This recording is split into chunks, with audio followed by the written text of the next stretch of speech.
Welcome to Granny's Family Classics. I'm Granny, and I'm so happy you're here with me today. Today's tale is Andersen's Fairy Tales by Hans Christian Andersen.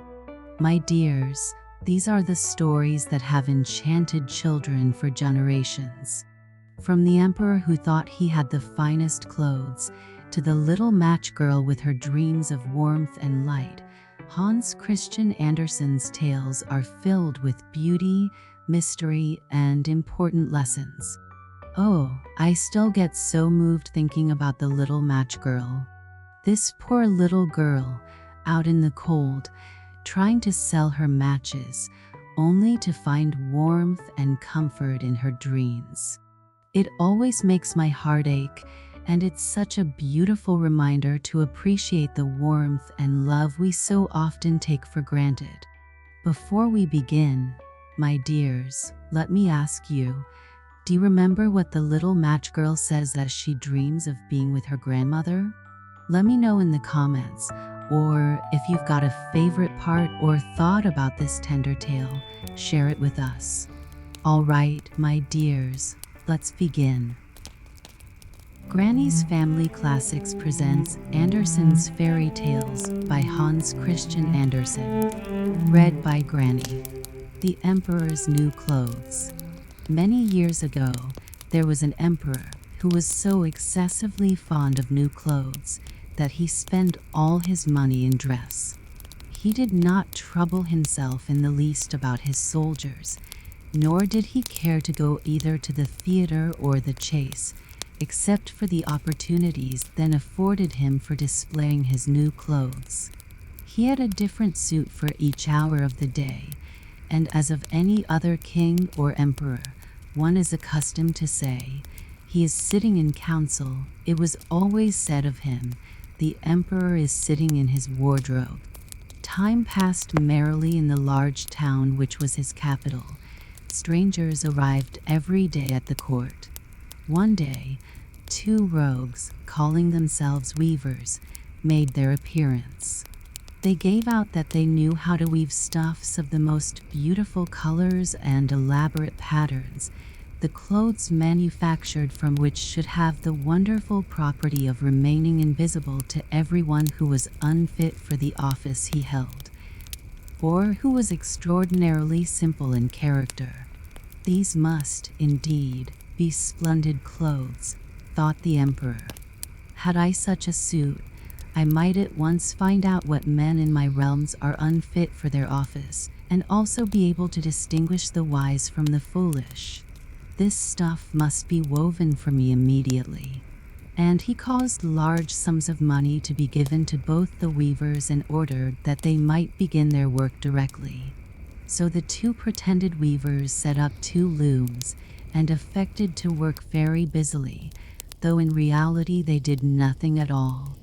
They asked for the most delicate silk and the purest gold thread, put both into their own knapsacks, and then continued their pretended work at the empty looms until late at night. I should like to know how the weavers are getting on with my cloth, said the emperor to himself. After some little time had elapsed, he was, however, rather embarrassed when he remembered that a simpleton, or one unfit for his office, would be unable to see the manufacture. To be sure, he thought he had nothing to risk in his own person, but yet he would prefer sending somebody else to bring him intelligence about the weavers and their work before he troubled himself in the affair. All the people throughout the city had heard of the wonderful property the cloth was to possess, and all were anxious to learn how wise, or how ignorant, their neighbors might prove to be.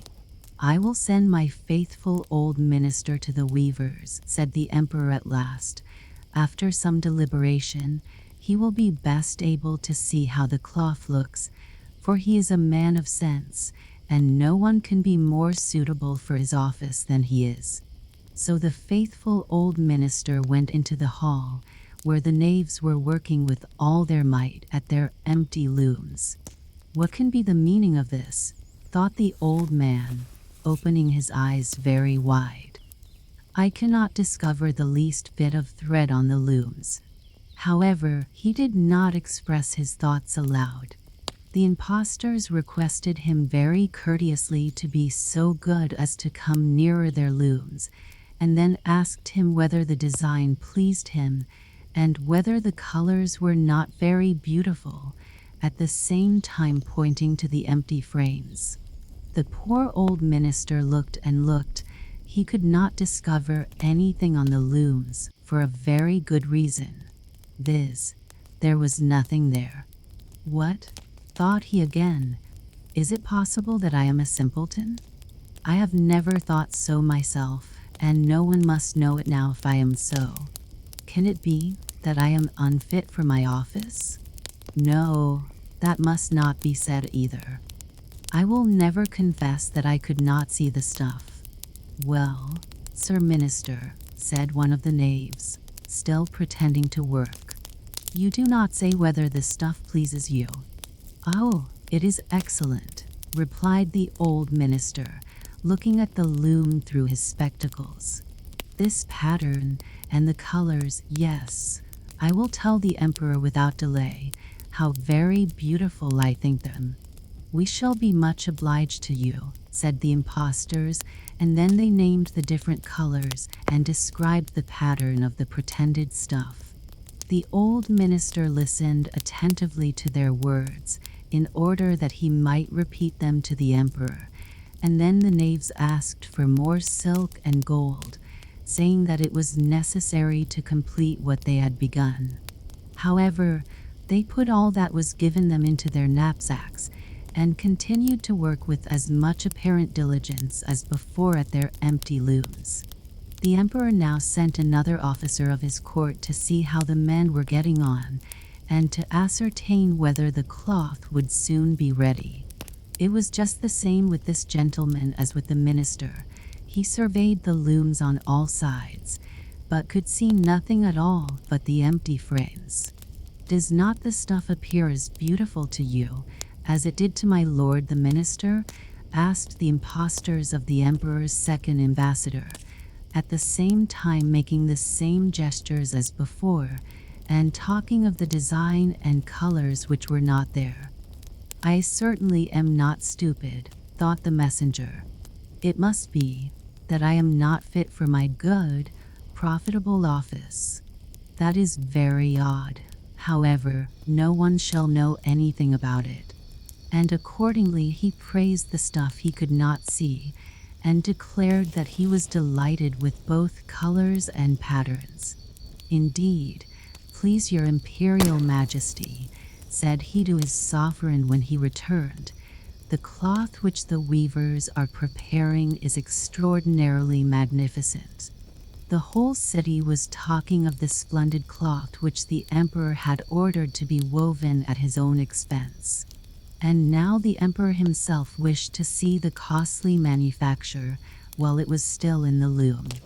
Accompanied by a select number of officers of the court, among whom were the two honest men who had already admired the cloth, he went to the crafty impostors, who, as soon as they were aware of the emperor's approach, went on working more diligently than ever, although they still did not pass a single thread through the looms. "Is not the work absolutely magnificent?" said the two officers of the crown already mentioned. "If your majesty will only be pleased to look at it. What a splendid design! What glorious colors!" And at the same time they pointed to the empty frames, for they imagined that everyone else could see this exquisite piece of workmanship. "How is this?" said the emperor to himself. "I can see nothing. This is indeed a terrible affair. Am I a simpleton, or am I unfit to be an emperor? That would be the worst thing that could happen. Oh, the cloth is charming," said he, aloud. "It has my complete approbation." And he smiled most graciously, and looked closely at the empty looms, for on no account would he say that he could not see what two of the officers of his court had praised so much. All his retinue now strained their eyes, hoping to discover something on the looms, but they could see no more than the others. Nevertheless, they all exclaimed, "Oh, how beautiful!" and advised His Majesty to have some new clothes made from this splendid material for the approaching procession. Magnificent, charming, excellent resounded on all sides, and everyone was uncommonly gay. The emperor shared in the general satisfaction and presented the impostors with the ribbon of an order of knighthood to be worn in their buttonholes and the title of gentlemen weavers. The rogues sat up the whole of the night before the day on which the procession was to take place, and had 16 lights burning, so that everyone might see how anxious they were to finish the emperor's new suit. They pretended to roll the cloth off the looms, cut the air with their scissors, and sewed with needles without any thread in them. "See," cried they at last, "the emperor's new clothes are ready." And now the emperor, with all the grandees of his court, came to the weavers, and the rogues raised their arms, as if in the act of holding something up, saying, "Here are your Majesty's trousers. Here is the scarf. Here is the mantle." The whole suit is as light as a cobweb. One might fancy one has nothing at all on when dressed in it. That, however, is the great virtue of this delicate cloth. "Yes, indeed," said all the courtiers, although not one of them could see anything of this exquisite manufacture. "If your Imperial Majesty will be graciously pleased to take off your clothes, we will fit on the new suit in front of the looking-glass." The emperor was accordingly undressed, and the rogues pretended to array him in his new suit, the emperor turning round, from side to side, before the looking-glass. "How splendid His Majesty looks in his new clothes, and how well they fit!" everyone cried out. "What a design! What colors! These are indeed royal robes." "The canopy which is to be borne over your Majesty in the procession is waiting," announced the chief master of the ceremonies. "I am quite ready," answered the emperor. "Do my new clothes fit well?" asked he, turning himself round again before the looking-glass, in order that he might appear to be examining his handsome suit. The lords of the bedchamber, who were to carry His Majesty's train, felt about on the ground, as if they were lifting up the ends of the mantle, and pretended to be carrying something, for they would by no means betray anything like simplicity or unfitness for their office. So now the emperor walked under his high canopy in the midst of the procession, through the streets of his capital, and all the people standing by, and those at the windows, cried out, "Oh, how beautiful are Emperor's new clothes! What a magnificent train there is to the mantle, and how gracefully this scarf hangs!" In short, no one would allow that he could not see these much admired clothes, because, in doing so, he would have declared himself either a simpleton or unfit for his office. Certainly, none of the emperor's various suits had ever made so great an impression as these invisible ones. "But the emperor has nothing at all on," said a little child. "Listen to the voice of innocence," exclaimed his father, and what the child had said was whispered from one to another. "But he has nothing at all on," at last cried out all the people. The emperor was vexed, for he knew that the people were right, but he thought the procession must go on now. And the lords of the bedchamber took greater pains than ever to appear holding up a train, although, in reality, there was no train to hold. The swineherd. There was once a poor prince who had a kingdom. His kingdom was very small, but still quite large enough to marry upon, and he wished to marry. It was certainly rather cool of him to say to the emperor's daughter, "Will you have me?" But so he did, for his name was renowned far and wide, and there were 100 princesses who would have answered, "Yes, and thank you kindly." We shall see what this princess said. Listen.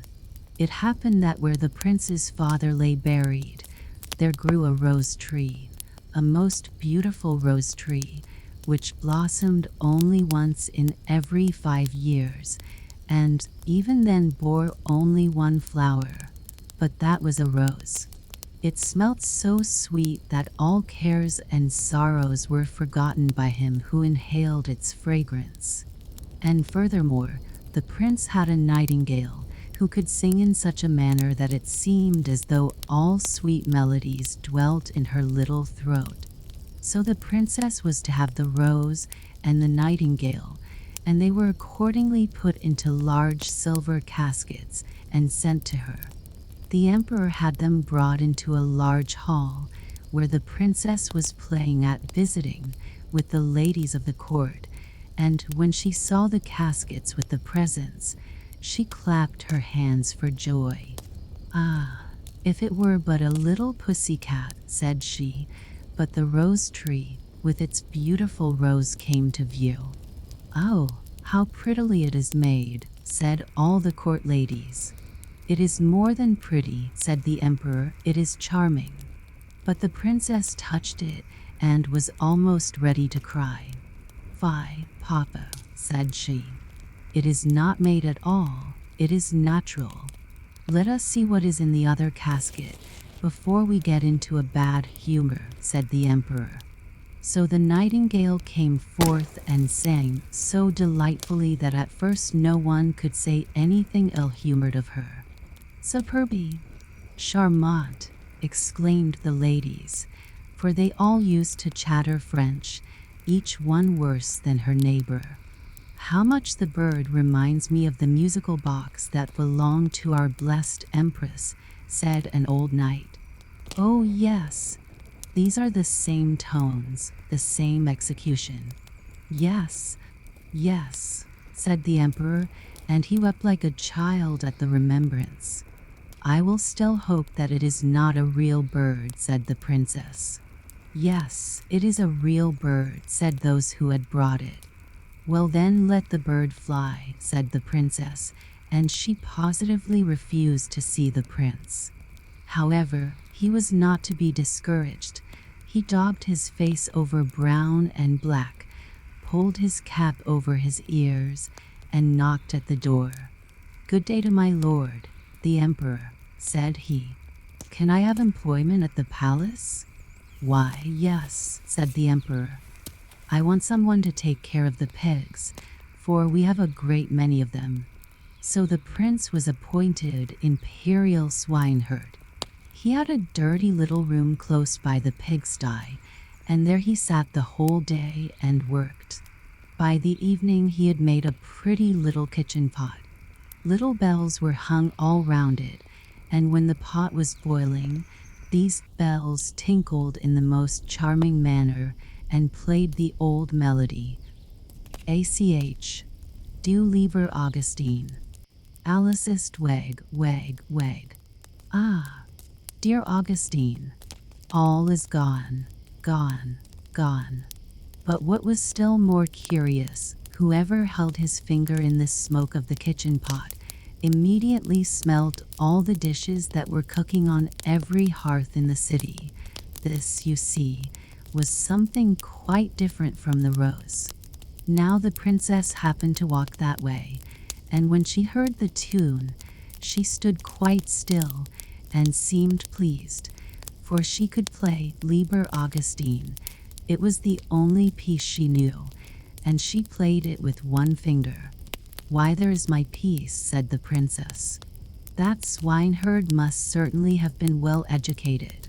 Go in and ask him the price of the instrument." So one of the court ladies must run in. However, she drew on wooden slippers first. "What will you take for the kitchen pot?" said the lady. "I will have 10 kisses from the princess," said the swineherd. "Yes, indeed," said the lady. "I cannot sell it for less," rejoined the swineherd. "He is an impudent fellow," said the princess, and she walked on. But when she had gone a little way, the bells tinkled so prettily. ACH. Du lieber Augustine. Alles ist weg, weg, weg. "Stay," said the princess. "Ask him if he will have 10 kisses from the ladies of my court." "No, thank you," said the swineherd. 10 kisses from the princess, or I keep the kitchen pot myself."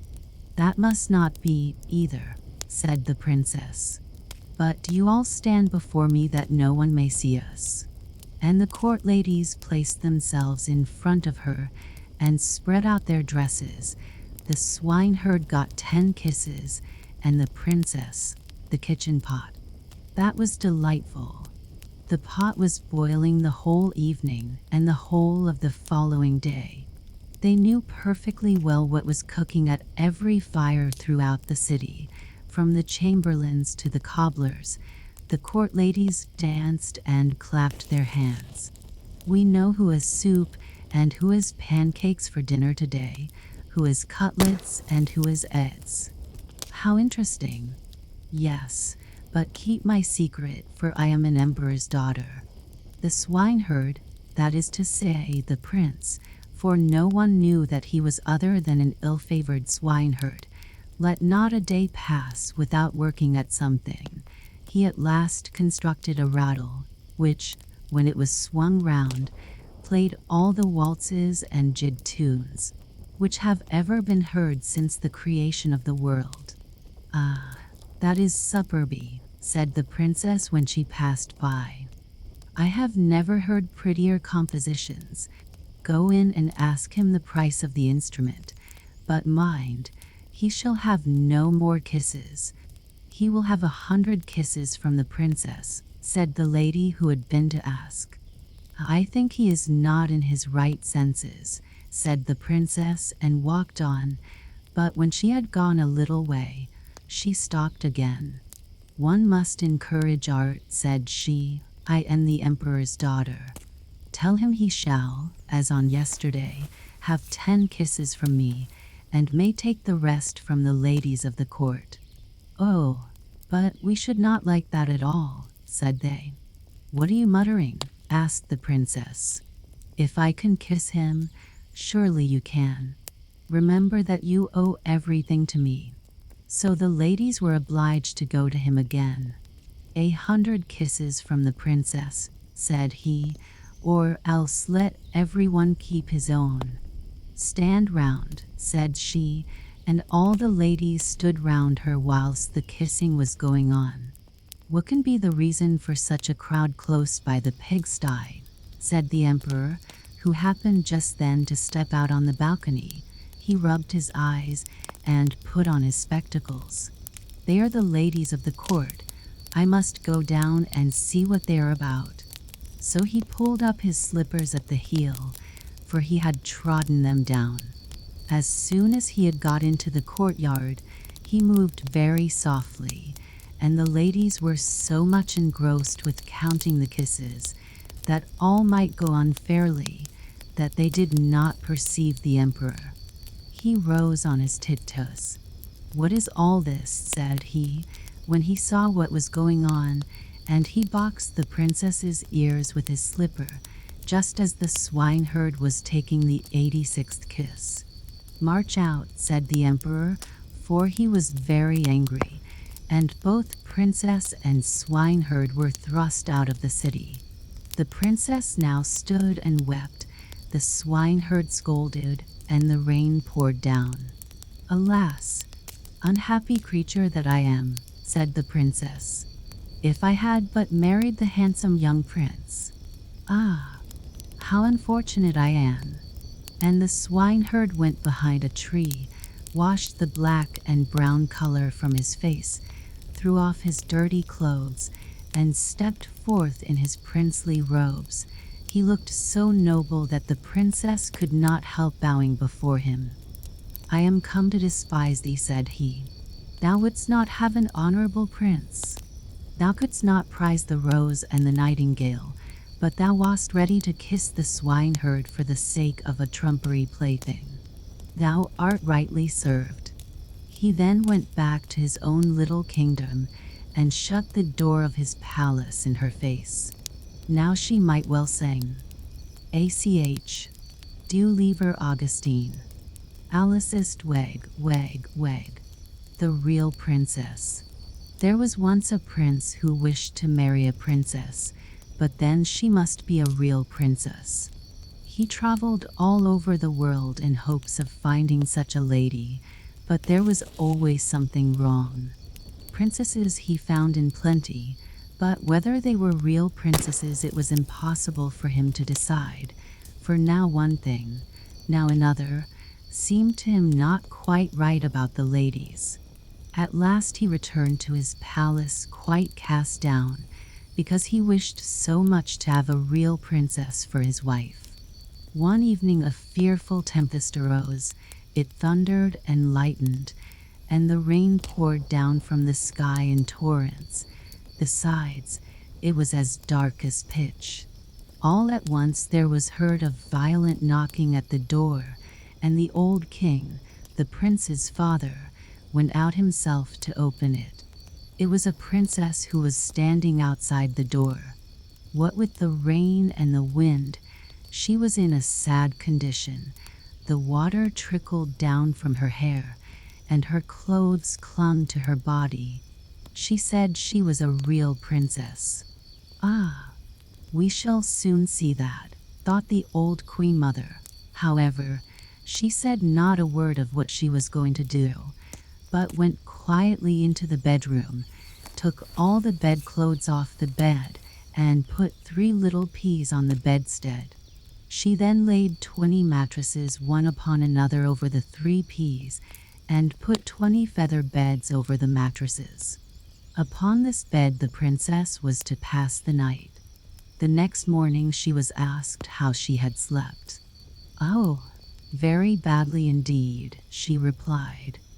"I have scarcely closed my eyes the whole night through. I do not know what was in my bed, but I had something hard under me, and am all over black and blue. It has hurt me so much." Now it was plain that the lady must be a real princess, since she had been able to feel the 3 little peas through the 20 mattresses and 20 feather beds. None but a real princess could have had such a delicate sense of feeling. The prince accordingly made her his wife, being now convinced that he had found a real princess. The 3 peas were, however, put into the cabinet of curiosities, where they are still to be seen, provided they are not lost. Wasn't this a lady of real delicacy? The Shoes of Fortune. 1.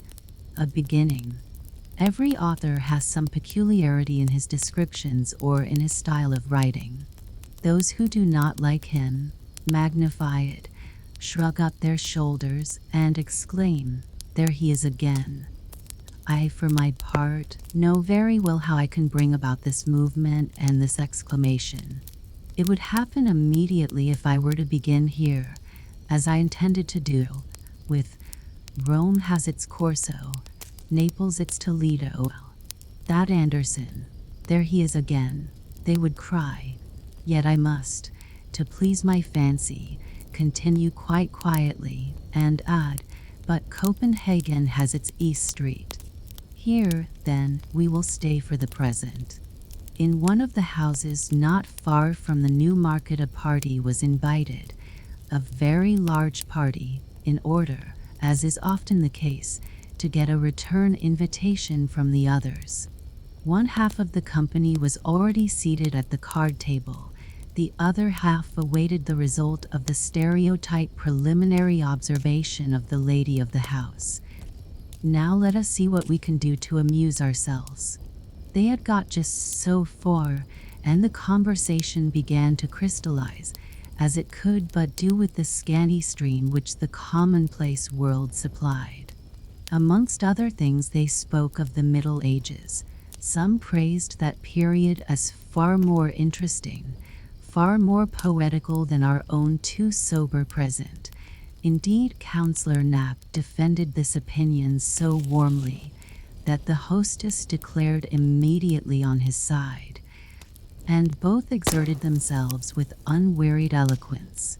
The counselor boldly declared the time of King Hans to be the noblest and the most happy period.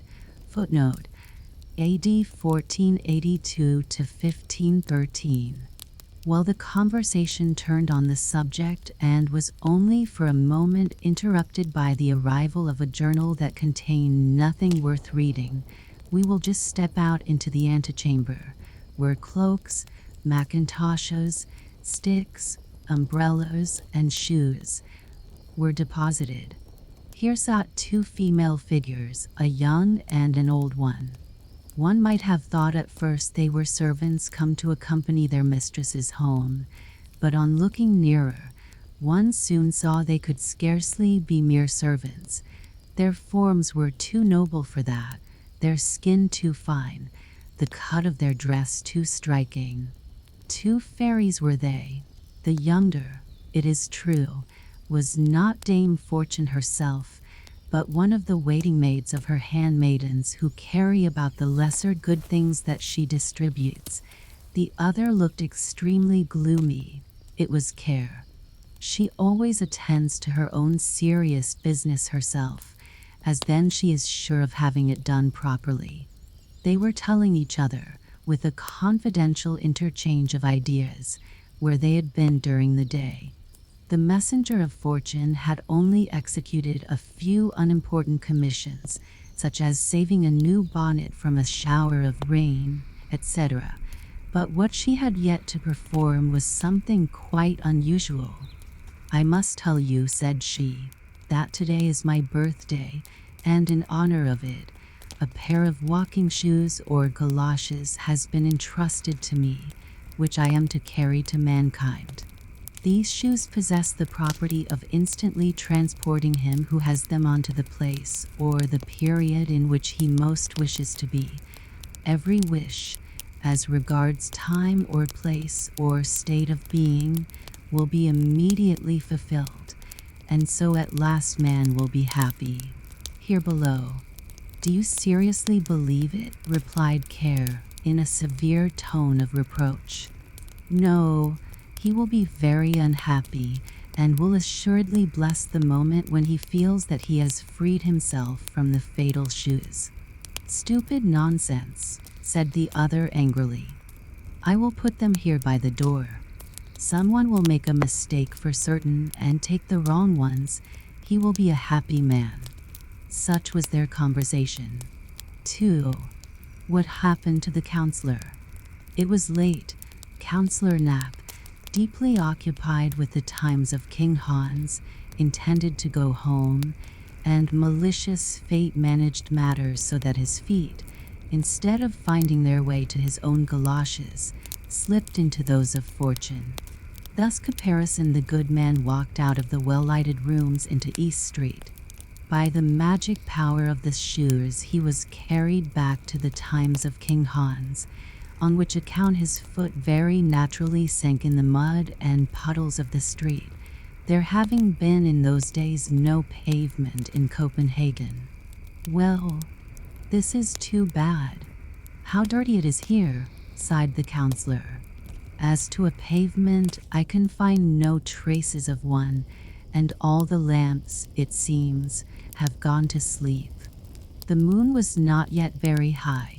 It was besides rather foggy, so that in the darkness all objects seemed mingled in chaotic confusion. At the next corner hung a votive lamp before a Madonna, but the lighted gave was little better than none at all. Indeed, he did not observe it before he was exactly under it, and his eyes fell upon the bright colors of the pictures which represented the well-known group of the Virgin and the infant Jesus. "That is probably a waxwork show," thought he, and the people delay taking down their sign in hopes of a late visitor or two. A few persons in the costume of the time of King Hans passed quickly by him. How strange they look! The good folks come probably from a masquerade. Suddenly was heard the sound of drums and fifes. The bright blaze of a fire shot up from time to time, and its ruddy gleam seemed to contend with the bluish light of the torches. The counselor stood still and watched a most strange procession pass by. First came a dozen drummers, who understood pretty well how to handle their instruments. Then came halberdiers, and some armed with crossbows. The principal person in the procession was a priest. Astonished at what he saw, the counselor asked what was the meaning of all this mummery, and who that man was. "That's the Bishop of Zealand," was the answer. "Good heavens! What has taken possession of the bishop?" sighed the counselor, shaking his head. It certainly could not be the bishop, even though he was considered the most absent man in the whole kingdom, and people told the drollest anecdotes about him. Reflecting on the matter, and without looking right or left, the counselor went through East Street and across the Habroplatz. The bridge leading to Palace Square was not to be found. Scarcely trusting his senses, the nocturnal wanderer discovered a shallow piece of water, and here fell in with two men who very comfortably were rocking to and fro in a boat. "Does your honor want to cross the ferry to the Holm?" asked they. "Across to the Holm," said the counselor, who knew nothing of the age in which he at that moment was. "No, I am going to Christianshafen, to Little Market Street." Both men stared at him in astonishment. "Only just tell me where the bridge is," said he. "It is really unpardonable that there are no lamps here, and it is as dirty as if one had to wade through a morass." The longer he spoke with the boatman, the more unintelligible did their language become to him. "I don't understand your Bornholmish dialect," said he at last, angrily, and turning his back upon them. He was unable to find the bridge. There was no railway either. "It is really disgraceful what a state this place is in," muttered he to himself.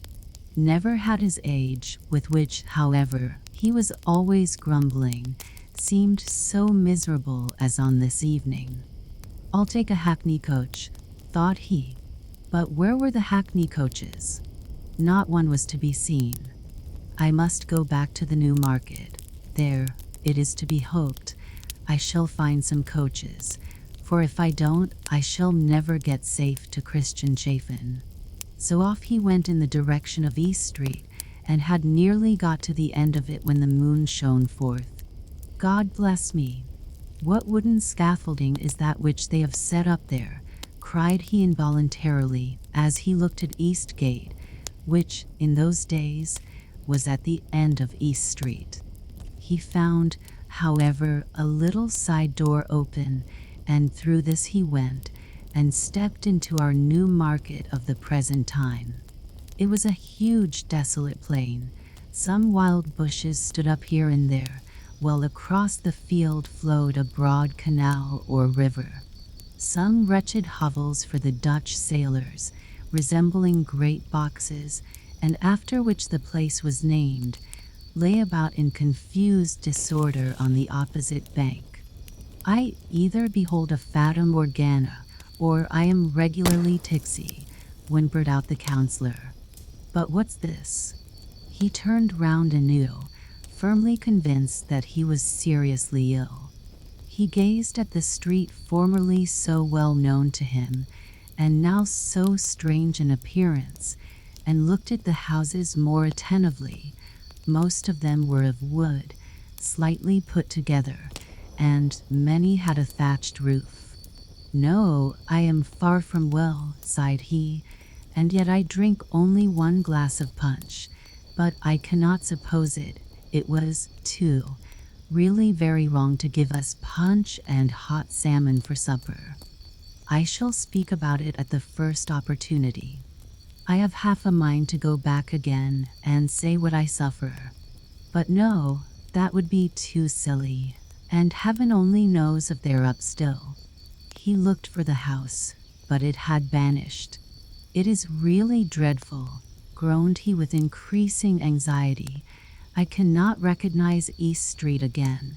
There is not a single decent shop from one end to the other. Nothing but wretched huts can I see anywhere, just as if I were at Ringstead. Oh, I am ill. I can scarcely bear myself any longer. Where the deuce can the house be? It must be here on this very spot, yet there is not the slightest idea of resemblance. To such a degree has everything changed this night. At all events, here are some people up and stirring. Oh, I am certainly very ill. He now hit upon a half-open door, through a chink of which a faint light shone. It was a sort of hostelry of those times, a kind of public house. The room had some resemblance to the clay-floored halls in Hallstein, a pretty numerous company, consisting of seamen, Copenhagen burghers, and a few scholars, sat here in deep converse over their pewter cans, and gave little heed to the person who entered. "By your leave," said the counselor to the hostess, who came bustling towards him. "I felt so queer all of a sudden. Would you have the goodness to send for a hackney coach to take me to Christianshafen?" The woman examined him with eyes of astonishment, and shook her head. She then addressed him in German. The counselor thought she did not understand Danish, and therefore repeated his wish in German. This, in connection with his costume, strengthened the good woman in the belief that he was a foreigner. That he was ill, she comprehended directly, so she brought him a pitcher of water, which tasted certainly pretty strong of the sea, although it had been fetched from the well. The counselor supported his head on his hand, drew a long breath, and thought over all the wondrous things he saw around him. "Is this the daily news of this evening?" he asked mechanically, as he saw the hostess push aside a large sheet of paper. The meaning of this counselorship query remained, of course, a riddle to her, yet she handed him the paper without replying. It was a coarse woodcut, representing a splendid meteor, as seen in the town of Cologne, which was to be read below in bright letters. "That is very old," said the counselor, whom this piece of antiquity began to make considerably more cheerful. "Pray, how did you come into possession of this rare print? It is extremely interesting, although the whole is a mere fable. Such meteorous appearances are to be explained in this way, that they are the reflections of the aurora borealis, and it is highly probable they are caused principally by electricity. Those persons who were sitting nearest him and heard his speech stared at him in wonderment, and one of them rose, took off his hat respectfully, and said with a serious countenance, 'You are no doubt a very learned man, monsieur.'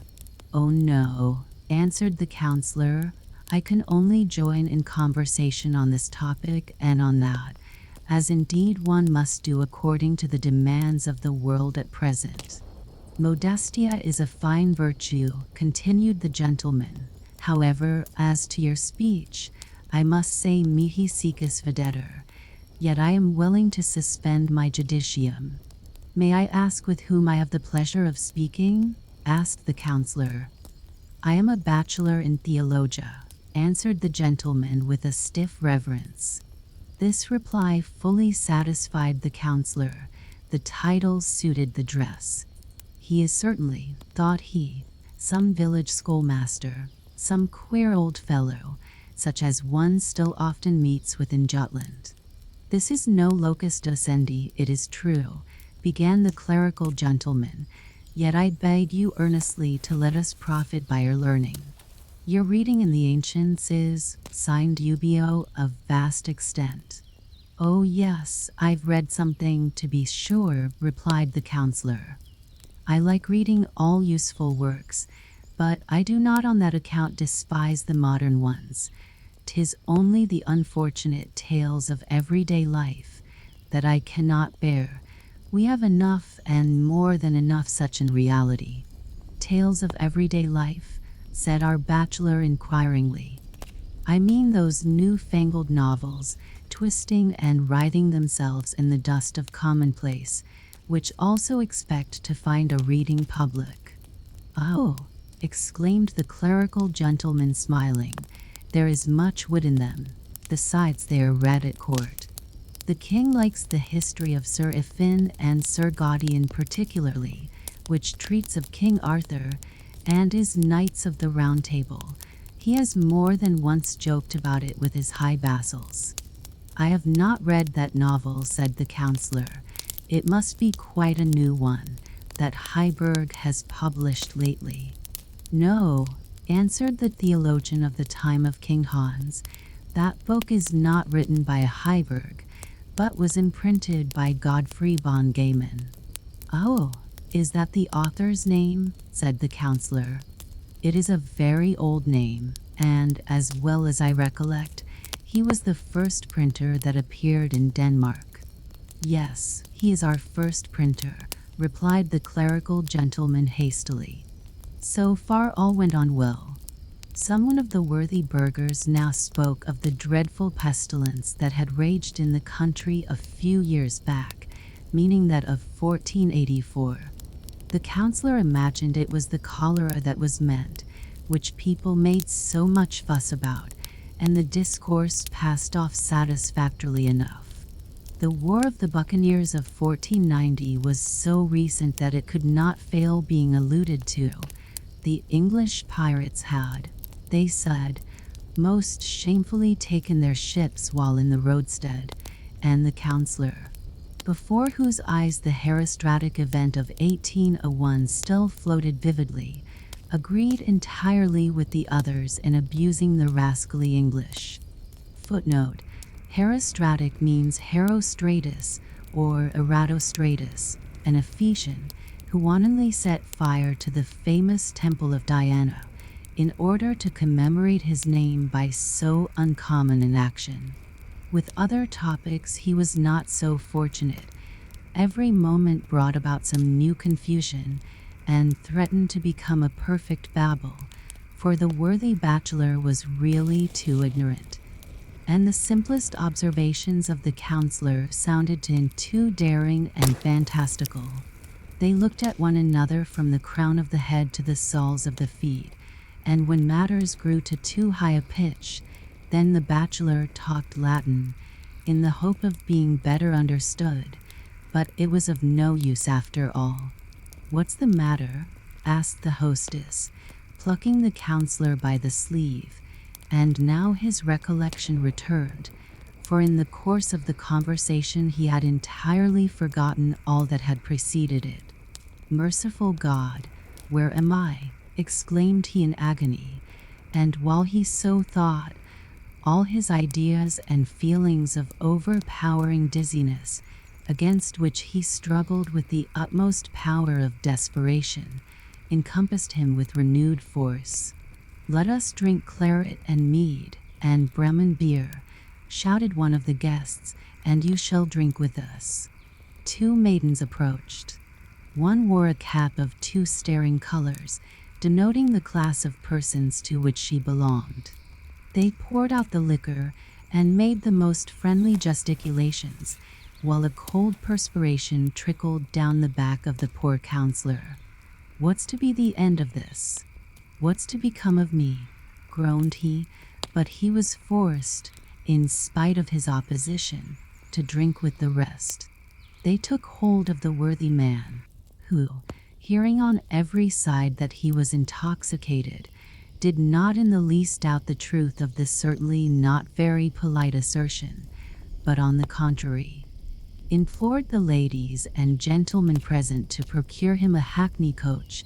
They, however, imagined he was talking Russian. Never before, he thought, had he been in such a coarse and ignorant company. One might almost fancy the people had turned heathens again. "It is the most dreadful moment of my life. The whole world is leagued against me." But suddenly it occurred to him that he might stoop down under the table, and then creep unobserved out of the door. He did so, but just as he was going, The others remarked what he was about.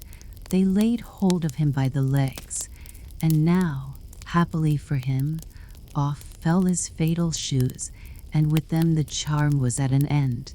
The counselor saw quite distinctly before him a lantern burning, and behind this a large handsome house. All seemed to him in proper order as usual. It was East Street, splendid and elegant as we now see it. He lay with his feet towards a doorway, and exactly opposite sat the watchman asleep. "Gracious heaven," said he, "have I lain here in the street and dreamed?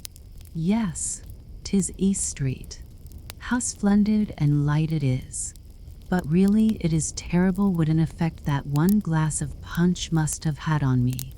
2 minutes later, he was sitting in a hackney coach and driving to Friedrichshafen. He thought of the distress and agony he had endured, and praised from the very bottom of his heart the happy reality, our own time, which, with all its deficiencies, is yet much better than that in which, so much against his inclination, he had lately been. 3. The Watchman's Adventure. "Why, there is a pair of galoshes, as sure as I'm alive," said the watchman, awaking from a gentle slumber. "They belong no doubt to the lieutenant who lives over the way. They lie close to the door." The worthy man was inclined to ring and deliver them at the house, for there was still a light in the window, but he did not like disturbing the other people in their beds, and so very considerately he left the matter alone. "Such a pair of shoes must be very warm and comfortable," said he. "The leather is so soft and supple. They fitted his feet as though they had been made for him. 'Tis a curious world we live in," continued he, soliloquizing. "There is the lieutenant, now, who might go quietly to bed if he chose, where no doubt he could stretch himself at his ease. But does he do it? No, he saunters up and down his room, because, probably, he has enjoyed too many of the good things of this world at his dinner. That's a happy fellow.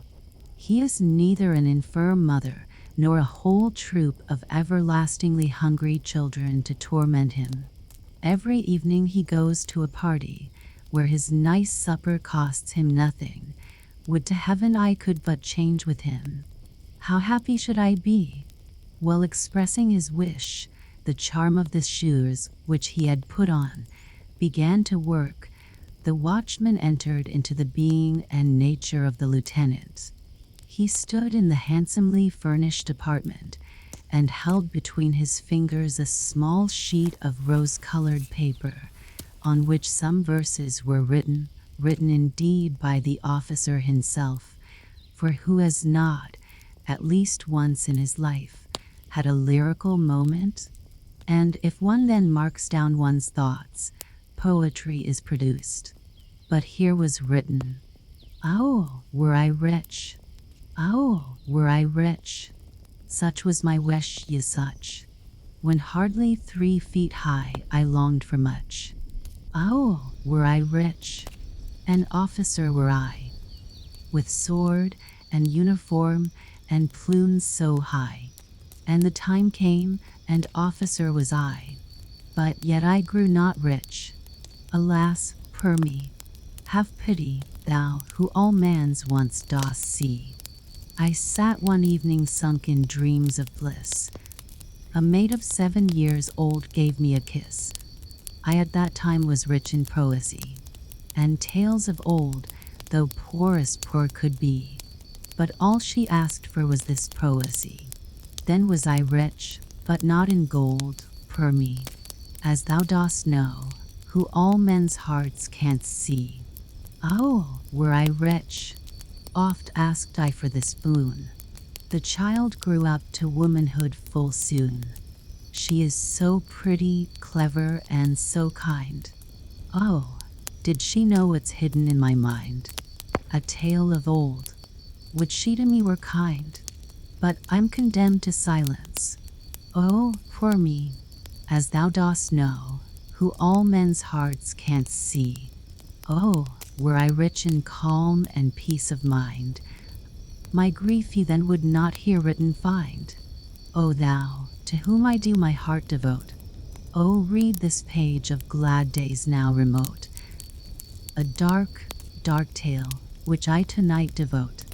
Dark is the future now. Alas, per me, have pity thou, who all men's pains dost see. Such verses as these people write when they are in love, but no man in his senses ever thinks of printing them. Here one of the sorrows of life, in which there is real poetry, gave itself vent, not that barren grief which the poet may only hint at, but never depict in its detail, misery and want, that animal necessity, in short, to snatch at least at a fallen leaf of the breadfruit tree, if not at the fruit itself.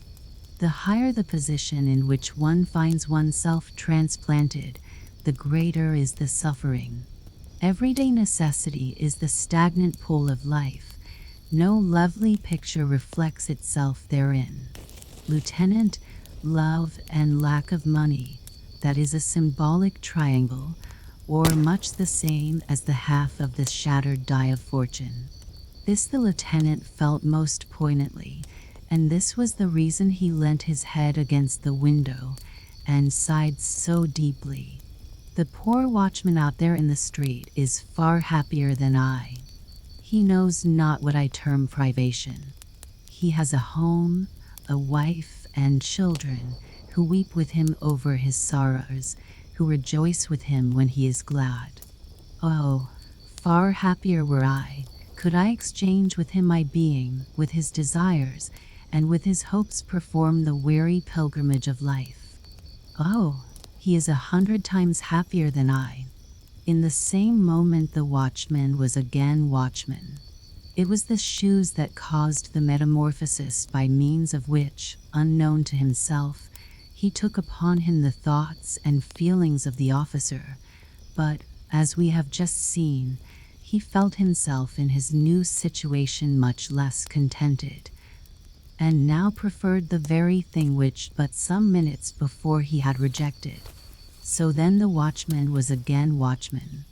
That was an unpleasant dream, said he, but 'twas droll enough altogether.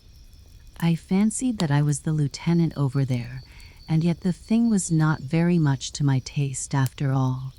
I miss my good old mother and the dear little ones, who almost tear me to pieces for sheer love.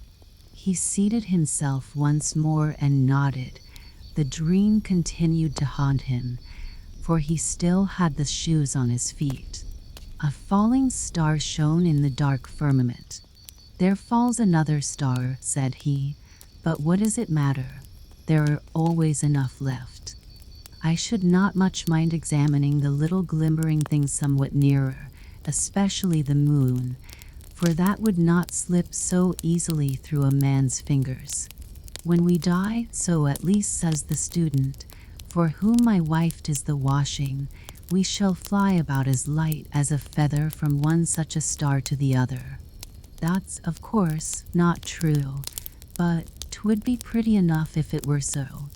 If I could but once take a leap up there, my body might stay here on the stacks for what I care. Behold, there are certain things in the world to which one ought never to give utterance except with the greatest caution, but doubly careful must one be when we have the shoes of fortune on our feet. Now just listen to what happened to the watchman. As to ourselves, we all know the speed produced by the employment of steam. We have experienced it either on railroads or in boats when crossing the sea, but such a flight is like the traveling of a sloth in comparison with the velocity with which light moves. It flies 19 million times faster than the best racehorse, and yet electricity is quicker still. Death is an electric shock which our heart receives. The freed soul soars upwards on the wings of electricity. The sun's light wants 8 minutes and some seconds to perform a journey of more than 20 million of our Danish footnote. A Danish mile is nearly 4¾ English miles, borne by electricity. The soul wants even some minutes less to accomplish the same flight. To it, the space between the heavenly bodies is not greater than the distance between the homes of our friends in town is for us, even if they live a short way from each other. Such an electric shock in the heart, however, costs us the use of the body here below, unless, like the watchman of East Street, we happen to have on the shoes of fortune. In a few seconds, the watchman had done the 52,000 of our miles up to the moon, which, as everyone knows, was formed out of matter much lighter than our Earth, and is, so we should say, as soft as newly fallen snow. He found himself on one of the many circumjacent mountain ridges with which we are acquainted by means of Dr. Madler's map of the moon. Within, down it sunk perpendicularly into a cauldron, about a Danish mile in depth, while below lay a town whose appearance we can, in some measure, realize to ourselves by beating the white of an egg in a glass of water. The matter of which it was built was just as soft, and formed similar towers and domes and pillars, transparent and rocking in the thin air. All above his head our earth was rolling like a large fiery ball.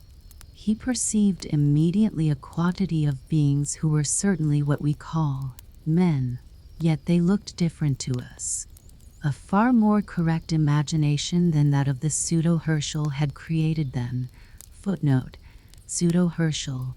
This relates to a book published some years ago in Germany, and said to be by Herschel, which contained a description of the moon and its inhabitants, written with such a semblance of truth that many were deceived by the imposture, and if they had been placed in rank and file, and copied by some skillful painter's hand, one would, without doubt, have exclaimed involuntarily, "What a beautiful arabesque!"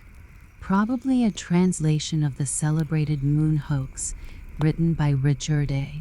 Locke and originally published in New York. They had a language too, but surely nobody can expect that the soul of the watchman should understand it.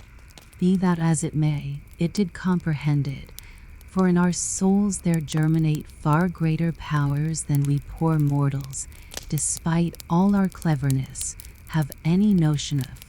Does she not show us, she the queen in the land of enchantment, her astounding dramatic talent in all our dreams? There every acquaintance appears and speaks upon the stage, so entirely in character, and with the same tone of voice, that none of us, when awake, were able to imitate it. How well can she recall persons to our mind, of whom we have not thought for years, when suddenly they step forth, every inch a man, resembling the real personages, even to the finest features, and become the heroes or heroines of our world of dreams. In reality, such remembrances are rather unpleasant. Every sin, every evil thought, may, like a clock with alarm or chimes, be repeated at pleasure. Then the question is if we can trust ourselves to give an account of every unbecoming word in our heart and on our lips. The watchman's spirit understood the language of the inhabitants of the moon pretty well. The Selenites, footnote, dwellers in the moon, disputed variously about our earth and expressed their doubts if it could be inhabited. The air, they said, must certainly be too dense to allow any rational dweller in the moon the necessary free respiration. They considered the moon alone to be inhabited. They imagined it was the real heart of the universe or planetary system, on which the genuine cosmopolites, or citizens of the world, dwelt. What strange things men, no, what strange things Selenites sometimes take into their heads. About politics they had a good deal to say, but little Denmark must take care what it is about, and not run counter to the moon, that great realm that might in an ill humor bestir itself and dash down a hailstorm in our faces, or force the Baltic to overflow the sides of its gigantic basin. We will, therefore, not listen to what was spoken, and on no condition run in the possibility of telling tales out of school, but we will rather proceed, like good quiet citizens, to East Street, and observe what happened meanwhile to the body of the watchman. He sat lifeless on the steps, the morning star, that is to say, the heavy wooden staff, headed with iron spikes, and which had nothing else in common with its sparkling brother in the sky, had glided from his hand, while his eyes were fixed with glassy stare on the moon, looking for the good old fellow of a spirit which still haunted it. Footnote: the watchmen in Germany had formerly, and in some places they still carry with them, on their rounds at night, a sort of mace or club, known in ancient times by the above denomination. "What's the hour, watchman?" asked a passer-by. But when the watchman gave no reply, the merry roisterer, who was now returning home from a noisy drinking bout, took it into his head to try what a tweak of the nose would do, on which the supposed sleeper lost his balance. The body lay motionless, stretched out on the pavement. The man was dead. When the patrol came up, all his comrades, who comprehended nothing of the whole affair, were seized with a dreadful fright, for dead he was, and he remained so. The proper authorities were informed of the circumstance. People talked a good deal about it, and in the morning the body was carried to the hospital. Now that would be a very pretty joke, if the spirit, when it came back and looked for the body in East Street, were not to find one. No doubt it would, in its anxiety, run off to the police, and then to the hue and cry office, to announce that the finder will be handsomely rewarded, and at last away to the hospital. Yet we may boldly assert that the soul is shrewdest when it shakes off every fetter, and every sort of leading string. The body only makes it stupid. The seemingly dead body of the watchman wandered, as we have said, to the hospital, where it was brought into the general viewing room, and the first thing that was done here was naturally to pull off the galoshes, when the spirit, that was merely gone out on adventures, must have returned with the quickness of lightning to its earthly tenement. It took its direction towards the body in a straight line, and a few seconds after, life began to show itself in the man. He asserted that the preceding night had been the worst that ever the malice of fate had allotted him. He would not for 2 silver marks again go through what he had endured while moonstricken. But now, however, it was over. The same day he was discharged from the hospital as perfectly cured, but the shoes meanwhile remained behind. For a moment of head importance, an evening's dramatic readings, a most strange journey. Every inhabitant of Copenhagen knows, from personal inspection, how the entrance to Frederick's Hospital looks, but as it is possible that others, who are not Copenhagen people, may also read this little work, we will beforehand give a short description of it. The extensive building is separated from the street by a pretty high railing, the thick iron bars of which are so far apart that in all seriousness it is said, some very thin fellow had of a night occasionally squeezed himself through to go and pay his little visits in the town. The part of the body most difficult to manage on such occasions was, no doubt, the head. Here, as is so often the case in the world, long-headed people get through best. So much, then, for the introduction. One of the young men, whose head, in a physical sense only, might be said to be of the thickest, had the watch that evening. The rain poured down in torrents, yet despite these two obstacles, the young man was obliged to go out, if it were but for a quarter of an hour, and as to telling the doorkeeper about it, that, he thought, was quite unnecessary, if, with a whole skin, he were able to slip through the railings. There, on the floor lay the galoshes, which the watchman had forgotten. He never dreamed for a moment that they were those of Fortune, and they promised to do him good service in the wet, so he put them on. The question now was if he could squeeze himself through the grating, for he had never tried before. Well, there he stood. "Would to heaven I had got my head through," said he, involuntarily, and instantly through it slipped, easily and without pain, notwithstanding it was pretty large and thick. But now the rest of the body was to be got through. "Ah, I am much too stout," groaned he aloud, while fixed as in a vice. "I had thought the head was the most difficult part of the matter. Oh, I really cannot squeeze myself through." He now wanted to pull his over-hasty head back again, but he could not. For his neck there was room enough, but for nothing more. His first feeling was of anger, his next that his temper fell to zero. The shoes of Fortune had placed him in the most dreadful situation, and, unfortunately, it never occurred to him to wish himself free. The pitch-black clouds poured down their contents in still heavier torrents. Not a creature was to be seen in the streets. To reach up to the bell was what he did not like. To cry aloud for help would have availed him little. Besides, how shamed would he have been to be found caught in a trap, like an outwitted fox.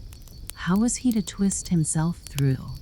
He saw clearly that it was his irrevocable destiny to remain a prisoner till dawn, or, perhaps, even late in the morning.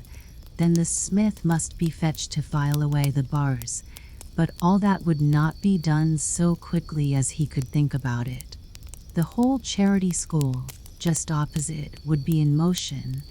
All the new booths, with their not very courtier-like swarm of seamen, would join them out of curiosity, and would greet him with a wild hurrah. While he was standing in his pillory, there would be a mob, a hissing and rejoicing and jeering, 10 times worse than in the rows about the Jews some years ago. Oh, my blood is mounting to my brain. 'Tis enough to drive one mad. I shall go wild. I know not what to do. Oh, were I but loose, my dizziness would then cease. Oh, were my head but loose. You see, he ought to have said that sooner, for the moment he expressed the wish his head was free, and cured of all his paroxysms of love, he hastened off to his room, where the pains consequent on the fright the shoes had prepared for him did not so soon take their leave. But you must not think that the affair is over now. It grows much worse. The night passed, the next day also, but nobody came to fetch the shoes. In the evening, dramatic readings were to be given at the little theater in King Street. The house was filled to suffocation, and among other pieces to be recited was a new poem by H.C. Andersen called My Aunt's Spectacles, the contents of which were pretty nearly as follows. A certain person had an aunt who boasted of particular skill in fortune-telling with cards, and who was constantly being stormed by persons that wanted to have a peep into futurity. But she was full of mystery about her art, in which a certain pair of magic spectacles did her essential service. Her nephew, a merry boy, who was his aunt's darling, begged so long for these spectacles that, at last, she lent him the treasure, after having informed him, with many exhortations, that in order to execute the interesting trick, He need only repair to some place where a great many persons were assembled, and then, from a higher position, whence he could overlook the crowd, pass the company in review before him through his spectacles. Immediately, the inner man of each individual would be displayed before him, like a game of cards, in which he unerringly might read what the future of every person presented was to be. Well pleased, the little magician hastened away to prove the powers of the spectacles in the theater, no place seeming to him more fitted for such a trial. He begged permission of the worthy audience, and set his spectacles on his nose. A motley phantasmagoria presents itself before him, which he describes in a few satirical touches, yet without expressing his opinion openly. He tells the people enough to set them all thinking and guessing, but in order to hurt nobody. He wraps his witty oracular judgments in a transparent veil, or rather in a lurid thundercloud, shooting forth bright sparks of wit, that they may fall in the powder magazine of the expectant audience. The humorous poem was admirably recited, and the speaker much applauded. Among the audience was the young man of the hospital, who seemed to have forgotten his adventure of the preceding night. He had on the shoes, for as yet no lawful owner had appeared to claim them, and besides it was so very dirty out of doors, they were just the thing for him, he thought. The beginning of the poem he praised with great generosity.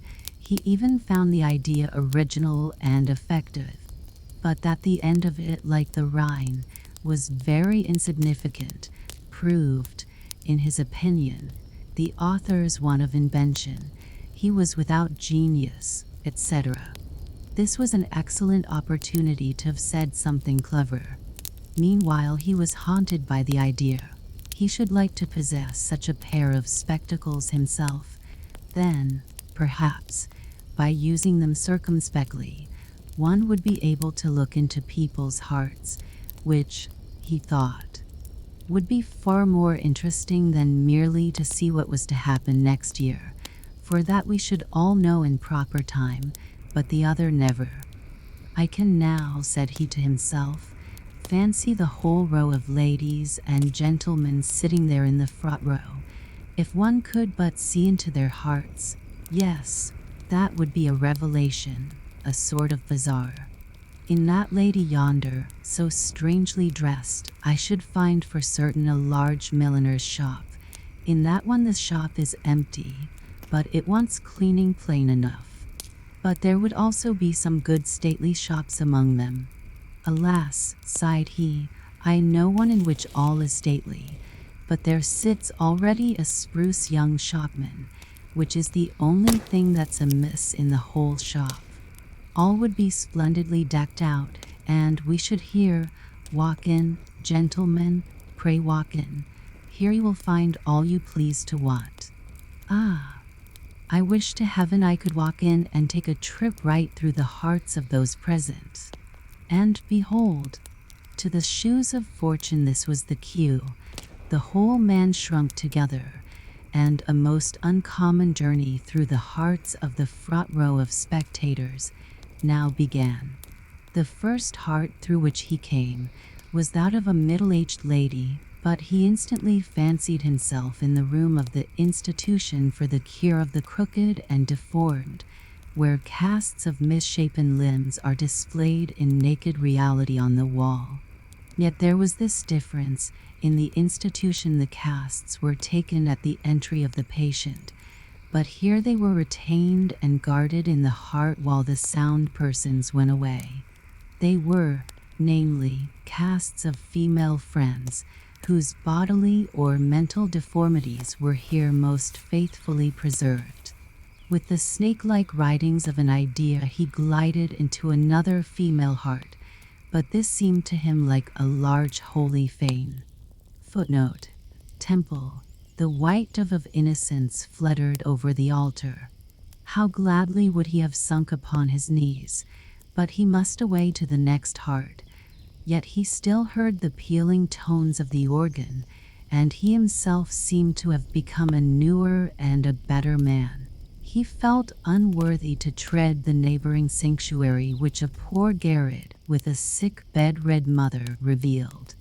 But God's warm sun streamed through the open window, lovely roses nodded from the wooden flower boxes on the roof, and 2 sky-blue birds sang rejoicingly, while the sick mother implored God's richest blessings on her pious daughter.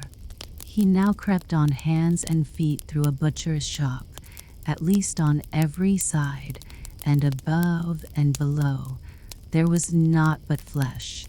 It was the heart of a most respectable rich man, whose name is certain to be found in the directory. He was now in the heart of the wife of this worthy gentleman. It was an old, dilapidated, moldering dovecock. The husband's portrait was used as a weathercock, which was connected in some way or other with the doors, and so they opened and shut of their own accord whenever the stern old husband turned round. Hereupon he wandered into a boudoir formed entirely of mirrors, like the one in Castle Rosenberg, but here the glasses magnified to an astonishing degree. On the floor, in the middle of the room, sat, like a Dalai Lama, the insignificant self of the person, quite confounded at his own greatness. He then imagined he had got into a needle case full of pointed needles of every size. This is certainly the heart of an old maid, thought he, but he was mistaken. It was the heart of a young military man, a man, as people said, of talent and feeling. In the greatest perplexity, he now came out of the last heart in the row. He was unable to put his thoughts in order, and fancied that his too lively imagination had run away with him. "Good heavens," sighed he, "I have surely a disposition to madness. 'Tis dreadfully hot here. My blood boils in my veins, and my head is burning like a coal." And he now remembered the important event of the evening before, how his head had got jammed in between the iron railings of the hospital. "That's what it is, no doubt," said he. "I must do something in time. Under such circumstances a Russian bath might do me good.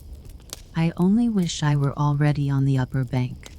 Footnote: in these Russian vapor baths the person extends himself on a bank or form, and, as he gets accustomed to the heat, moves to another higher up towards the ceiling, where, of course, the vapor is warmest. In this manner he ascends gradually to the highest. And so there he lay on the uppermost bank in the vapor bath, but with all his clothes on, in his boots and galoshes, while the hot drops fell scalding from the ceiling on his face. "Halloa!" cried he, leaping down. The bathing attendant on his side uttered a loud cry of astonishment when he beheld in the bath a man completely dressed. The other, however, retained sufficient presence of mind to whisper to him, "'Tis a bet, and I have won it." But the first thing he did as soon as he got home was to have a large blister put on his chest and back to draw out his madness. The next morning he had a sore chest and a bleeding back, and, excepting the fright, that was all that he had gained by the shoes of fortune. 5. Metamorphosis of the copying clerk. The watchman, whom we have certainly not forgotten, thought meanwhile of the galoshes he had found and taken with him to the hospital. He now went to fetch them, and as neither the lieutenant nor anybody else in the street claimed them as his property, they were delivered over to the police office. Footnote: as on the continent, in all law and police practices nothing is verbal, but any circumstance, however trifling, is reduced to writing. The labor, as well as the number of papers that thus accumulate, is enormous.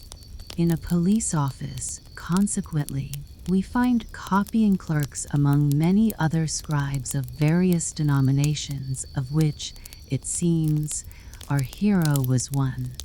"Why, I declare the shoes look just like my own," said one of the clerks, eyeing the newly found treasure, whose hidden powers even he, sharp as he was not able to discover. "One must have more than the eye of a shoemaker to know one pair from the other," said he, soliloquizing, and putting, at the same time, the galoshes in search of an owner, beside his own in the corner. "Here, sir," said one of the men, who panting brought him a tremendous pile of papers. The copying clerk turned round and spoke a while with the man about the reports and legal documents in question, but when he had finished, and his eye fell again on the shoes, he was unable to say whether those to the left or those to the right belonged to him. "At all events it must be those which are wet," thought he, but this time, in spite of his cleverness, he guessed quite wrong, for it was just those of fortune which played as it were into his hands, or rather on his feet. And why, I should like to know, are the police never to be wrong? So he put them on quickly, stuck his papers in his pocket, and took the sides a few under his arm, intending to look them through at home to make the necessary notes. It was noon, and the weather, that had threatened rain, began to clear up, while gaily dressed holiday folks filled the streets.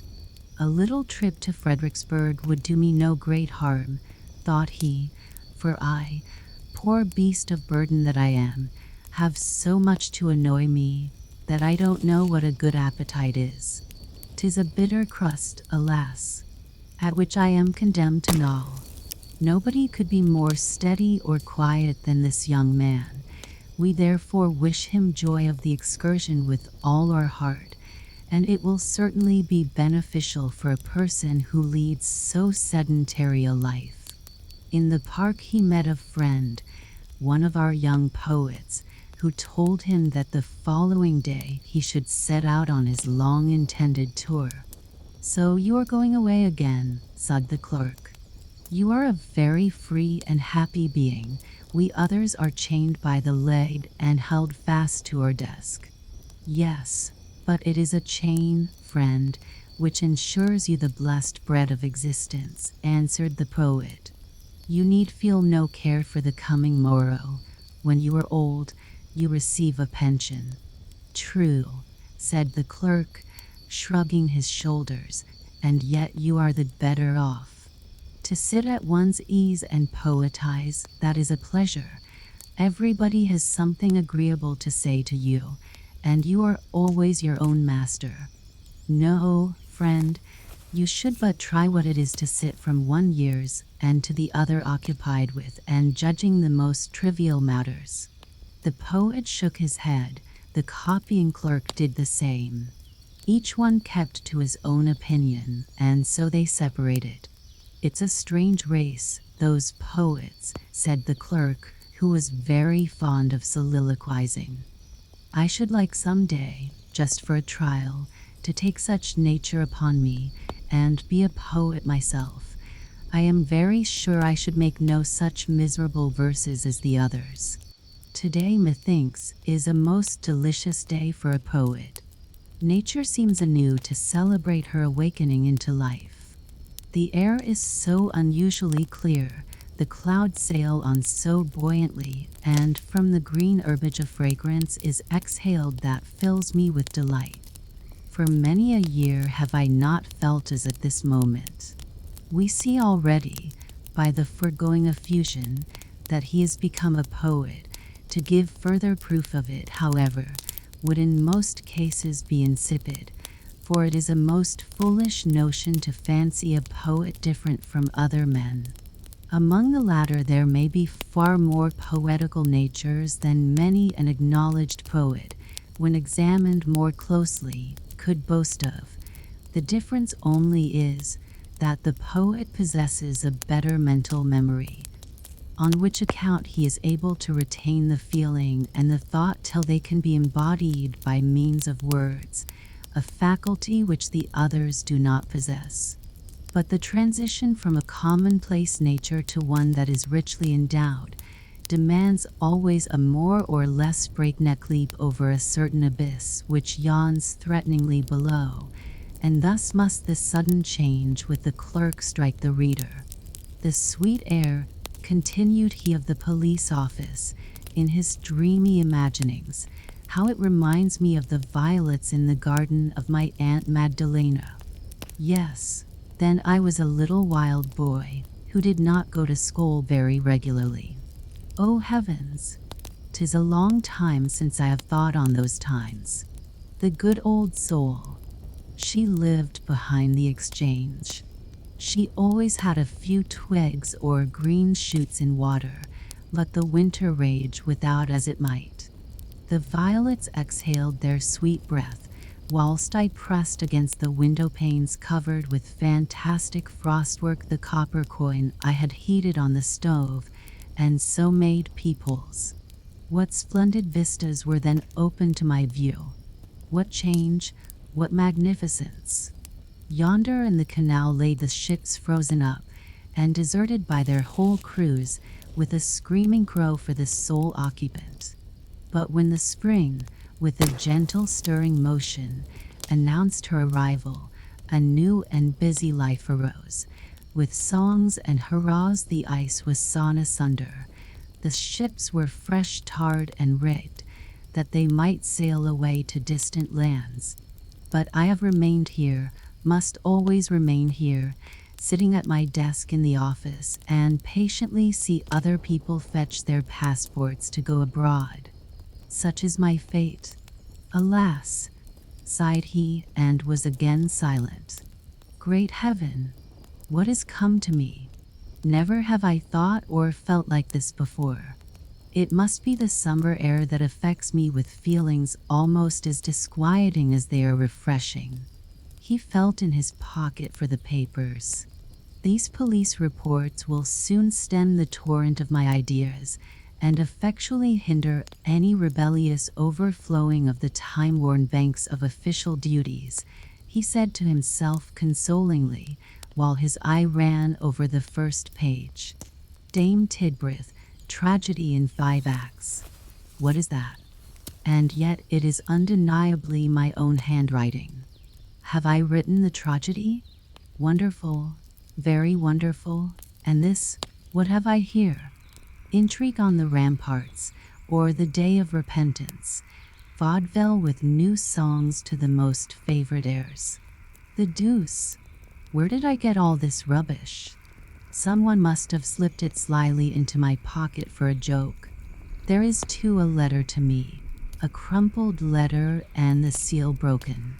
Yes, it was not a very polite epistle from the manager of a theater, in which both pieces were flatly refused.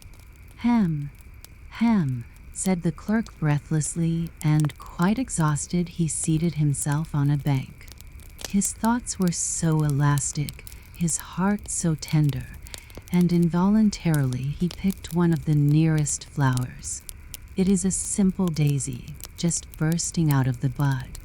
What the botanist tells us after a number of imperfect lectures, the flower proclaimed in a minute.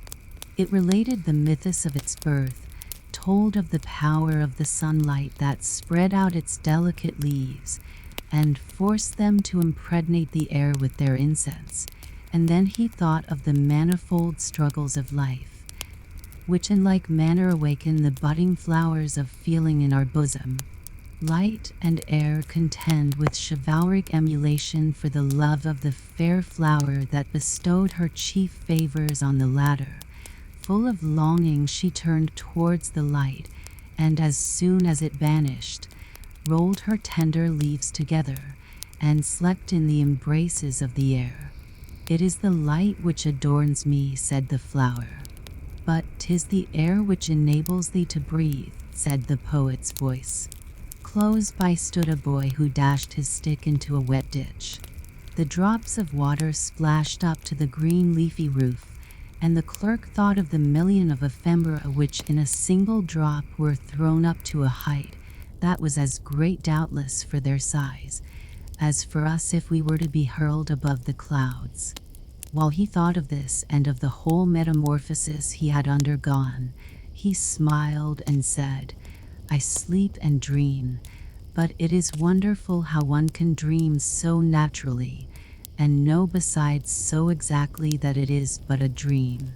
If only tomorrow on awaking, I could again call all to mind so vividly.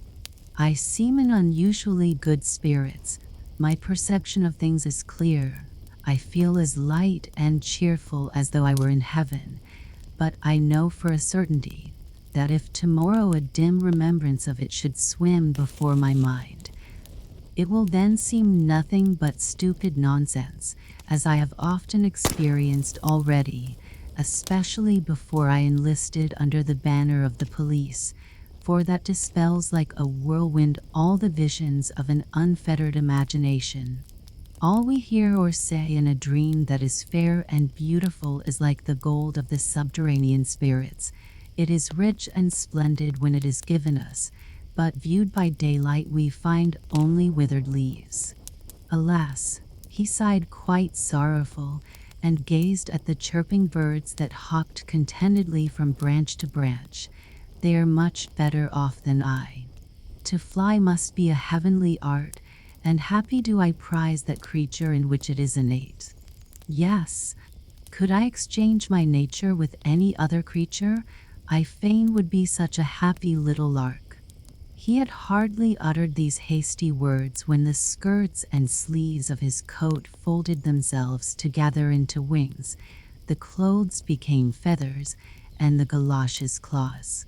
He observed it perfectly and laughed in his heart. "Now then, there is no doubt that I am dreaming, but I never before was aware of such mad freaks as these." And up he flew into the green roof and sang, but in the song there was no poetry, for the spirit of the poet was gone. The shoes, as is the case with anybody who does what he have to do properly, could only attend to one thing at a time. He wanted to be a poet, and he was one.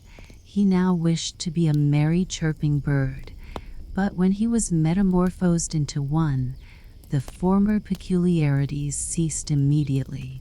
"It is really pleasant enough," said he. "The whole day long I sit in the office amid the driest law papers, and at night I fly in my dream as a lark in the gardens of Fredericksburg. One might really write a very pretty comedy upon it." He now fluttered down into the grass, turned his head gracefully on every side, and with his bell pecked the pliant blades of grass, which, in comparison to his present size, seemed as majestic as the palm branches of northern Africa.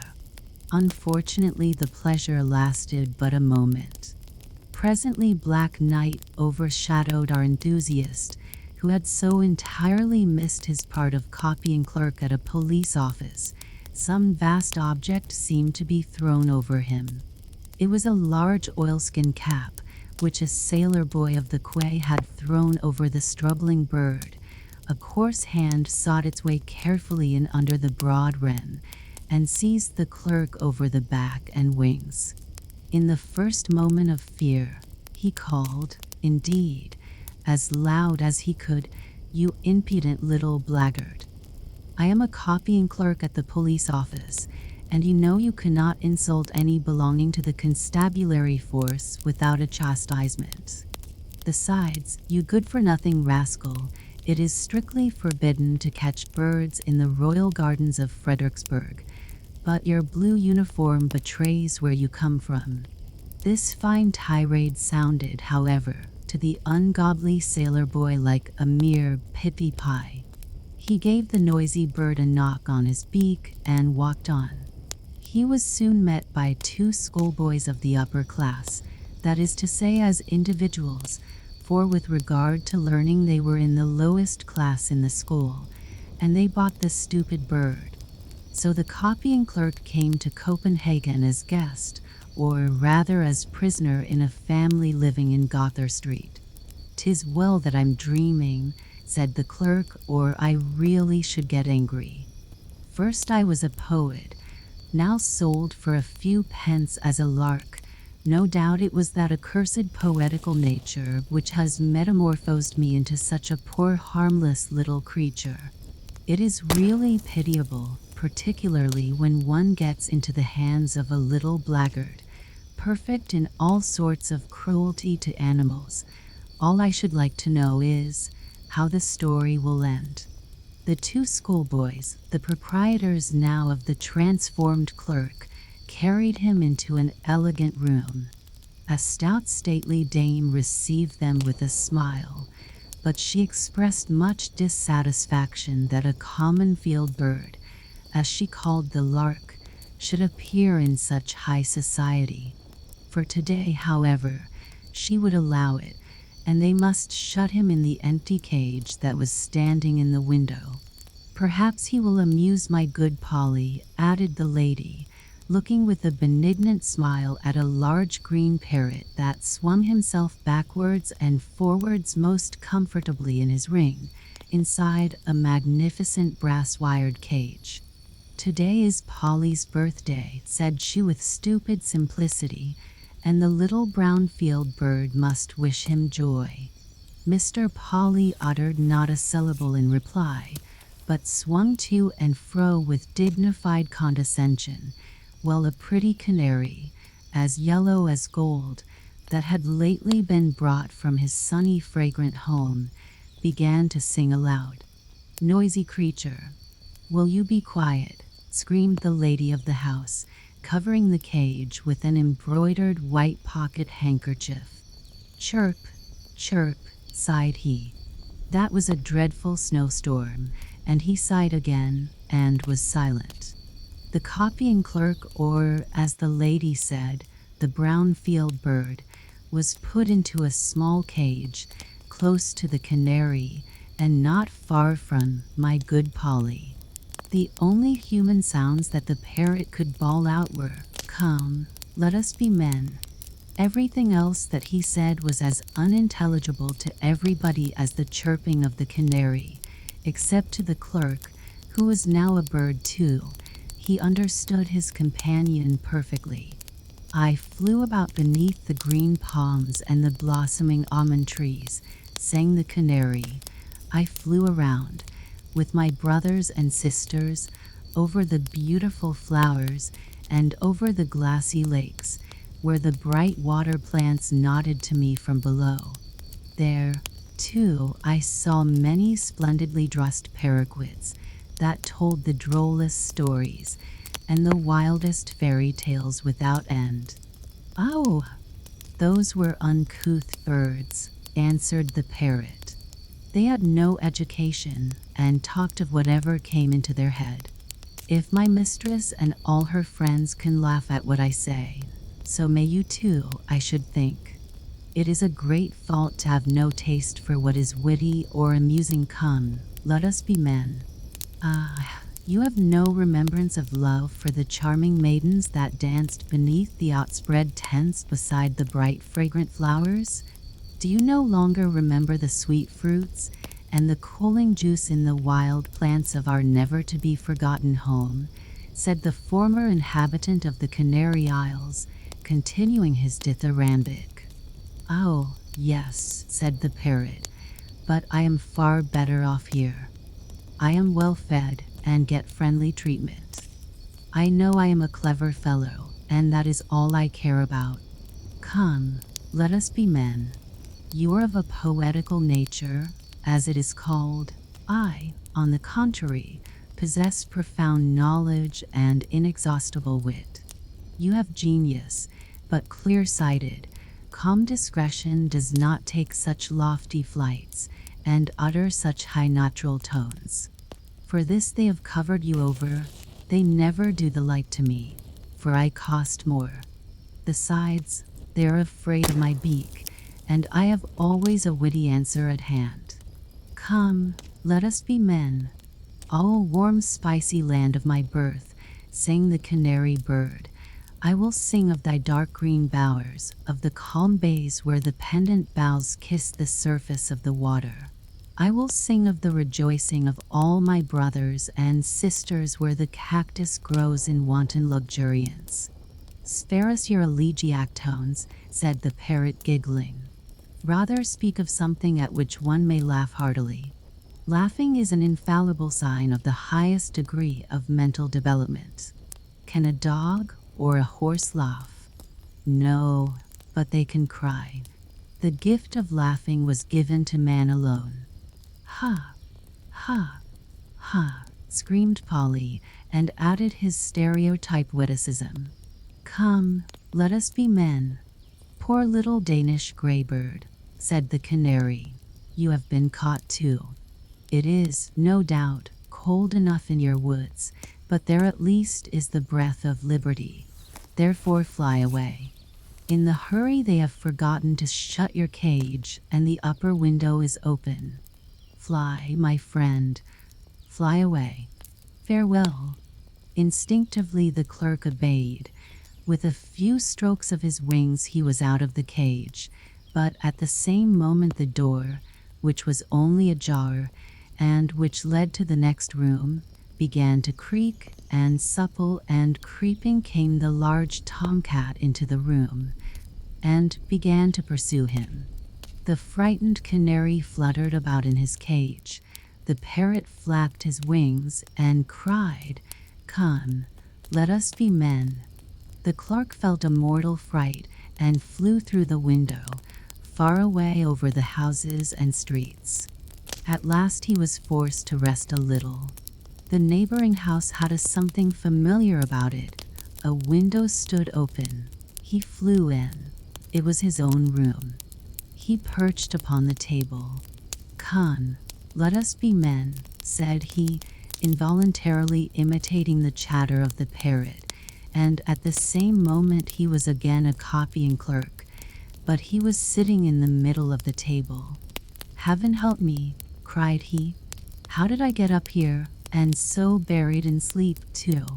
After all, that was a very unpleasant, disagreeable dream that haunted me.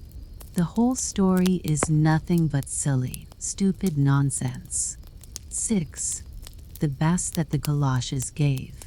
The following day, early in the morning, while the clerk was still in bed, someone knocked at his door.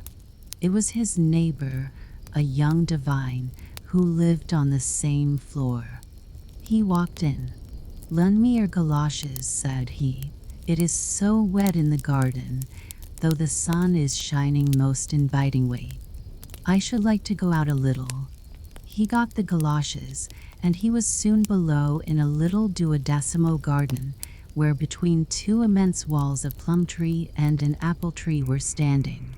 Even such a little garden as this was considered in the metropolis of Copenhagen as a great luxury. The young man wandered up and down the narrow paths, as well as the prescribed limits would allow. The clock struck 6. Without was heard the horn of a postboy. To travel, exclaimed he, overcome by most painful and passionate remembrances. That is the happiest thing in the world. That is the highest aim of all my wishes. Then at last would the agonizing restlessness be allayed, which destroys my existence. But it must be far, far away. I would behold magnificent Switzerland. I would travel to Italy, and it was a good thing that the power of the galoshes worked as instantaneously as lightning in a powder magazine would do. Otherwise, the poor man with his overstrained wishes would have traveled about the world too much for himself as well as for us. In short, he was traveling. He was in the middle of Switzerland, but packed up with 8 other passengers in the inside of an eternally creaking diligence. His head ached till it almost split.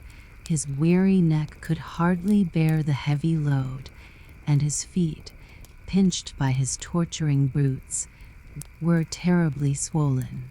He was in an intermediate state between sleeping and waking, at variance with himself, with his company, with the country, and with the government. In his right pocket he had his letter of credit, in the left his passport, and in a small leathern purse some double Louis d'or, carefully sewn up in the bosom of his waistcoat. Every dream proclaimed that one or the other of these valuables was lost, wherefore he started up as in a fever, and the first movement which his hand made described a magic triangle from the right pocket to the left, and then up towards the bosom, to feel if he had them all safe or not. From the roof inside the carriage, umbrellas, walking sticks, hats, and sundry other articles were depending, and hindered the view, which was particularly imposing.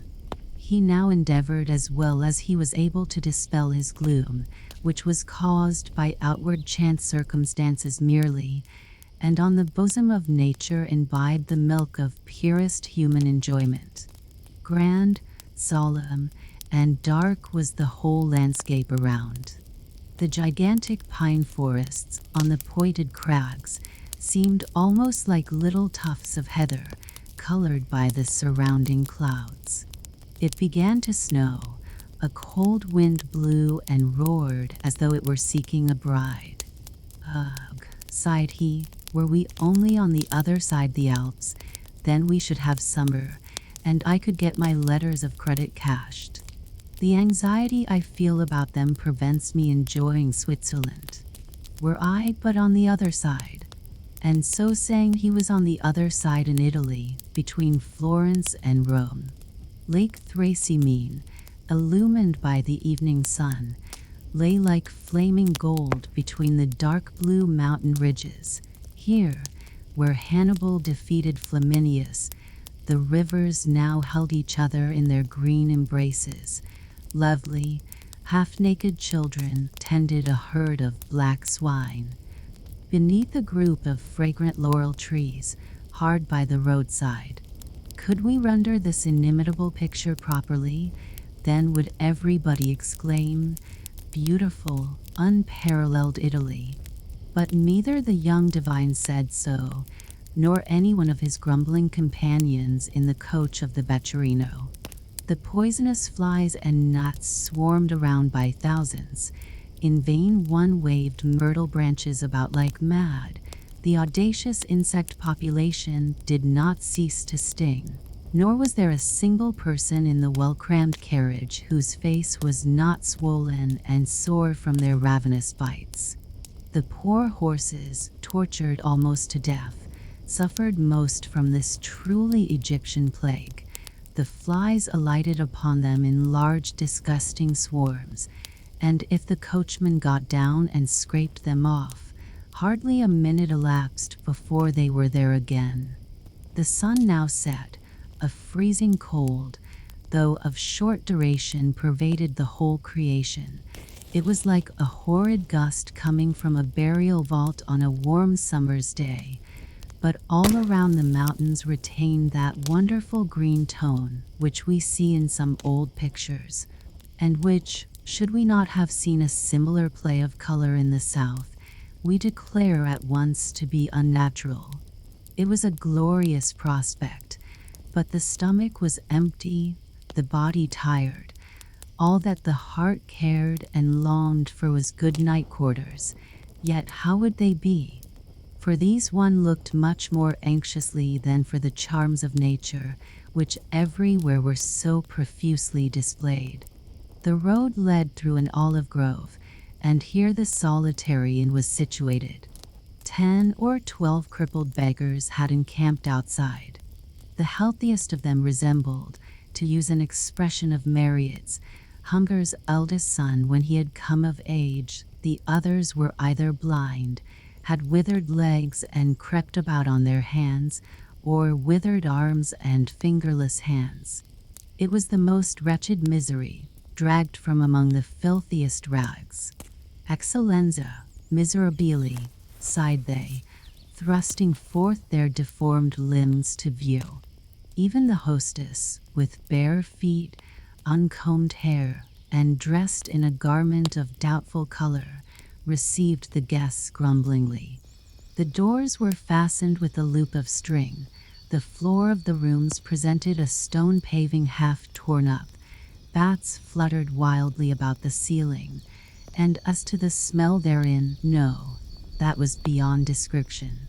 "You had better lay the cloth below in the stable," said one of the travelers. "There, at all events, one knows what one is breathing." The windows were quickly opened to let in a little fresh air.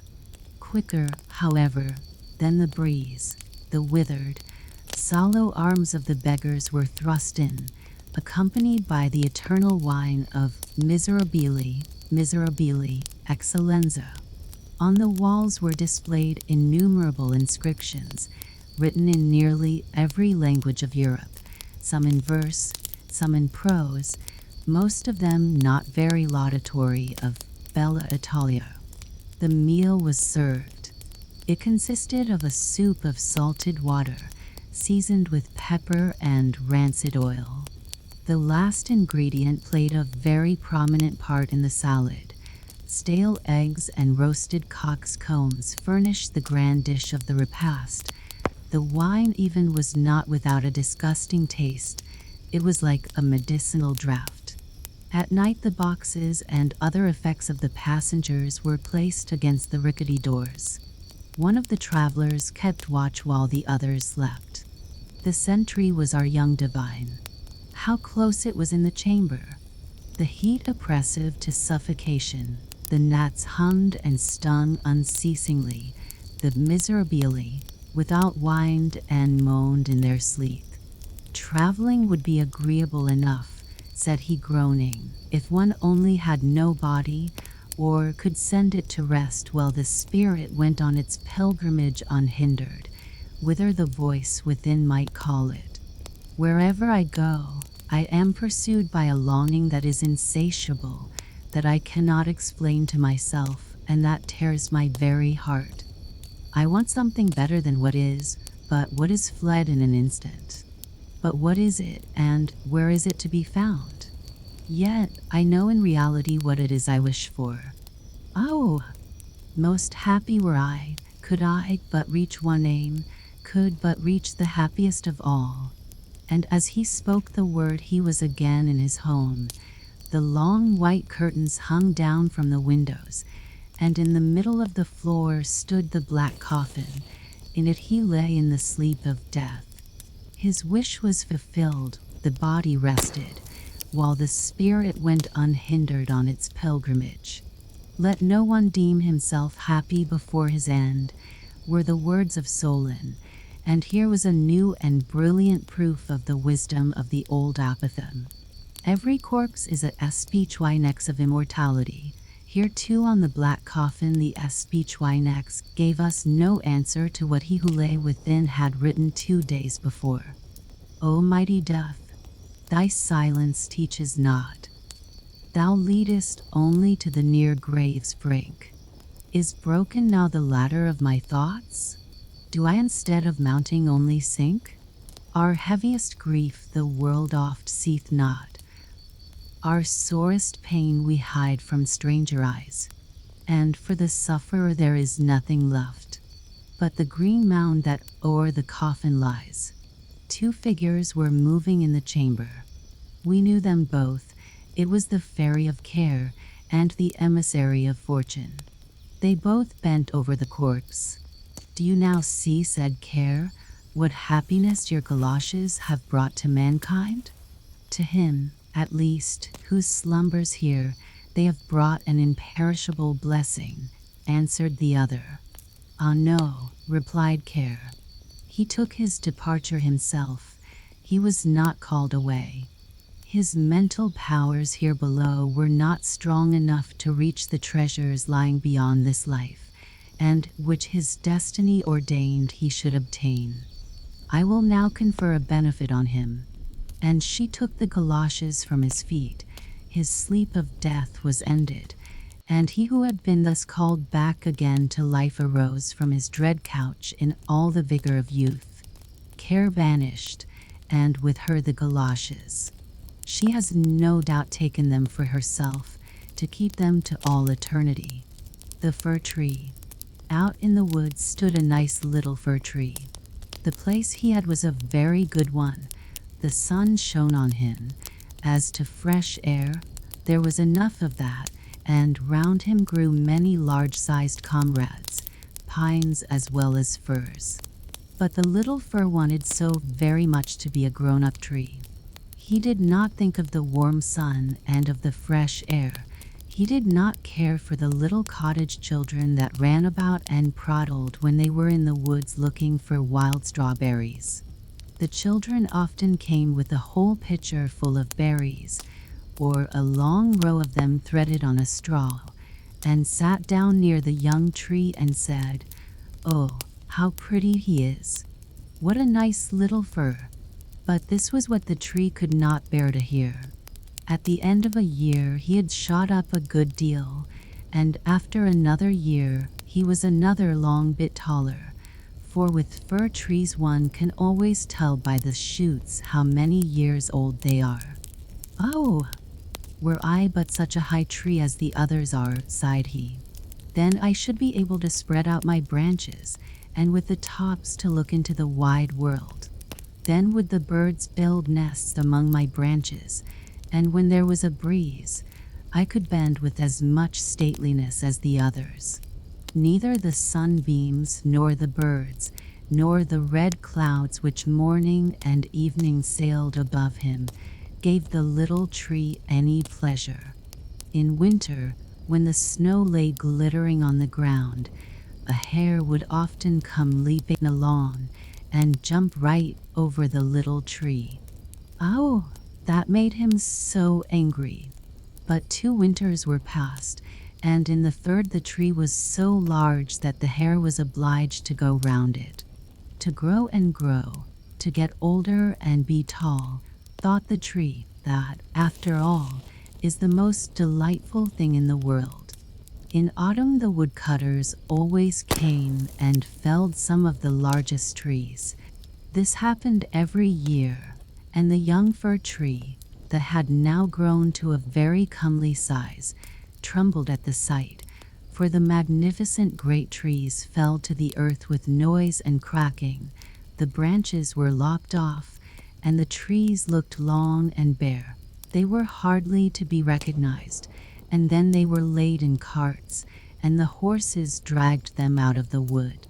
Where did they go to? What became of them? In spring, when the swallows and the storks came, the tree asked them, "Don't you know where they have been taken? Have you not met them anywhere?" The swallows did not know anything about it, but the stork looked musing, nodded his head, and said, "Yes, I think I know. I met many ships as I was flying hither from Egypt. On the ships were magnificent masts, and I venture to assert that it was they that smelt so of fir. I may congratulate you, for they lifted themselves on high most majestically. Oh, were I but old enough to fly across the sea. But how does the sea look in reality? What is it like?" "That would take a long time to explain," said the stork, and with these words off he went. "Rejoice in thy growth," said the sunbeams. "Rejoice in thy vigorous growth, and in the fresh life that moveth within thee." And the wind kissed the tree, and the dew wept tears over him, but the fir understood it not. When Christmas came, quite young trees were cut down, trees which often were not even as large or of the same age as this fir tree, who could never rest, but always wanted to be off. These young trees, and they were always the finest looking, retained their branches. They were laid on carts, and the horses drew them out of the wood. "Where are they going to?" asked the fir. "They are not taller than I.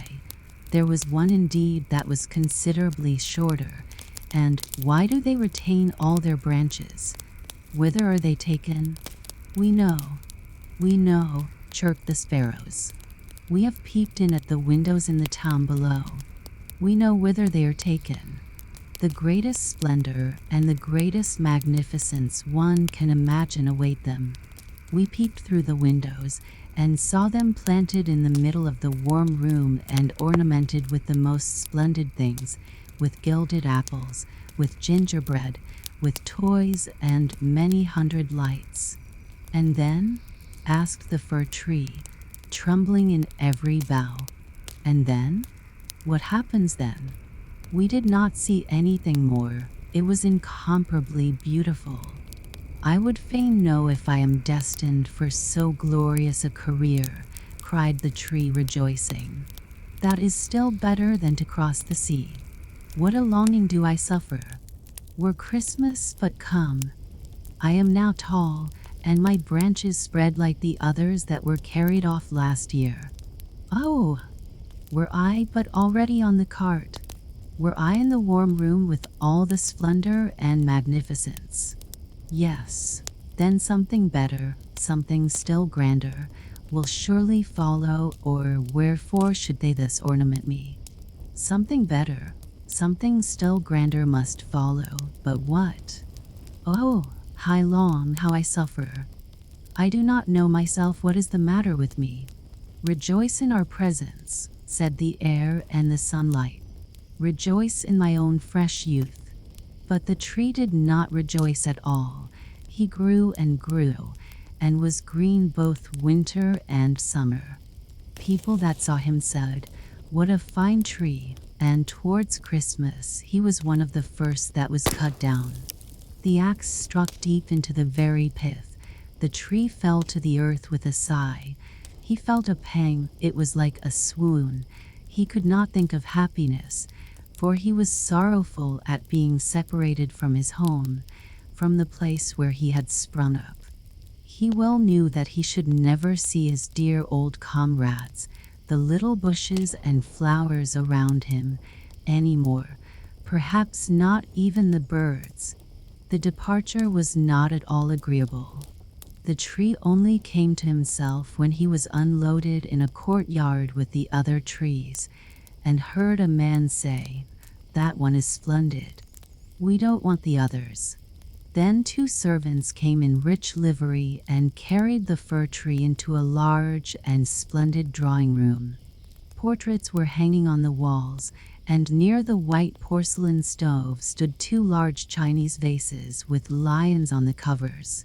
There, too, were large easy chairs, silken sofas, large tables full of picture books and full of toys, worth hundreds and hundreds of crowns. At least the children said so. And the fir tree was stuck upright in a cask that was filled with sand, but no one could see that it was a cask, for green cloth was hung all round it, and it stood on a large gaily colored carpet.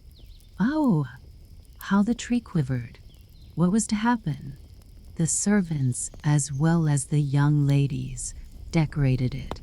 On one branch there hung little nets cut out of colored paper, and each net was filled with sugar plums, and among the other boughs gilded apples and walnuts were suspended, looking as though they had grown there, and little blue and white tapers were placed among the leaves. Dolls that looked for all the world like men, the tree had never beheld such before, were seen among the foliage, and at the very top a large star of gold tinsel was fixed. It was really splendid, beyond description splendid. This evening, they all said, "How it will shine this evening!" Oh, thought the tree, if the evening were but come, if the tapers were but lighted, and then I wonder what will happen. Perhaps the other trees from the forest will come to look at me. Perhaps the sparrows will beat against the window panes. I wonder if I shall take root here, and winter and summer stand covered with ornaments. He knew very much about the matter, but he was so impatient that for sheer longing he got a pain in his back, and this with trees is the same thing as a headache with us. The candles were now lighted. What brightness! What splendor! The tree trembled so in every bough that one of the tapers set fire to the foliage. It blazed up famously. "Help! Help!" cried the young ladies, and they quickly put out the fire. Now the tree did not even dare tremble. What a state he was in! He was so uneasy lest he should lose something of his splendor, that he was quite bewildered amidst the glare and brightness, when suddenly both folding doors opened and a troop of children rushed in as if they would upset the tree. The older persons followed quietly. The little ones stood quite still. But it was only for a moment. Then they shouted that the whole place re-echoed with their rejoicing. They danced round the tree, and one present after the other was pulled off. "What are they about?" thought the tree. "What is to happen now?"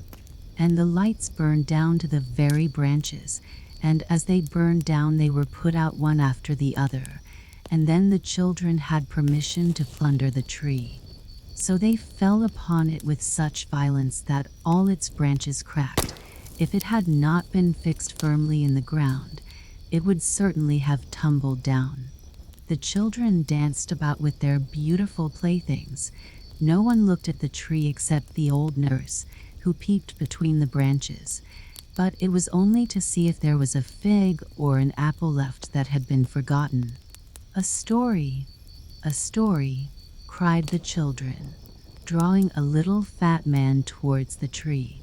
He seated himself under it and said, "Now we are in the shade, and the tree can listen too. But I shall tell only one story. Now which will you have? That about Ivediavidi, or about Humpy Dumpy, who tumbled downstairs, and yet after all came to the throne and married the princess?" "Ivediavidi," cried some. "Humpy Dumpy," cried the others. There was such a bawling and screaming. The fir tree alone was silent, and he thought to himself, "Am I not to bawl with the rest? Am I to do nothing whatever?" For he was one of the company, and had done what he had to do. And the man told about Humpy Dumpy that tumbled down, who notwithstanding came to the throne, and at last married the princess. And the children clapped their hands and cried, "Oh, go on! Do go on!" They wanted to hear about Ivediavidi too, but the little man only told them about Humpy Dumpy. The fir tree stood quite still and absorbed in thought.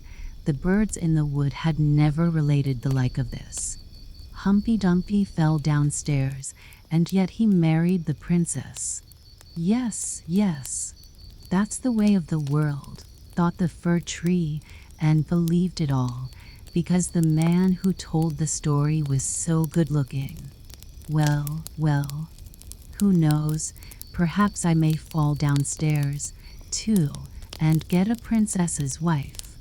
And he looked forward with joy to the morrow, when he hoped to be decked out again with lights, playthings, fruits, and tinsel. "I won't tremble tomorrow," thought the fir tree. "I will enjoy to the full all my splendor. Tomorrow I shall hear again the story of Humpy Dumpy, and perhaps that of Ivediavidi too."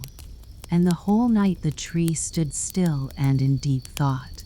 In the morning the servant and the housemaid came in. "Now then the splendor will begin again," thought the fir. But they dragged him out of the room, and up the stairs into the loft, and here, in a dark corner, where no daylight could enter, they left him. "What's the meaning of this?" thought the tree. "What am I to do here? What shall I hear now, I wonder?" And he leaned against the wall lost in reverie. Time enough had he too for his reflections. 4 days and nights passed on, and nobody came up, and when at last somebody did come, it was only to put some great trunks in a corner, out of the way. There stood the tree quite hidden. It seemed as if he had been entirely forgotten. "'Tis now winter out of doors," thought the tree.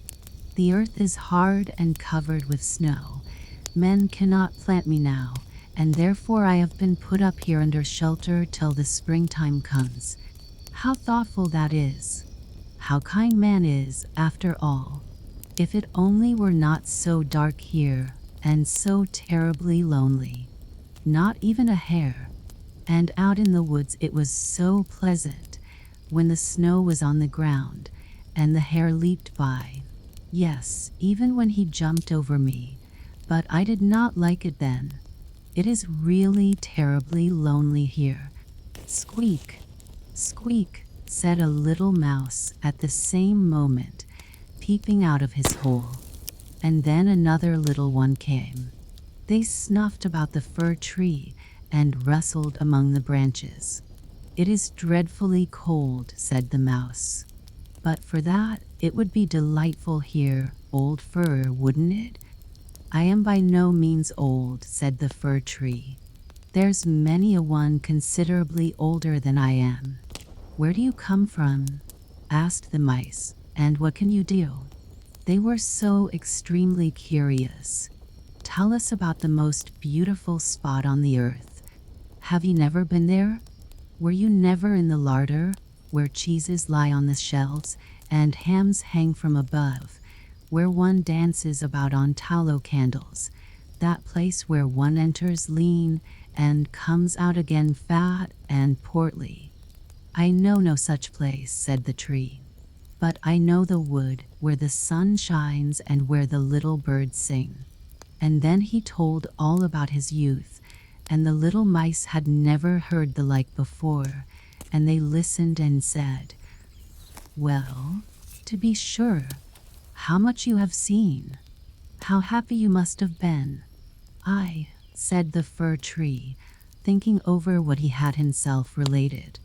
"Yes, in reality those were happy times." And then he told about Christmas Eve, when he was decked out with cakes and candles. "Oh," said the little mice, "how fortunate you have been, old fir tree." "I am by no means old," said he. "I came from the wood this winter. I am in my prime, and am only rather short for my age." "What delightful stories you know," said the mice, and the next night they came with 4 other little mice, who were to hear what the tree recounted, and the more he related, the more he remembered himself, and it appeared as if those times had really been happy times. "But they may still come, they may still come. Humpy Dumpy fell downstairs, and yet he got a princess, and he thought at the moment of a nice little birch tree growing out in the woods. To the fir, that would be a real charming princess." "Who is Humpy Dumpy?" asked the mice. So then the fir tree told the whole fairy tale, for he could remember every single word of it, and the little mice jumped for joy up to the very top of the tree. Next night 2 more mice came, and on Sunday 2 rats even, but they said the stories were not interesting, which vexed the little mice, and they, too, now began to think them not so very amusing either. "Do you know only one story?" asked the rats. "Only that one," answered the tree. "I heard it on my happiest evening, but I did not then know how happy I was. It is a very stupid story. Don't you know one about bacon and tallow candles? Can't you tell any larder stories?" "No," said the tree. "Then goodbye," said the rats, and they went home. At last the little mice stayed away also, and the tree sighed. After all, it was very pleasant when the sleek little mice sat round me and listened to what I told them. Now that too is over. But I will take good care to enjoy myself when I am brought out again." But when was that to be? Why, one morning there came a quantity of people and set to work in the loft. The trunks were moved, the tree was pulled out and thrown rather hard, it is true, down on the floor, but a man drew him towards the stairs, where the daylight shone. "Now merry life will begin again," thought the tree. He felt the fresh air, the first sunbeam, and now he was out in the courtyard. All passed so quickly, there was so much going on around him, the tree quite forgot to look to himself. The court adjoined a garden, and all was in flower. The roses hung so fresh and odorous over the balustrade. The lindens were in blossom. The swallows flew by and said, "Quirvit, my husband is come," but it was not the fir tree that they met. "Now, then, I shall really enjoy life," said he exultingly, and spread out his branches. But, alas, they were all withered and yellow. It was in a corner that he lay, among weeds and nettles. The golden star of tinsel was still on the top of the tree and glittered in the sunshine. In the courtyard, some of the merry children were playing who had danced at Christmas round the fir tree, and were so glad at the sight of him. One of the youngest ran and tore off the golden star.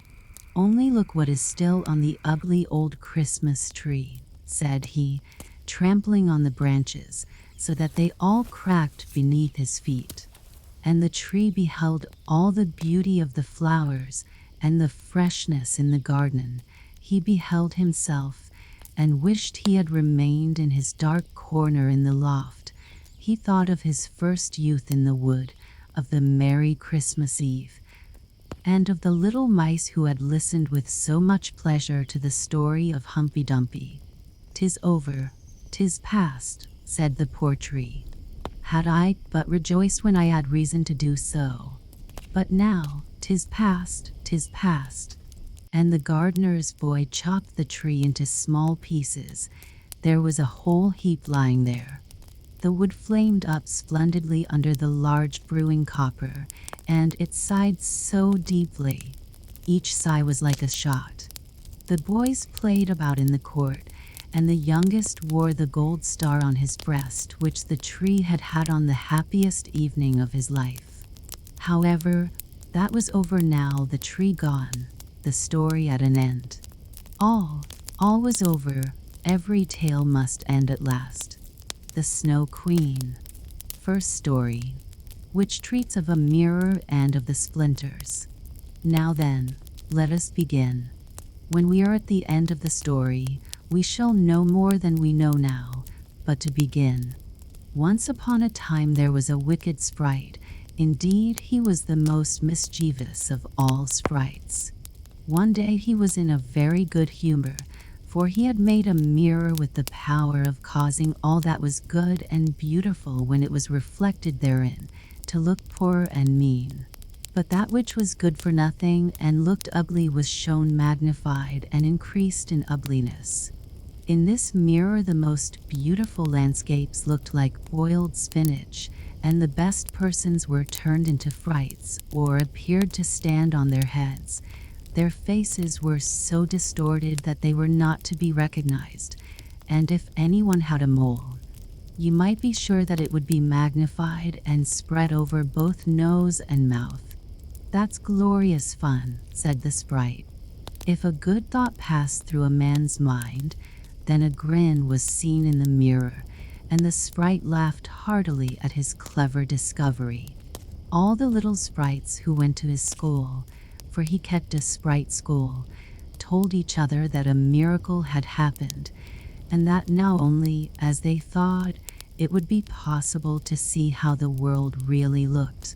They ran about with the mirror, and at last there was not a land or a person who was not represented distorted in the mirror. So then they thought they would fly up to the sky and have a joke there. The higher they flew with the mirror, the more terribly it grinned. They could hardly hold it fast. Higher and higher still they flew, nearer and nearer to the stars, when suddenly the mirror shook so terribly with grinning that it flew out of their hands and fell to the earth, where it was dashed in 100 million and more pieces. And now it worked much more evil than before, for some of these pieces were hardly so large as a grain of sand, and they flew about in the wide world, and when they got into people's eyes, there they stayed, and then people saw everything perverted, or only had an eye for that which was evil. This happened because the very smallest bit had the same power which the whole mirror had possessed. Some persons even got a splinter in their heart, and then it made one shudder, for their heart became like a lump of ice. Some of the broken pieces were so large that they were used for window panes, through which one could not see one's friends. Other pieces were put in spectacles, and that was a sad affair when people put on their glasses to see well and rightly. Then the wicked sprite laughed till he almost choked, for all this tickled his fancy. The fine splinters still flew about in the air, and now we shall hear what happened next. Second story. A little boy and a little girl. In a large town, where there are so many houses and so many people that there is no roof left for everybody to have a little garden, and where, on this account, most persons are obliged to content themselves with flowers in pots, there lived two little children, who had a garden somewhat larger than a flower pot. They were not brother and sister, but they cared for each other as much as if they were. Their parents lived exactly opposite. They inhabited two garrets, and where the roof of the one house joined that of the other, and the gutter ran along the extreme end of it, there was to each house a small window. One needed only to step over the gutter to get from one window to the other. The children's parents had large wooden boxes there, in which vegetables for the kitchen were planted, and little rose trees besides. There was a rose in each box, and they grew splendidly. They now thought of placing the boxes across the gutter, so that they nearly reached from one window to the other, and looked just like two walls of flowers. The tendrils of the peas hung down over the boxes, and the rose trees shot up long branches, twined round the windows, and then bent towards each other. It was almost like a triumphant arch of foliage and flowers. The boxes were very high, and the children knew that they must not creep over them, so they often obtained permission to get out of the windows to each other, and to sit on their little stools among the roses, where they could play delightfully. In winter there was an end of this pleasure. The windows were often frozen over, but then they heated copper farthings on the stove, and laid the hot farthing on the window pane, and then they had a capital peephole, quite nicely rounded, and out of each peeped a gentle, friendly eye. It was the little boy and the little girl who were looking out. His name was Kay, hers was Gerda. In summer, with one jump, they could get to each other, but in winter they were obliged first to go down the long stairs, and then up the long stairs again, and out of doors there was quite a snowstorm. "It is the white bees that are swarming," said Kay's old grandmother. "Do the white bees choose a queen?" asked the little boy, for he knew that the honey bees always have one. "Yes," said the grandmother, "she flies where the swarm hangs in the thickest clusters. She is the largest of all, and she can never remain quietly on the earth, but goes up again into the black clouds. Many a winter's night she flies through the streets of the town and peeps in at the windows, and they then freeze in so wondrous a manner that they look like flowers." "Yes, I have seen it," said both the children, and so they knew that it was true. "Can the Snow Queen come in?" said the little girl. "Only let her come in," said the little boy. "Then I'd put her on the stove, and she'd melt." And then his grandmother patted his head and told him other stories. In the evening, when little Kay was at home and half undressed, he climbed up on the chair by the window and peeped out of the little hole. A few snowflakes were falling, and one, the largest of all, remained lying on the edge of a flower pot. The flake of snow grew larger and larger, and at last it was like a young lady, dressed in the finest white gauze, made of a million little flakes like stars. She was so beautiful and delicate, but she was of ice, of dazzling, sparkling ice. Yet she lived. Her eyes gazed fixedly, like two stars, but there was neither quiet nor repose in them. She nodded towards the window and beckoned with her hand. The little boy was frightened and jumped down from the chair. It seemed to him as if, at the same moment, a large bird flew past the window. The next day it was a sharp frost, and then the spring came. The sun shone, the green leaves appeared, the swallows built their nests, the windows were opened, and the little children again sat in their pretty garden, high up on the leads at the top of the house. That summer the roses flowered in unwanted beauty.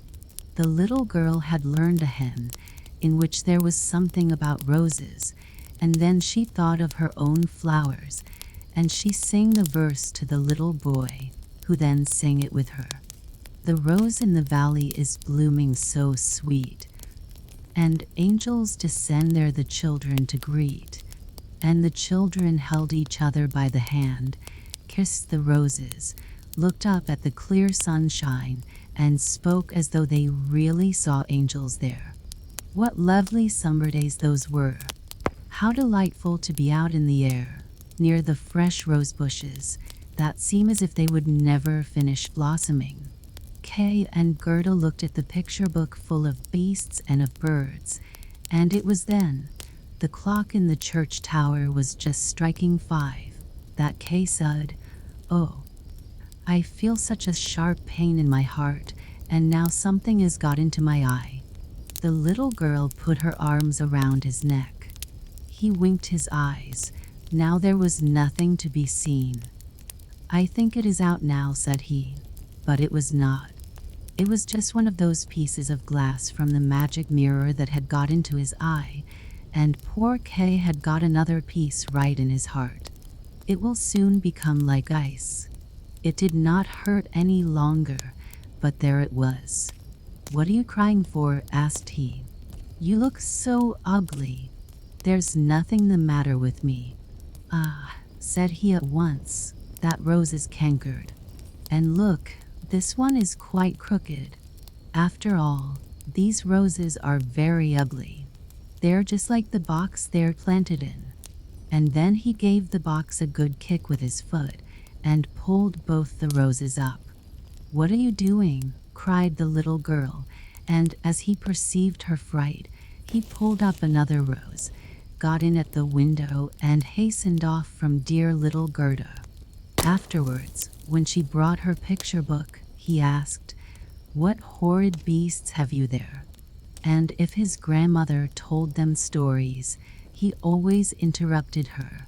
Besides, if he could manage it, he would get behind her, put on her spectacles, and imitate her way of speaking.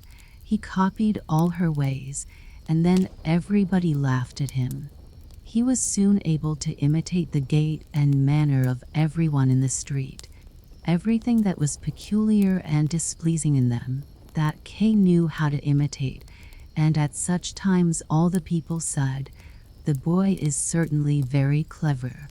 But it was the glass he had got in his eye, the glass that was sticking in his heart, which made him tease even little Gerda, whose whole soul was devoted to him. His games now were quite different to what they had formerly been. They were so very knowing. One winter's day, when the flakes of snow were flying about, he spread the skirts of his blue coat and caught the snow as it fell. "Look through this glass," Gerda said he. And every flake seemed larger and appeared like a magnificent flower or beautiful star. It was splendid to look at.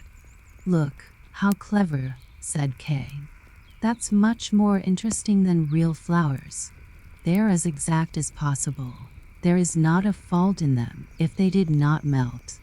It was not long after this that Kay came one day with large gloves on and his little sledge at his back and bawled right into Gerda's ears, I have permission to go out into the square where the others are playing," and off he was in a moment. There, in the marketplace, some of the boldest of the boys used to tie their sledges to the carts as they passed by, and so they were pulled along and got a good ride. It was so capital. Just as they were in the very height of their amusement, a large sledge passed by. It was painted quite white, and there was someone in it wrapped up in a rough white mantle of fur, with a rough white fur cap on his head. The sledge drove round the square twice, and Kay tied on his sledge as quickly as he could, and off he drove with it. On they went quicker and quicker into the next street, and the person who drove turned round to Kay and nodded to him in a friendly manner, just as if they knew each other. Every time he was going to untie his sledge, the person nodded to him, and then Kay sat quiet, and so on they went till they came outside the gates of the town. Then the snow began to fall so thickly that the little boy could not see an arm's length before him, but still on he went, when suddenly he let go the string he held in his hand in order to get loose from the sledge, but it was of no use. Still the little vehicle rushed on with the quickness of the wind. He then cried as loud as he could, but no one heard him. The snow drifted and the sledge flew on, and sometimes it gave a jerk as though they were driving over hedges and ditches. He was quite frightened, and he tried to repeat the Lord's Prayer, but all he could do, he was only able to remember the multiplication table. The snowflakes grew larger and larger, till at last they looked just like great white fowls. Suddenly they flew on one side. The large sledge stopped, and the person who drove rose up. It was a lady. Her cloak and cap were of snow. She was tall and of slender figure, and of a dazzling whiteness. It was the Snow Queen. "We have traveled fast," said she, "but it is freezingly cold. Come under my bearskin." And she put him in the sledge beside her, wrapped the fur round him, and he felt as though he were sinking in a snow wreath. "Are you still cold?" asked she, and then she kissed his forehead. Ah, it was colder than ice. It penetrated to his very heart, which was already almost a frozen lump. It seemed to him as if he were about to die, but a moment more, and it was quite congenial to him, and he did not remark the cold that was around him. "My sledge. Do not forget my sledge." It was the first thing he thought of. It was there tied to one of the white chickens, who flew along with it on his back behind the large sledge. The Snow Queen kissed Kay once more, and then he forgot little Gerda, grandmother, and all whom he had left at his home. "Now you will have no more kisses," said she, "or else I should kiss you to death." Kay looked at her. She was very beautiful. A more clever or a more lovely countenance he could not fancy to himself, and she no longer appeared of ice as before, when she sat outside the window and beckoned to him. In his eyes she was perfect. He did not fear her at all, and told her that he could calculate in his head and with fractions, even, that he knew the number of square miles there were in the different countries, and how many inhabitants they contained, and she smiled while he spoke. It then seemed to him as if what he knew was not enough, and he looked upwards in the large, huge, empty space above him, and on she flew with him, flew high over the black clouds, while the storm moaned and whistled as though it were singing some old tune. On they flew over woods and lakes, over seas and many lands, and beneath them the chilling storm rushed fast. The wolves howled, the snow crackled. Above them flew large screaming crows, but higher up appeared the moon, quite large and bright, and it was on it that Kay gazed during the long, long winter's night, while by day he slept at the feet of the Snow Queen. Third story. Of the flower garden at the old woman's who understood witchcraft. But what became of little Gerda when Kay did not return? Where could he be? Nobody knew. Nobody could give any intelligence.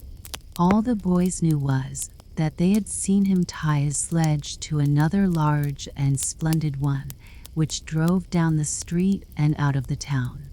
Nobody knew where he was. Many sad tears were shed, and little Gerda wept long and bitterly.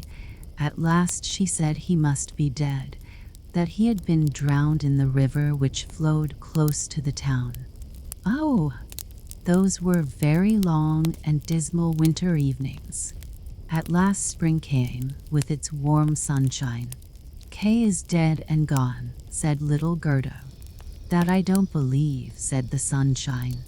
Kay is dead and gone, said she to the swallows. That I don't believe, said they, and at last little Gerda did not think so any longer either. I'll put on my red shoes, said she, one morning. Kay has never seen them, and then I'll go down to the river and ask there. It was quite early. She kissed her old grandmother, who was still asleep, put on her red shoes, and went alone to the river. Is it true that you have taken my little playfellow? I will make you a present of my red shoes, if you will give him back to me. And, as it seemed to her, the blue waves nodded in a strange manner. Then she took off her red shoes, the most precious things she possessed, and threw them both into the river. But they fell close to the bank, and the little waves bore them immediately to land. It was as if the stream would not take what was dearest to her, for in reality it had not got little Kay. But Gerda thought that she had not thrown the shoes out far enough. So she clambered into a boat which lay among the rushes, went to the farthest end, and threw out the shoes. But the boat was not fastened, and the motion which she occasioned made it drift from the shore. She observed this and hastened to get back, but before she could do so, the boat was more than a yard from the land and was gliding quickly onward. Little Gerda was very frightened and began to cry, but no one heard her except the sparrows, and they could not carry her to land, but they flew along the bank and sang as if to comfort her, "Here we are. Here we are." The boat drifted with the stream. Little Gerda sat quite still without shoes, for they were swimming behind the boat, but she could not reach them, because the boat went much faster than they did. The banks on both sides were beautiful, lovely flowers, venerable trees, and slopes with sheep and cows, but not a human being was to be seen. "Perhaps the river will carry me to little Kay," said she, and then she grew less sad. She rose and looked for many hours at the beautiful green banks. Presently she sailed by a large cherry orchard, where was a little cottage with curious red and blue windows. It was thatched, and before it 2 wooden soldiers stood sentry and presented arms when anyone went past. Gerda called to them, for she thought they were alive, but they, of course, did not answer. She came close to them, for the stream drifted the boat quite near the land. Gerda called still louder, and an old woman then came out of the cottage, leaning upon a crooked stick. She had a large broad-brimmed hat on, painted with the most splendid flowers. "Poor little child," said the old woman. "How did you get upon the large rapid river, to be driven about so in the wide world?" And then the old woman went into the water, caught hold of the boat with her crooked stick, drew it to the bank, and lifted little Gerda out. And Gerda was so glad to be on dry land again, but she was rather afraid of the strange old woman. "But come and tell me who you are, and how you came here," said she. And Gerda told her all, and the old woman shook her head and said, Ahem, ahem. And when Gerda had told her everything, and asked her if she had not seen little Kay, the woman answered that he had not passed there, but he no doubt would come, and she told her not to be cast down, but taste her cherries, and look at her flowers, which were finer than any in a picture book, each of which could tell a whole story. She then took Gerda by the hand, led her into the little cottage, and locked the door. The windows were very high up, the glass was red, blue, and green, and the sunlight shone through quite wondrously in all sorts of colors. On the table stood the most exquisite cherries, and Gerda ate as many as she chose, for she had permission to do so. While she was eating, the old woman combed her hair with a golden comb, and her hair curled and shone with a lovely golden color around that sweet little face, which was so round and so like a rose. I have often longed for such a dear little girl, said the old woman. Now you shall see how well we agree together. And while she combed little Gerda's hair, the child forgot her foster brother Kay more and more, for the old woman understood magic, but she was no evil being. She only practiced witchcraft a little for her own private amusement, and now she wanted very much to keep little Gerda.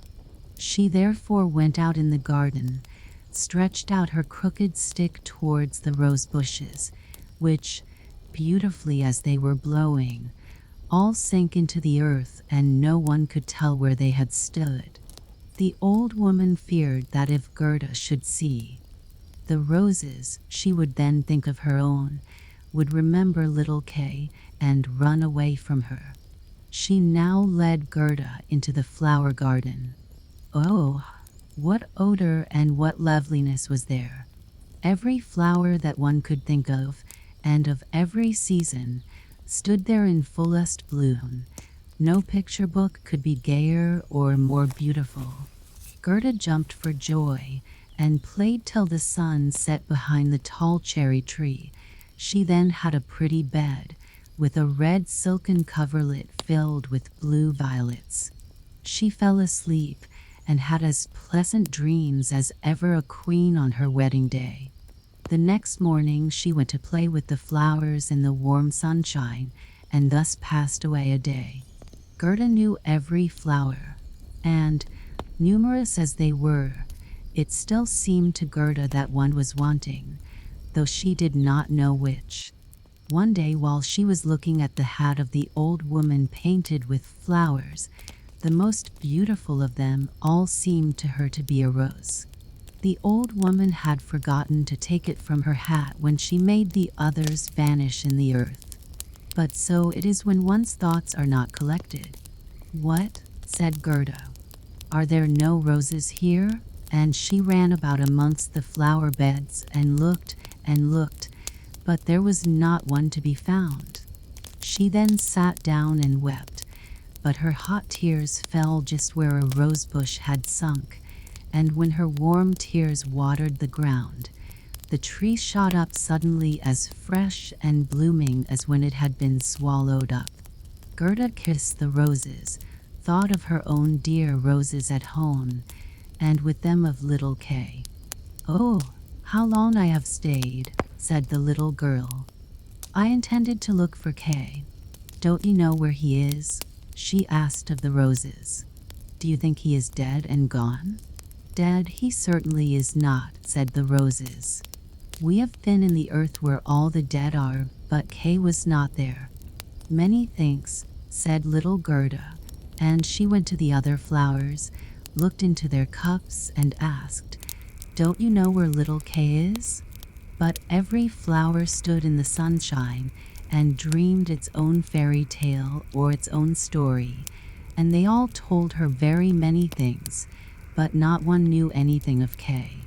Well, what did the tiger lily say? Hearest thou not the drum? Bum, bum, Those are the only two tones. Always bum, bum. Hark to the plaintive song of the old woman, to the call of the priests. The Hindu woman in her long robe stands upon the funeral pile. The flames rise around her and her dead husband, but the Hindu woman thinks on the living one in the surrounding circle, on him whose eyes burn hotter than the flames on him, the fire of whose eyes pierces her heart more than the flames which soon will burn her body to ashes. Can the heart's flame die in the flame of the funeral pile? I don't understand that at all, said little Gerda. That is my story, said the lily. What did the convolvulus say? Projecting over a narrow mountain path there hangs an old feudal castle. Thick evergreens grow on the dilapidated walls, and around the altar, where a lovely maiden is standing, she bends over the railing and looks out upon the rose. No fresher rose hangs on the branches than she. No apple blossom carried away by the wind is more buoyant. How her silken robe is rustling. Is he not yet come? Is it Kay that you mean? Asked little Gerda.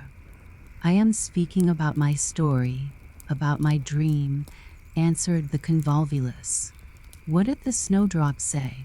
Between the trees a long board is hanging. It is a swing. Two little girls are sitting in it and swing themselves backwards and forwards. Their frocks are as white as snow, and long green silk ribbons flutter from their bonnets. Their brother, who is older than they are, stands up in the swing. He twines his arms round the cords to hold himself fast, for in one hand he has a little cup, and in the other a clay pipe. He is blowing soap bubbles. The swing moves, and the bubbles float in charming changing colors. The last is still hanging to the end of the pipe and rocks in the breeze. The swing moves. The little black dog, as light as a soap bubble, jumps up on his hind legs to try to get into the swing. It moves, the dog falls down, barks and is angry. They tease him, the bubble bursts. A swing, a bursting bubble, such is my song. What you relate may be very pretty, but you tell it in so melancholy a manner, and do not mention Kay. What do the hyacinths say? There were once upon a time 3 sisters, quite transparent and very beautiful. The robe of the one was red, that of the second blue, and that of the third white. They danced hand in hand beside the calm lake in the clear moonshine. They were not elfin maidens, but mortal children. A sweet fragrance was smelt, and the maidens vanished in the wood. The fragrance grew stronger. 3 coffins, and in them 3 lovely maidens, glided out of the forest and across the lake. The shining glowworms flew around like little floating lights. Do the dancing maidens sleep, or are they dead? The odor of the flowers says they are corpses. The evening bell tolls for the dead. You make me quite sad, said little Gerda. I cannot help thinking of the dead maidens. Oh, is little Kay really dead? The roses have been in the earth, and they say no. Ding, dong, sounded the hyacinth bells. We do not toll for little Kay. We do not know him. That is our way of singing, the only one we have. And Gerda went to the ranunculuses that looked forth from among the shining green leaves. You are a little bright sun, said Gerda. Tell me if you know where I can find my playfellow. And the ranunculus shone brightly and looked again at Gerda. What song could the ranunculus sing? It was one that said nothing about Kay either. In a small court the bright sun was shining in the first days of spring. The beams glided down the white walls of a neighbor's house, and close by the fresh yellow flowers were growing, shining like gold in the warm sun rays. An old grandmother was sitting in the air, her granddaughter, the poor and lovely servant, just come for a short visit. She knows her grandmother. There was gold, pure virgin gold in that blessed kiss. There, that is my little story, said the ranunculus. My poor old grandmother, sighed Gerda. Yes, she is longing for me, no doubt. She is sorrowing for me, as she did for little Kay. But I will soon come home, and then I will bring Kay with me. It is of no use asking the flowers. They only know their own old rhymes, and can tell me nothing. And she tucked up her frock to enable her to run quicker, but the narcissus gave her a knock on the leg just as she was going to jump over it. So she stood still, looked at the long yellow flower and asked, "You perhaps know something?" And she bent down to the narcissus. And what did it say? "I can see myself, I can see myself. Oh, how odorous I am." Up in the little garret there stands, half-dressed, a little dancer. She stands now on one leg, now on both. She despises the whole world, yet she lives only in imagination. She pours water out of the teapot over a piece of stuff which she holds in her hand. It is the bodice. Cleanliness is a fine thing. The white dress is hanging on the hook. It was washed in the teapot and dried on the roof. She puts it on, ties a saffron-colored kerchief round her neck, and then the gown looks whiter. "I can see myself, I can see myself." "That's nothing to me," said little Gerda. "That does not concern me." And then off she ran to the further end of the garden. The gate was locked, but she shook the rusted bolt till it was loosened, and the gate opened, and little Gerda ran off barefooted into the wide world. She looked round her thrice, but no one followed her. At last she could run no longer.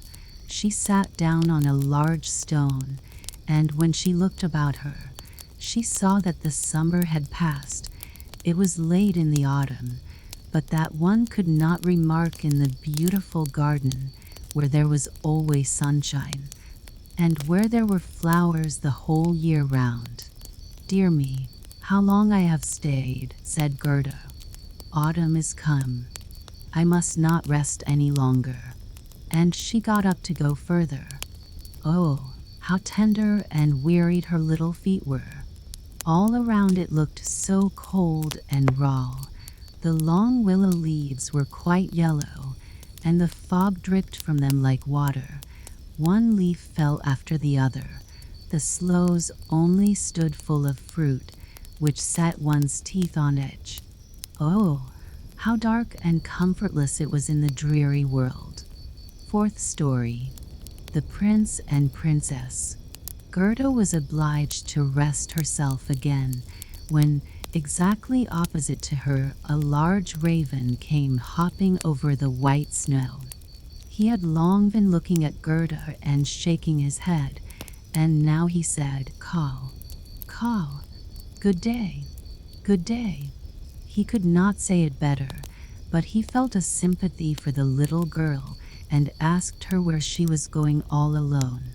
The word "alone" Gerda understood quite well, and felt how much was expressed by it, so she told the raven her whole history, and asked if he had not seen Kay.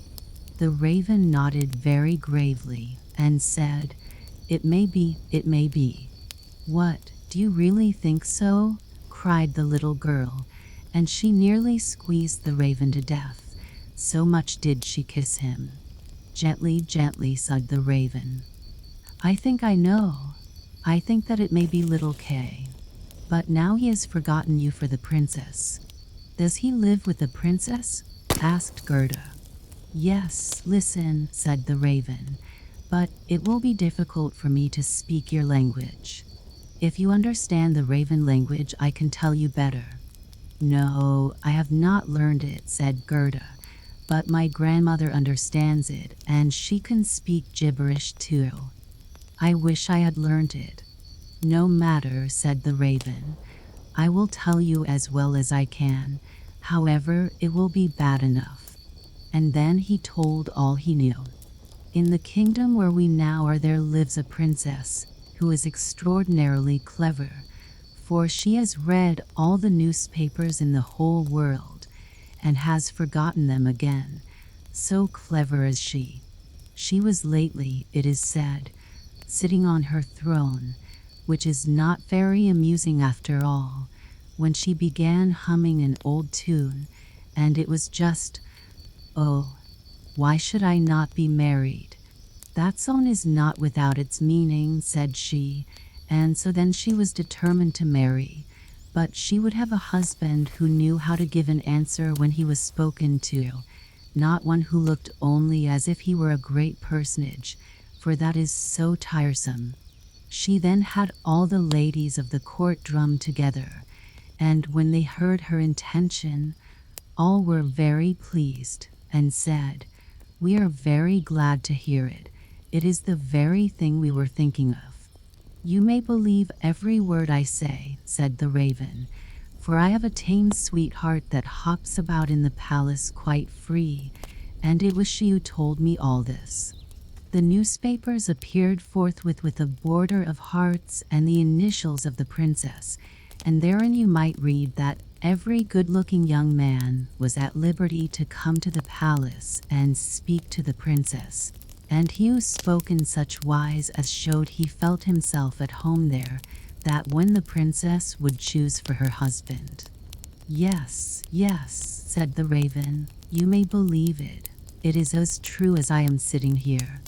People came in crowds. There was a crush and a hurry, but no one was successful either on the first or second day. They could all talk well enough when they were out in the street, but as soon as they came inside the palace gates and saw the guard richly dressed in silver, and the lackeys in gold on the staircase, and the large illuminated saloons, then they were abashed. And when they stood before the throne on which the princess was sitting, all they could do was to repeat the last word they had uttered, and to hear it again did not interest her very much. It was just as if the people within were under a charm, and had fallen into a trance till they came out again into the street, for then, oh, then, they could chatter enough. There was a whole row of them standing from the town gates to the palace. "I was there myself to look," said the raven. "They grew hungry and thirsty, but from the palace they got nothing whatever, not even a glass of water. Some of the cleverest, it is true, had taken bread and butter with them, but none shared it with his neighbor, for each thought, 'Let him look hungry, and then the princess won't have him.'" "But Kay, little Kay," said Gerda, "when did he come? Was he among the number?" "Patience, patience, we are just come to him.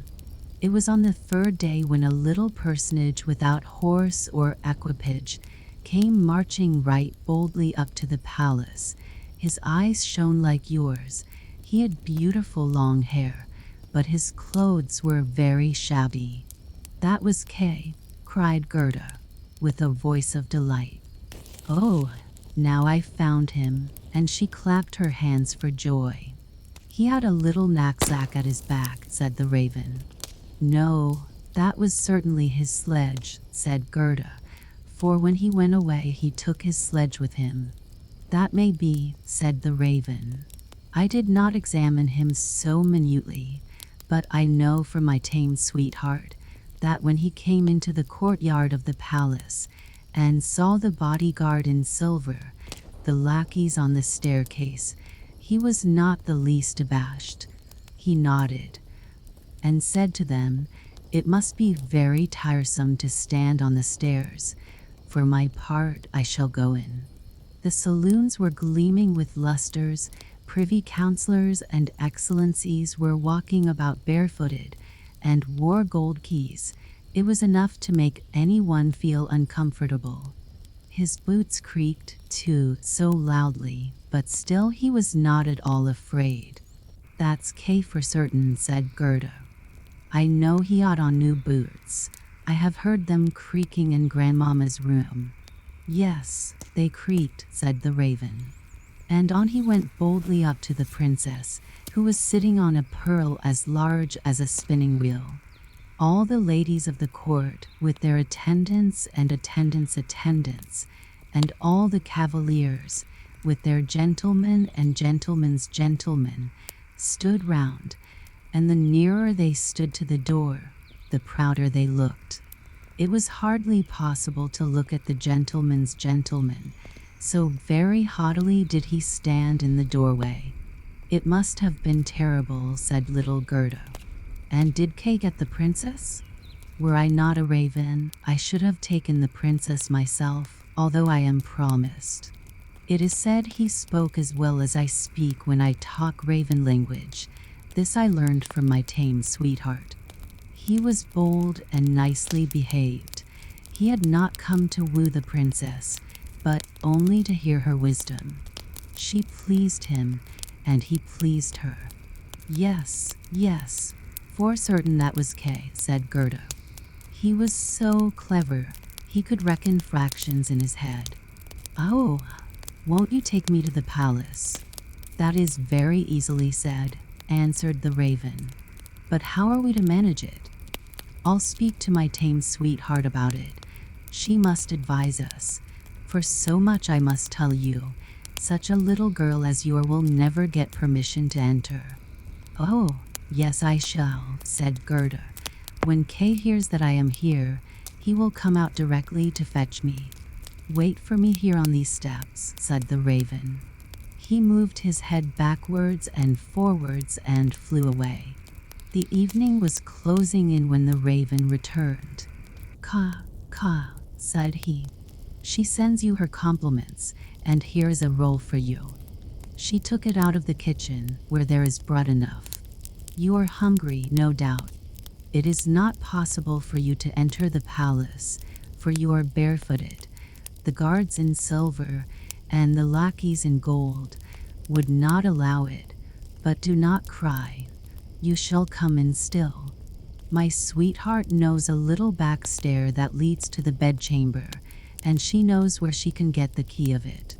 And they went into the garden in the large avenue, where one leaf was falling after the other, and when the lights in the palace had all gradually disappeared, the raven led little Gerda to the back door, which stood half open. Oh, how Gerda's heart beat with anxiety and longing. It was just as if she had been about to do something wrong, and yet she only wanted to know if little Kay was there. Yes, he must be there.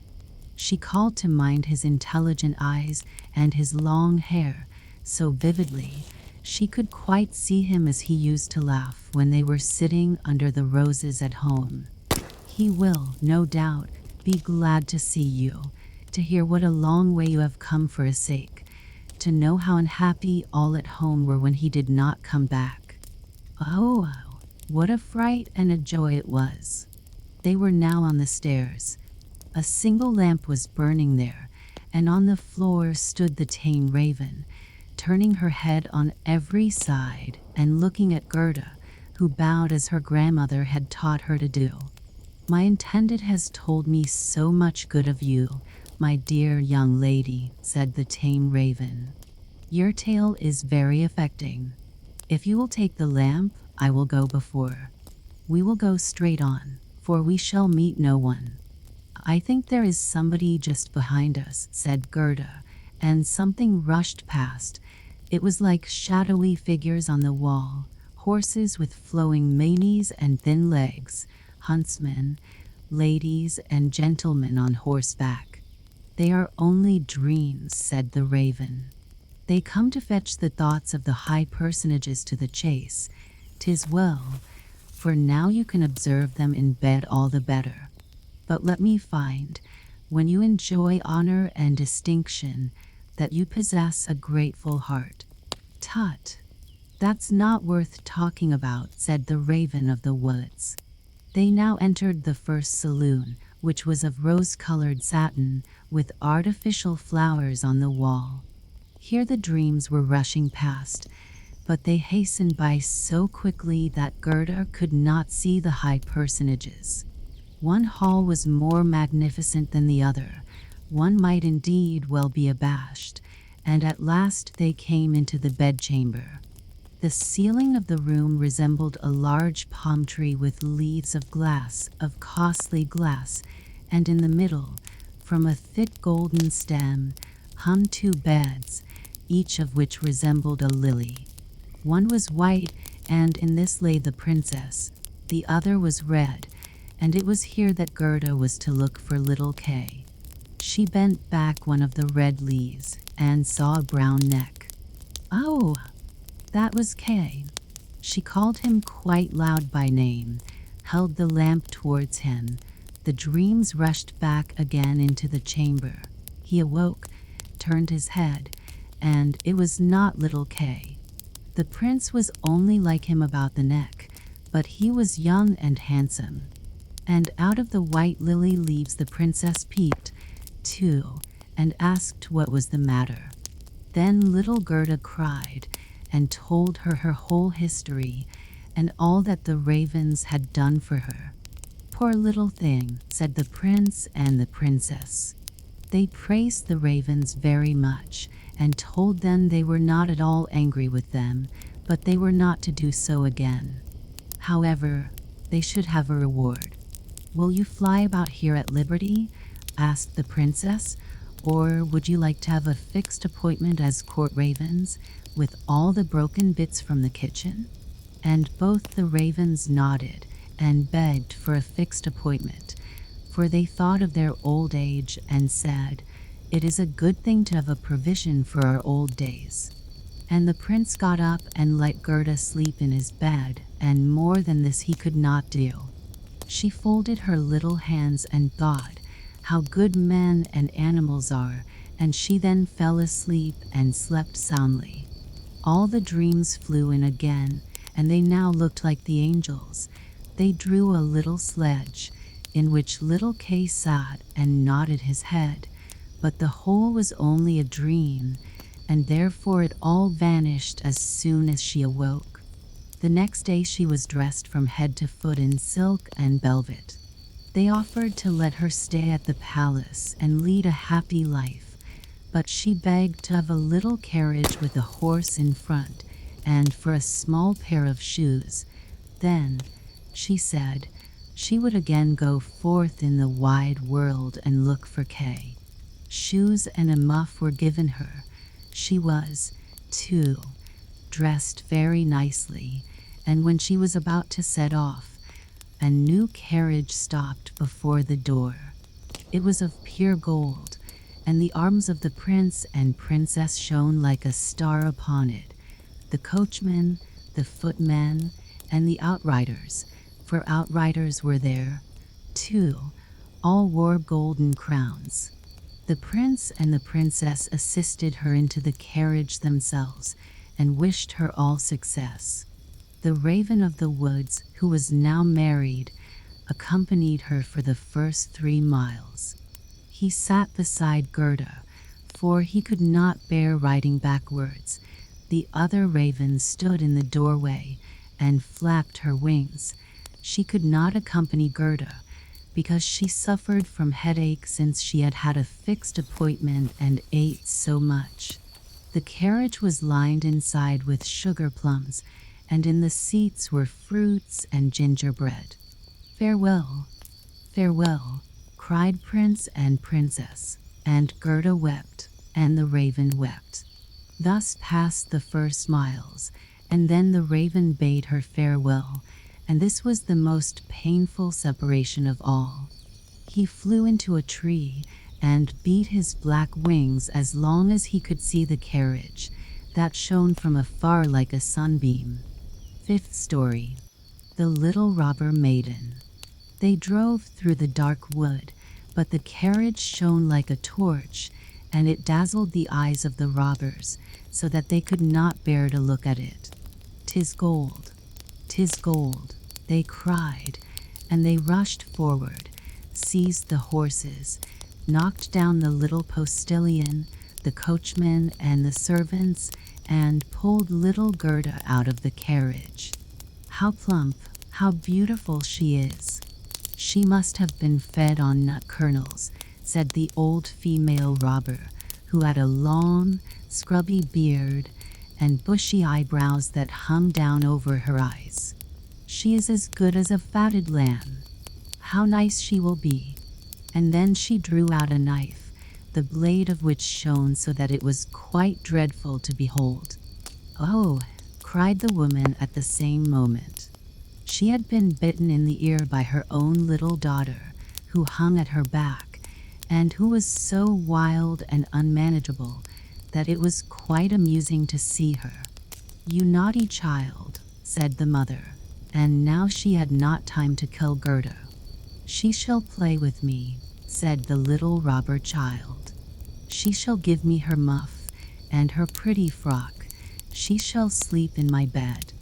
And then she gave her mother another bite, so that she jumped and ran round with the pain, and the robbers laughed and said, "Look, how she is dancing with the little one."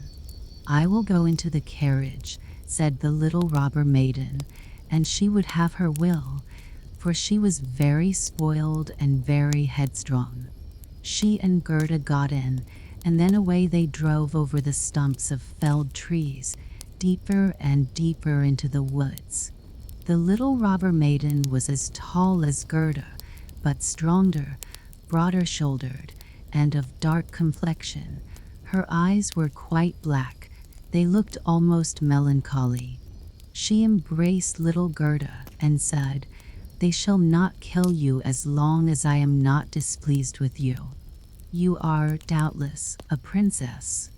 "No," said little Gerda, who then related all that had happened to her and how much she cared about little Kay. The little robber maiden looked at her with a serious air, nodded her head slightly, and said, "They shall not kill you, even if I am angry with you. Then I will do it myself." And she dried Gerda's eyes and put both her hands in the handsome muff, which was so soft and warm. At length the carriage stopped. They were in the midst of the courtyard of a robber's castle. It was full of cracks from top to bottom, and out of the openings magpies and rooks were flying, and the great bulldogs, each of which looked as if he could swallow a man, jumped up, but they did not bark, for that was forbidden.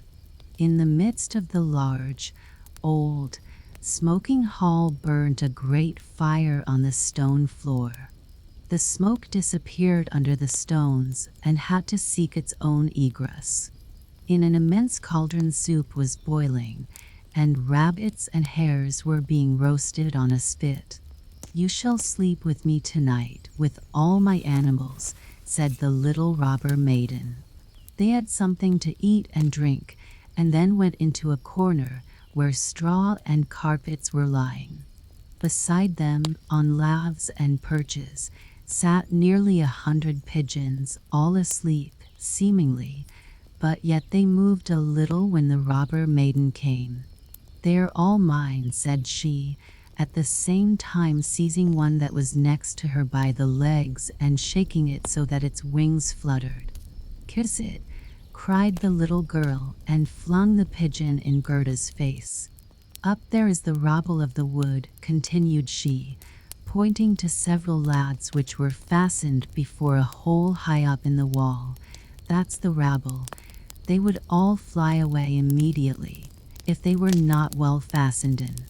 And here is my dear old back," and she laid hold of the horns of a reindeer that had a bright copper ring round its neck and was tethered to the spot. "We are obliged to lock this fellow in too, or he would make his escape. Every evening I tickle his neck with my sharp knife. He is so frightened at it." And the little girl drew forth a long knife from a crack in the wall and let it glide over the reindeer's neck. The poor animal kicked, the girl laughed, and pulled Gerda into bed with her. "Do you intend to keep your knife while you sleep?" asked Gerda, looking at it rather fearfully. "I always sleep with the knife," said the little robber maiden. "There is no knowing what may happen." But tell me now, once more, all about little Kay, and why you have started off in the wide world alone." And Gerda related all, from the very beginning. The wood pigeons cooed above in their cage, and the others slept. The little robber maiden wound her arm round Gerda's neck, held the knife in the other hand, and snored so loud that everybody could hear her. But Gerda could not close her eyes, for she did not know whether she was to live or die.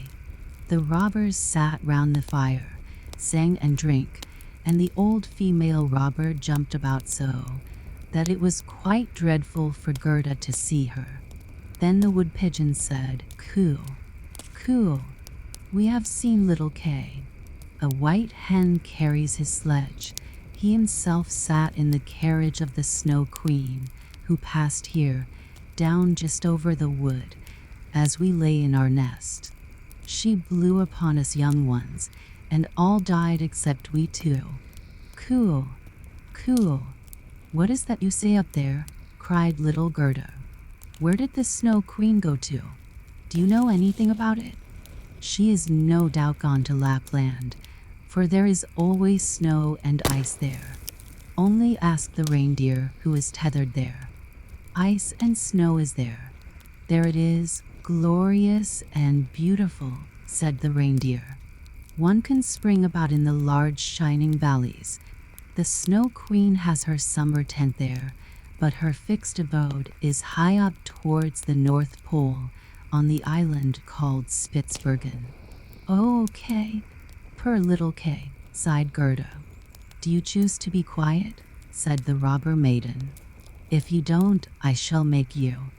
In the morning Gerda told her all that the wood pigeons had said, and the little maiden looked very serious, but she nodded her head and said, "That's no matter, that's no matter." "Do you know where Lapland lies?" she asked of the reindeer. "Who should know better than I?" said the animal, and his eyes rolled in his head. "I was born and bred there. There I lopped about on the fields of snow." "Listen," said the robber maiden to Gerda. "You see that the men are gone, but my mother is still here and will remain.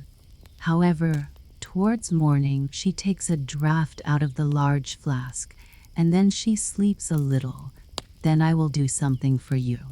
She now jumped out of bed, flew to her mother, with her arms round her neck, and pulling her by the beard, said, "Good morrow, my own sweet nanny goat of a mother."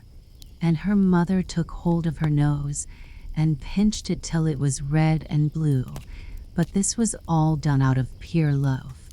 When the mother had taken a sup at her flask and was having a nap, the little robber maiden went to the reindeer and said, "I should very much like to give you still many a tickling with this sharp knife, for then you were so amusing. However, I will untether you and help you out so that you may go back to Lapland. But you must make good use of your legs and take this little girl for me to the palace of the Snow Queen, where her playfellow is." You have heard, I suppose, all she said, for she spoke loud enough and you were listening. The reindeer gave a bound for joy. The robber maiden lifted up little Gerda and took the precaution to bind her fast on the reindeer's back. She even gave her a small cushion to sit on. "Here are your worsted leggings, for it will be cold, but the muff I shall keep for myself, for it is so very pretty. But I do not wish you to be cold. Here is a pair of lined gloves of my mother's. They just reach up to your elbow. On with them. Now you look about the hands just like my ugly old mother." And Gerda wept for joy. "I can't bear to see you fretting," said the little robber maiden. "This is just the time when you ought to look pleased. Here are 2 loaves and a ham for you, so that you won't starve." The bread and the meat were fastened to the reindeer's back. The little maiden opened the door, called in all the dogs, and then with her knife cut the rope that fastened the animal, and said to him, "Now, off with you, but take good care of the little girl." And Gerda stretched out her hands with the large wadded gloves towards the robber maiden, and said, "Farewell," and the reindeer flew on over bush and bramble through the great wood, over moor and heath, as fast as he could go. "S was heard in the sky. It was just as if somebody was sneezing. "These are my old northern lights," said the reindeer. "Look how they gleam." And on he now sped still quicker, day and night on he went. The loaves were consumed, and the ham too, and now they were in Lapland. Sixth story. The Lapland Woman and the Finland Woman. Suddenly they stopped before a little house, which looked very miserable. The roof reached to the ground, and the door was so low that the family were obliged to creep upon their stomachs when they went in or out. Nobody was at home except an old Lapland woman who was dressing fish by the light of an oil lamp. And the reindeer told her the whole of Gerda's history, but first of all his own, for that seemed to him of much greater importance. Gerda was so chilled that she could not speak. "Poor thing," said the Lapland woman, "you have far to run still. You have more than 100 miles to go before you get to Finland. There the Snow Queen has her country house and burns blue lights every evening. I will give you a few words from me, which I will write on a dried haberdine, for paper I have none.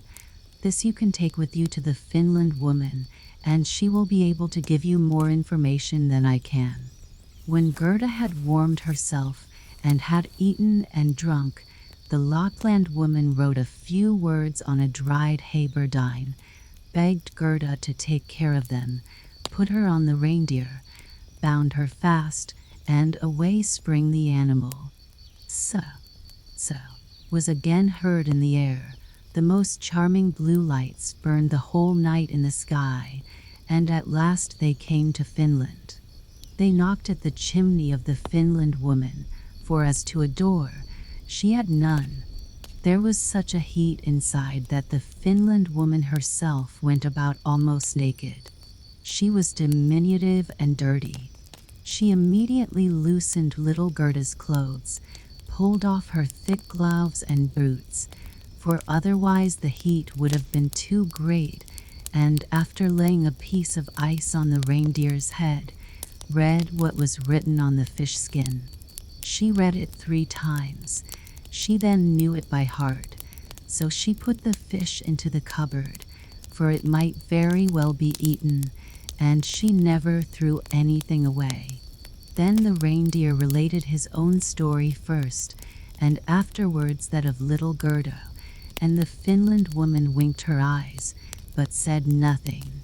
"You are so clever," said the reindeer.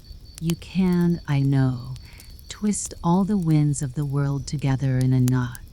If the seaman loosens one knot, then he has a good wind.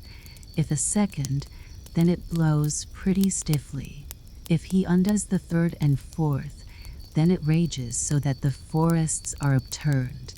Will you give the little maiden a potion, that she may possess the strength of 12 men and vanquish the Snow Queen?" "The strength of 12 men," said the Finland woman. "Much good that would be." Then she went to a cupboard and drew out a large skin rolled up. When she had unrolled it, strange characters were to be seen written thereon, and the Finland woman read at such a rate that the perspiration trickled down her forehead. But the reindeer begged so hard for little Gerda, and Gerda looked so imploringly with tearful eyes at the Finland woman, that she winked and drew the reindeer aside into a corner, where they whispered together, while the animal got some fresh ice put on his head. "'Tis true little Kay is at the Snow Queen's, and finds everything there quite to his taste, and he thinks it the very best place in the world, but the reason of that is, he is a splinter of glass in his eye, and in his heart. These must be got out first, Otherwise, he will never go back to mankind, and the Snow Queen will retain her power over him. But can you give little Gerda nothing to take which will endue her with power over the whole? I can give her no more power than what she is already. Don't you see how great it is? Don't you see how men and animals are forced to serve her? How well she gets through the world barefooted? She must not hear of her power from us.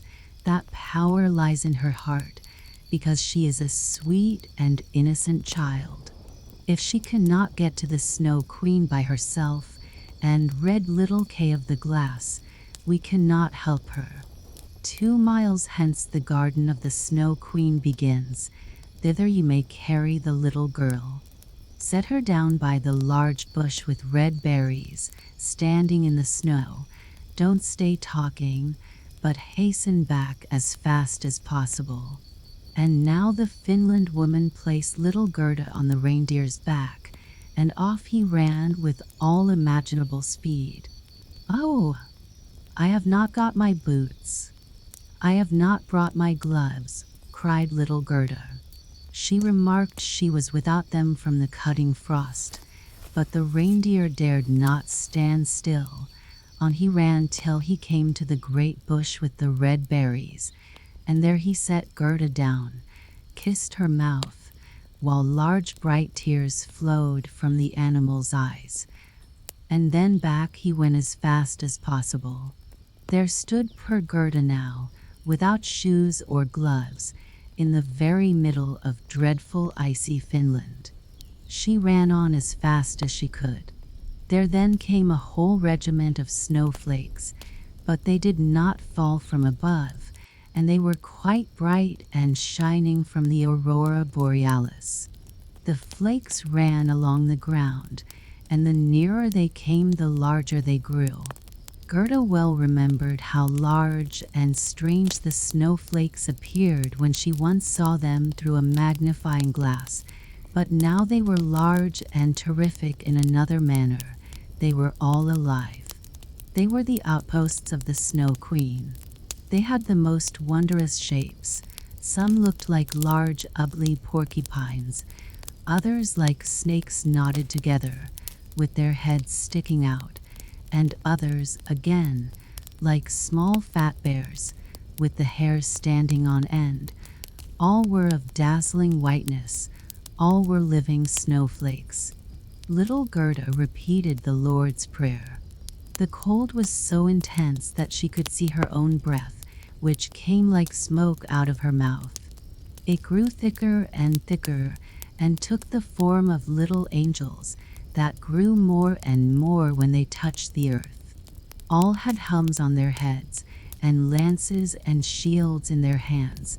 They increased in numbers, and when Gerda had finished the Lord's Prayer, she was surrounded by a whole legion. They thrust at the horrid snowflakes with their spears, so that they flew into 1,000 pieces, and little Gerda walked on bravely and in security. The angels patted her hands and feet, and then she felt the cold less, and went on quickly towards the palace of the Snow Queen. But now we shall see how Kay fared. He never thought of Gerda, and least of all that she was standing before the palace. 7th story. What took place in the palace of the Snow Queen, and what happened afterward. The walls of the palace were of driving snow, and the windows and doors of cutting winds. There were more than 100 halls there, according as the snow was driven by the winds. The largest was many miles in extent. All were lighted up by the powerful aurora borealis, and all were so large, so empty, so icy cold, and so resplendent. Mirth never reigned there. There was never even a little bear ball, with the storm for music, while the polar bears went on their hind legs and showed off their steps. Never a little tea party of white young lady foxes. Vast, cold, and empty were the halls of the Snow Queen. The northern lights shone with such precision that one could tell exactly when they were at their highest or lowest degree of brightness. In the middle of the empty, endless hall of snow was a frozen lake. It was cracked in 1,000 pieces, but each piece was so like the other that it seemed the work of a cunning artificer. In the middle of this lake sat the Snow Queen when she was at home, and then she said she was sitting in the mirror of understanding, and that this was the only one and the best thing in the world. Little Kay was quite blue, yes, nearly black with cold, but he did not observe it, for she had kissed away all feeling of cold from his body, and his heart was a lump of ice. He was dragging along some pointed flat pieces of ice, which he laid together in all possible ways, for he wanted to make something with them, just as we have little flat pieces of wood to make geometrical figures with, called the Chinese puzzle. Kay made all sorts of figures, the most complicated, for it was an ice puzzle for the understanding. In his eyes the figures were extraordinarily beautiful and of the utmost importance, for the bit of glass which was in his eye caused this. He found whole figures which represented a written word, but he never could manage to represent just the word he wanted. That word was eternity, and the Snow Queen had said, "If you can discover that figure, you shall be your own master, and I will make you a present of the whole world and a pair of new skates." But he could not find it out. "I am going now to warm lands," said the Snow Queen. "I must have a look down into the black cauldrons." It was the volcanoes Vesuvius and Etna that she meant. "I will just give them a coating of white, for that is as it ought to be. Besides, it is good for the oranges and the grapes." And then away she flew, and Kay sat quite alone in the empty halls of ice that were miles long, and looked at the blocks of ice, and thought till his skull was almost cracked. There he sat quite benumbed and motionless. One would have imagined he was frozen to death. Suddenly little Gerda stepped through the great portal into the palace. The gate was formed of cutting winds, but Gerda repeated her evening prayer, and the winds were laid as though they slept, and the little maiden entered the vast, empty, cold halls. There she beheld Kay.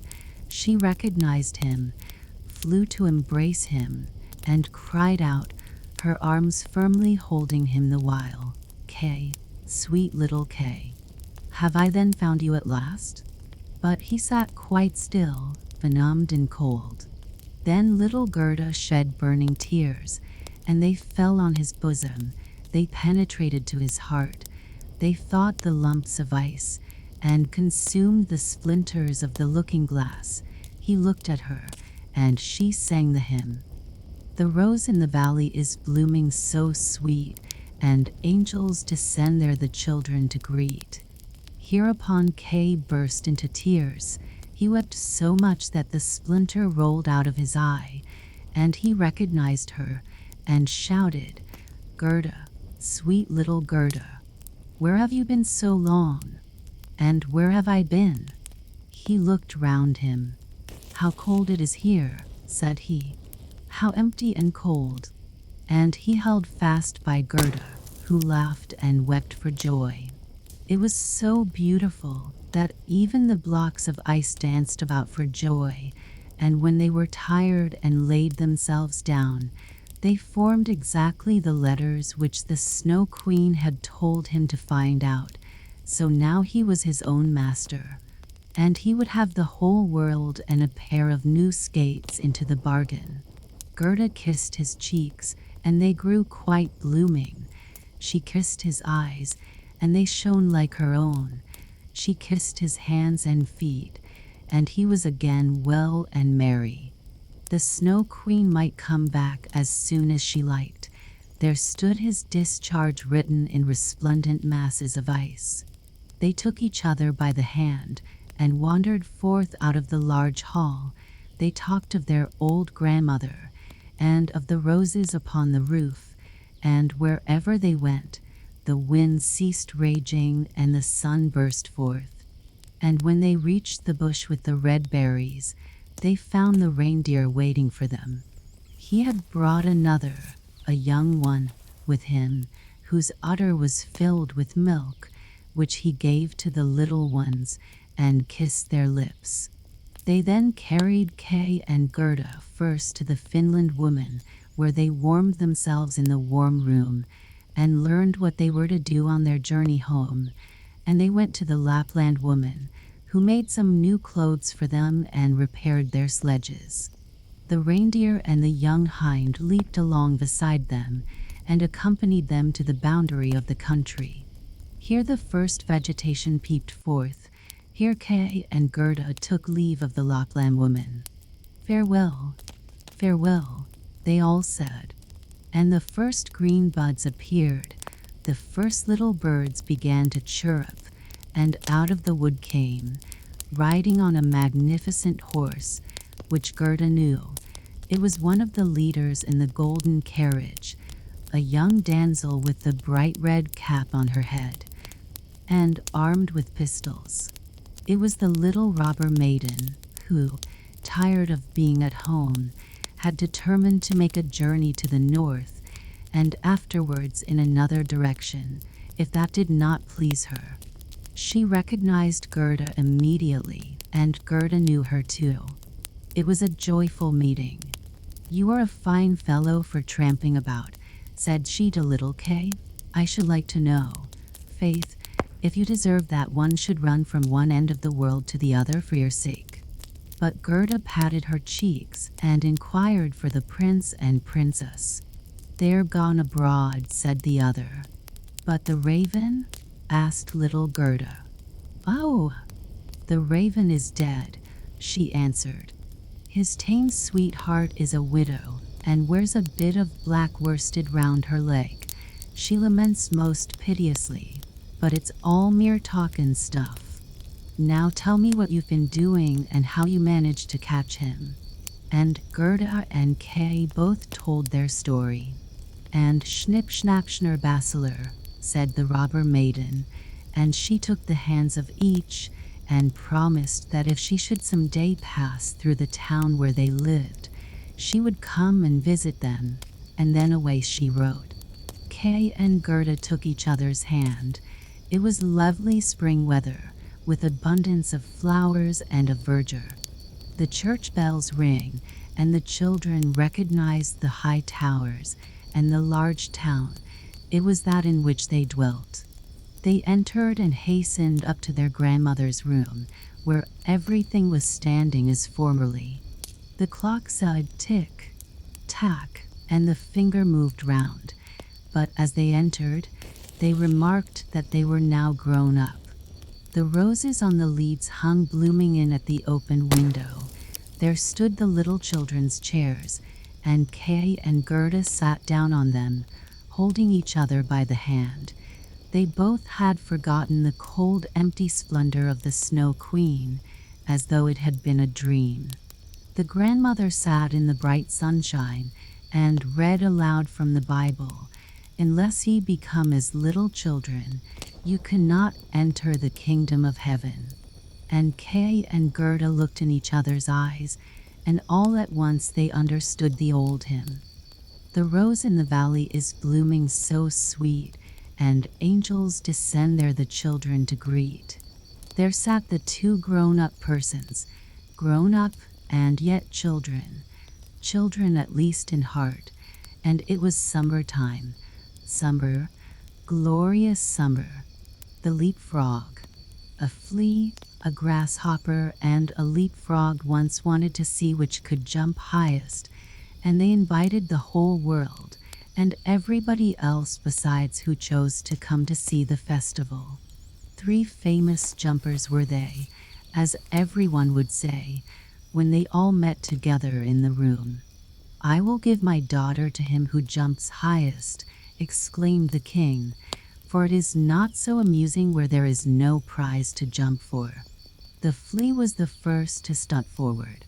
He had exquisite manners, and bowed to the company on all sides, for he had noble blood and was, moreover, accustomed to the society of man alone, and that makes a great difference. Then came the grasshopper.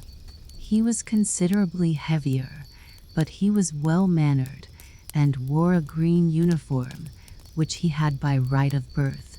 He said, moreover, that he belonged to a very ancient Egyptian family, and that in the house where he then was, he was thought much of. The fact was, he had been just brought out of the fields and put in a pasteboard house, 3 stories high, all made of court cards, with the colored side inwards, and doors and windows cut out of the body of the Queen of Hearts. "I sing so well," said he, "that 16 native grasshoppers who have chirped from infancy, and yet got no house built of cards to live in, grew thinner than they were before for sheer vexation when they heard me." It was thus that the flea and the grasshopper gave an account of themselves, and thought they were quite good enough to marry a princess. The leapfrog said nothing, but people gave it as their opinion that he therefore thought the more, and when the house dog snuffed at him with his nose, he confessed the leapfrog was of good family. The old counselor, who had had 3 orders given him to make him hold his tongue, asserted that the leapfrog was a prophet, for that one could see on his back if there would be a severe or mild winter, and that was what one could not see even on the back of the man who writes the almanac. "I say nothing, it is true," exclaimed the king, "but I have my own opinion, notwithstanding." Now the trial was to take place. The flea jumped so high that nobody could see where he went to, so they all asserted he had not jumped at all, and that was dishonorable. The grasshopper jumped only half as high, but he leaped into the king's face, who said that was ill-mannered. The leapfrog stood still for a long time lost in thought. It was believed at last he would not jump at all. "I only hope he is not unwell," said the house dog, when, pop, he made a jump all on one side into the lap of the princess, who was sitting on a little golden stool close by. Hereupon the king said, "There is nothing above my daughter, therefore to bound up to her is the highest jump that can be made, but for this, one must possess understanding, and the leapfrog has shown that he is understanding. He is brave and intellectual." And so he won the princess. "It's all the same to me," said the flea. "She may have the old leapfrog, for all I care. I jumped the highest, but in this world merit seldom meets its reward. A fine exterior is what people look at nowadays." The flea then went into foreign service, where, it is said, he was killed. The grasshopper sat without on a green bank and reflected on worldly things, and he said too, "Yes, a fine exterior is everything. A fine exterior is what people care about." And then he began chirping his peculiar melancholy song, from which we have taken this history, and which may, very possibly, be all untrue, although it does stand here printed in black and white. The Elderbush. Once upon a time there was a little boy who had taken cold. He had gone out and got his feet wet, though nobody could imagine how it had happened, for it was quite dry weather. So his mother undressed him, put him to bed, and had the teapot brought in, to make him a good cup of elderflower tea. Just at that moment the merry old man came in, who lived up atop of the house all alone, for he had neither wife nor children, but he liked children very much, and knew so many fairy tales, that it was quite delightful. "Now drink your tea," said the boy's mother. "Then, perhaps, you may hear a fairy tale." "If I had but something new to tell," said the old man. "But how did the child get his feet wet?" That is the very thing that nobody can make out, said his mother. Am I to hear a fairy tale? Asked the little boy. Yes, if you can tell me exactly, for I must know that first. How deep the gutter is in the little street opposite that you pass through in going to school. Just up to the middle of my boot, said the child, but then I must go into the deep hole. That's where the wet feet came from, said the old man. I ought now to tell you a story, but I don't know any more. You can make one in a moment, said the little boy. My mother says that all you look at can be turned into a fairy tale, and that you can find a story in everything. Yes, but such tales and stories are good for nothing. The right sort come of themselves. They tap at my forehead and say, here we are. Won't there be a top soon? Asked the little boy. And his mother laughed, put some elder flowers in the teapot, and poured boiling water upon them. Do tell me something. Pray do. Yes, if a fairy tale would come of its own accord, but they are proud and haughty and come only when they choose. Stop, said he, all on a sudden. I have it. Pay attention. There is one in the teapot. And the little boy looked at the teapot. The cover rose more and more, and the elder flowers came forth so fresh and white and shot up long branches. Out of the spout even did they spread themselves on all sides, and grew larger and larger.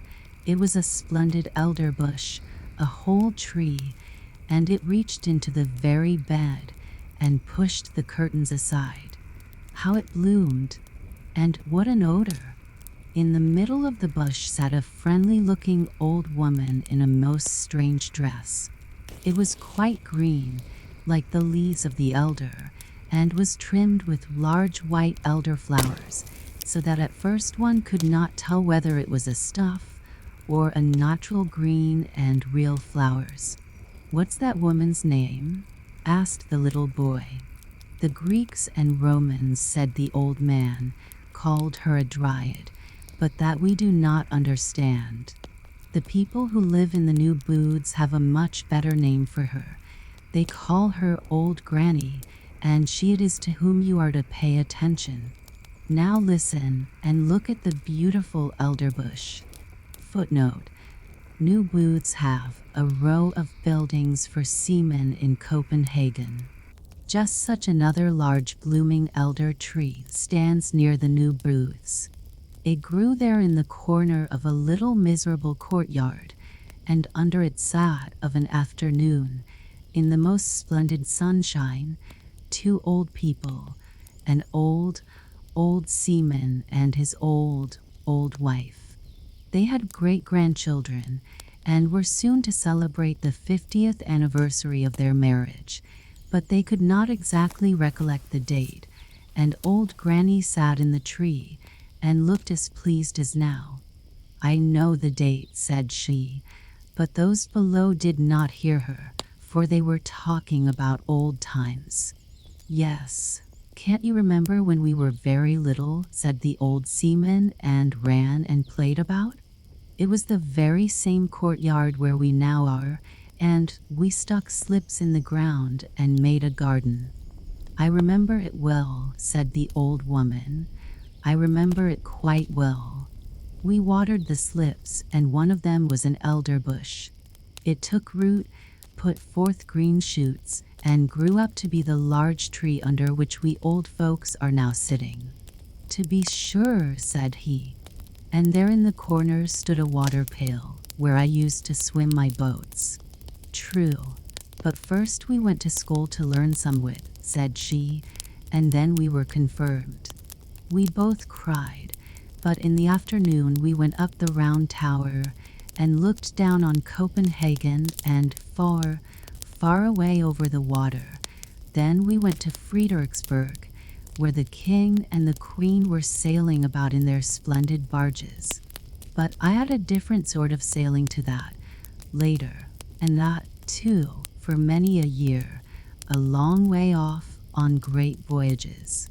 Yes, Many a time have I wept for your sake, said she.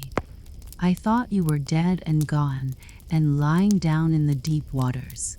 Many a night have I got up to see if the wind had not changed, and changed it had, sure enough, but you never came.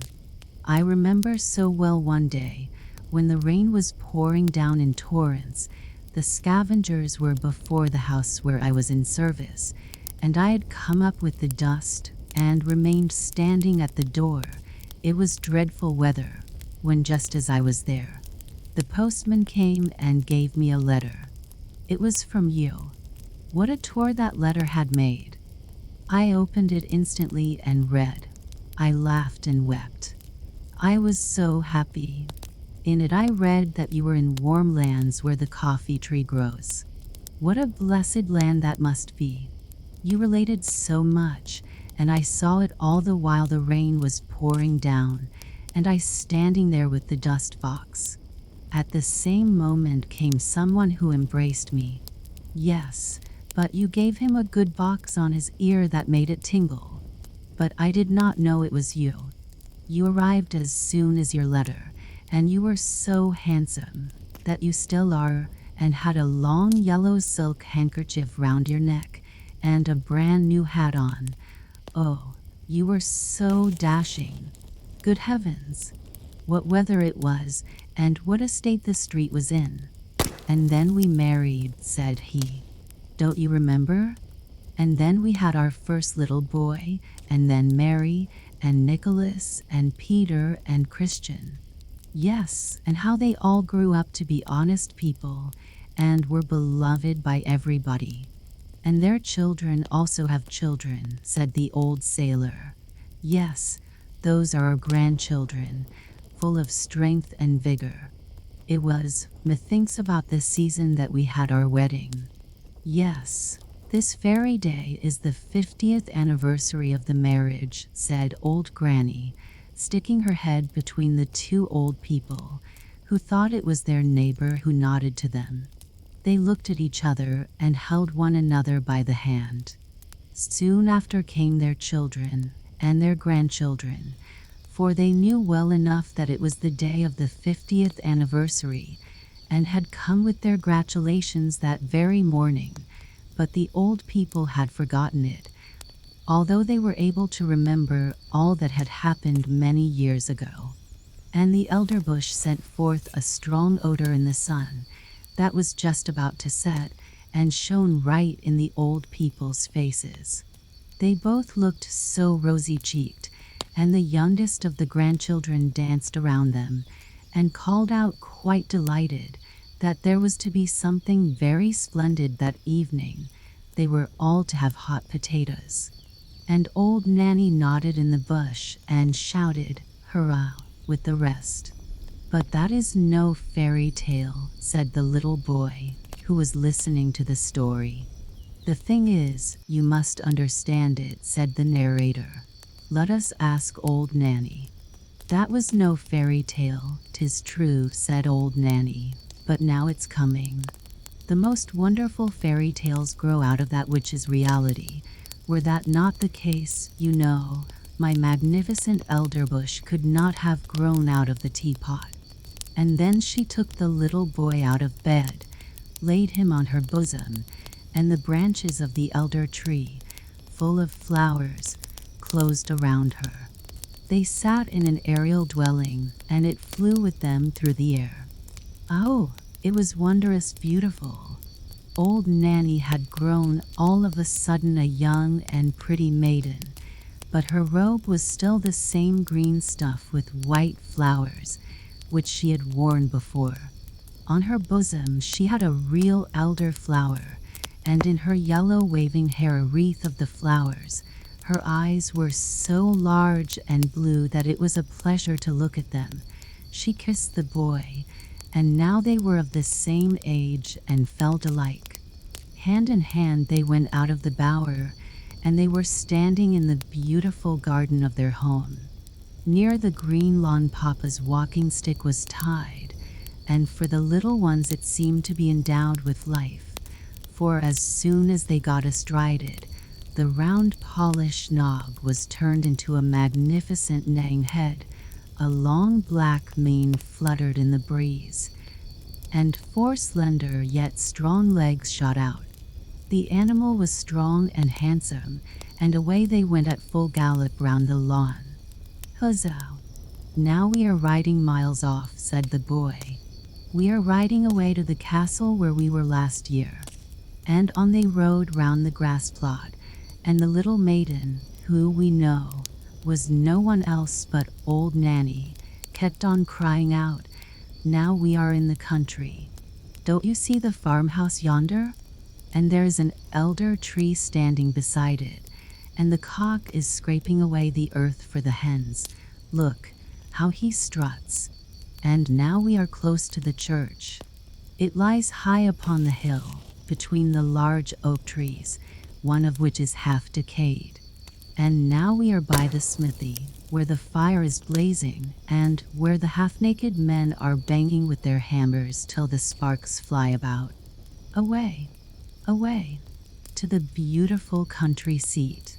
And all that the little maiden, who sat behind on the stick, spoke of flew by in reality. The boy saw it all, and yet they were only going round the grass plot. Then they played in a side avenue, and marked out a little garden on the earth, and they took elder blossoms from their hair, planted them, and they grew just like those the old people planted when they were children, as related before.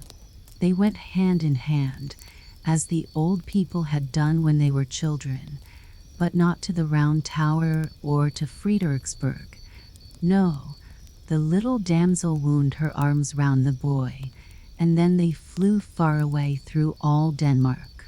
And spring came, and summer, and then it was autumn, and then winter, and 1,000 pictures were reflected in the eye and in the heart of the boy, and the little girl always sang to him, "This he will never forget." And during their whole flight the elder tree smelt so sweet and odorous. He remarked the roses and the fresh beeches, but the elder tree had a more wondrous fragrance, for its flowers hung on the breast of the little maiden, and there, too, did he often lay his head during the flight. "It is lovely here in spring," said the young maiden. And they stood in a beech wood that had just put on its first green, where the wood roof, Asperula odorata, at their feet sent forth its fragrance, and the pale red anemone looked so pretty among the verdure. Oh, would it were always spring in the sweetly smelling Danish beech forests. "It is lovely here in summer," said she. And she flew past old castles of bygone days of chivalry, where the red walls and the embattled gables were mirrored in the canal, where the swans were swimming, and peered up into the old coal avenues. In the fields the corn was waving like the sea, in the ditches red and yellow flowers were growing, while wild drone flowers and blooming convolvuluses were creeping in the hedges, and towards evening the moon rose round and large, and the haycocks in the meadows smelt so sweetly. "This one never forgets. It is lovely here in autumn," said the little maiden. And suddenly the atmosphere grew as blue again as before. The forest grew red and green and yellow-colored. The dogs came leaping along, and whole flocks of wildfowl flew over the cairn, where blackberry bushes were hanging round the old stones. The sea was dark blue, covered with ships full of white sails, and in the barn old women, maidens, and children were sitting picking hops into a large cask. The young sang songs, but the old told fairy tales of mountain sprites and soothsayers. Nothing could be more charming. "It is delightful here in winter," said the little maiden. And all the trees were covered with hoarfrost. They looked like white corals. The snow crackled underfoot, as if one had new boots on, and one falling star after the other was seen in the sky. The Christmas tree was lighted in the room, presents were there, and good humor reigned. In the country, the violins sounded in the room of the peasant. The newly baked cakes were attacked. Even the poorest child said, "It is really delightful here in winter."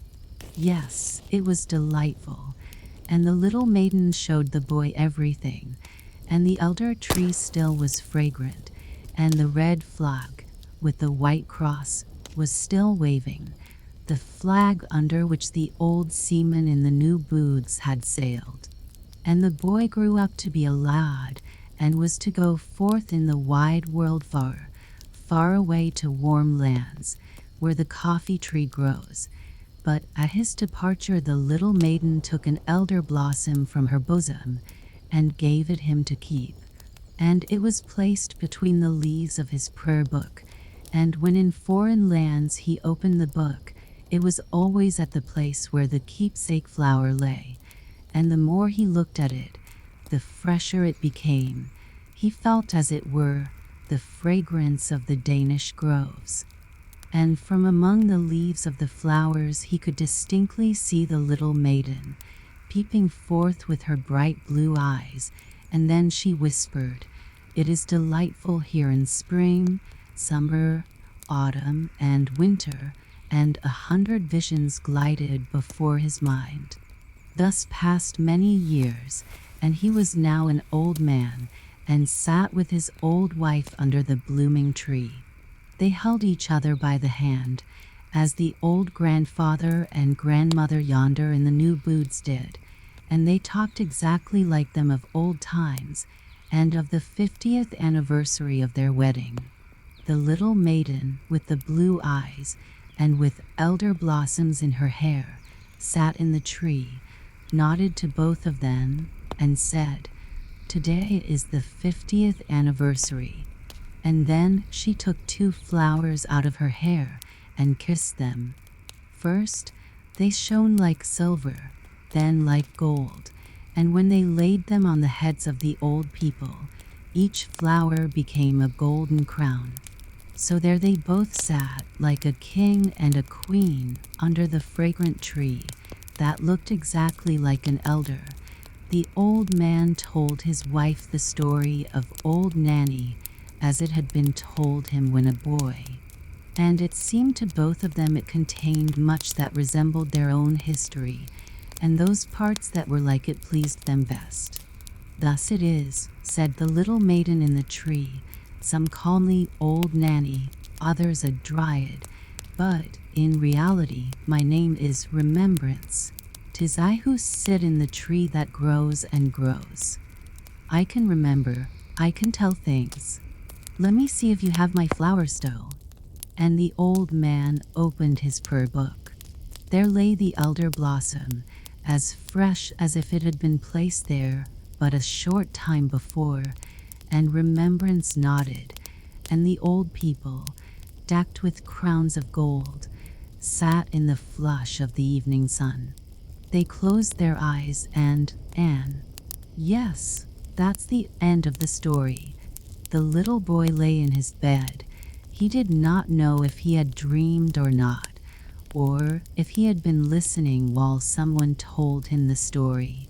The teapot was standing on the table, but no elder tree was growing out of it, and the old man, who had been talking, was just on the point of going out at the door, and he did go.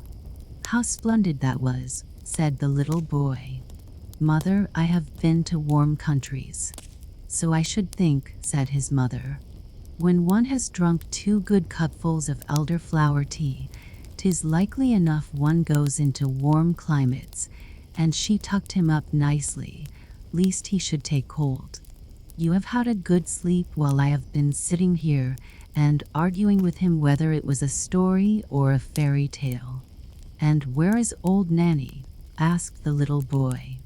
"In the teapot," said his mother, "and there she may remain." The bell. People said the evening bell is sounding, the sun is setting. For a strange wondrous tone was heard in the narrow streets of a large town. It was like the sound of a church bell, But it was only heard for a moment, for the rolling of the carriages and the voices of the multitude made too great a noise. Those persons who were walking outside the town, where the houses were farther apart, with gardens or little fields between them, could see the evening sky still better, and heard the sound of the bell much more distinctly. It was as if the tones came from a church in the still forest.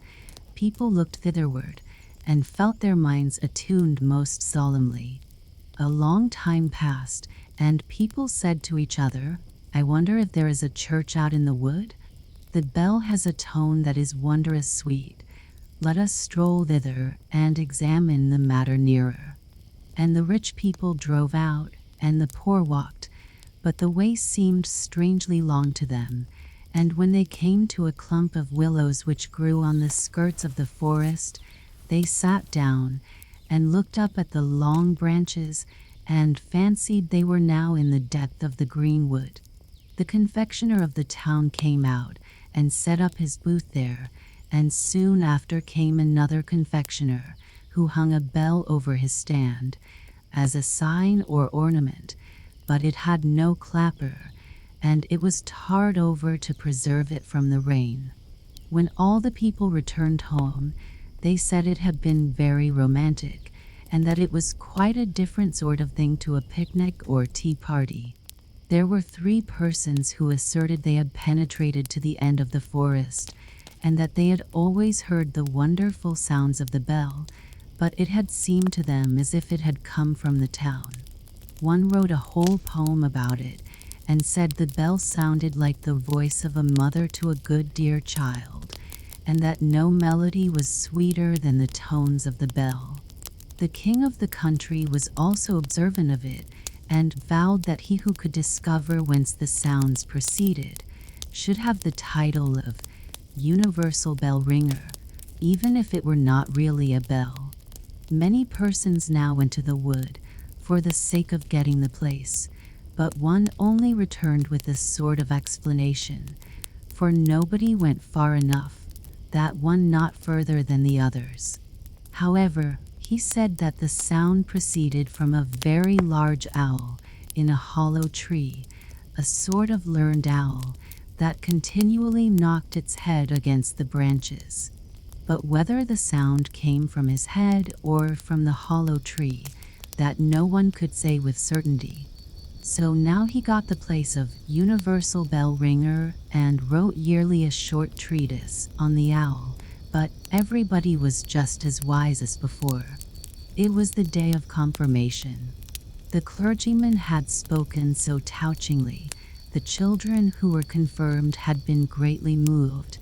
It was an eventful day for them. From children they become all at once grown-up persons. It was as if their infant souls were now to fly all at once into persons with more understanding. The sun was shining gloriously. The children that had been confirmed went out of the town, and from the wood was borne towards them the sounds of the unknown bell with wonderful distinctness. They all immediately felt a wish to go thither, all except 3. One of them had to go home to try on a ball dress, for it was just the dress and the ball which had caused her to be confirmed this time, for otherwise she would not have come. The other was a poor boy, who had borrowed his coat and boots to be confirmed in from the innkeeper's son, and he was to give them back by a certain hour.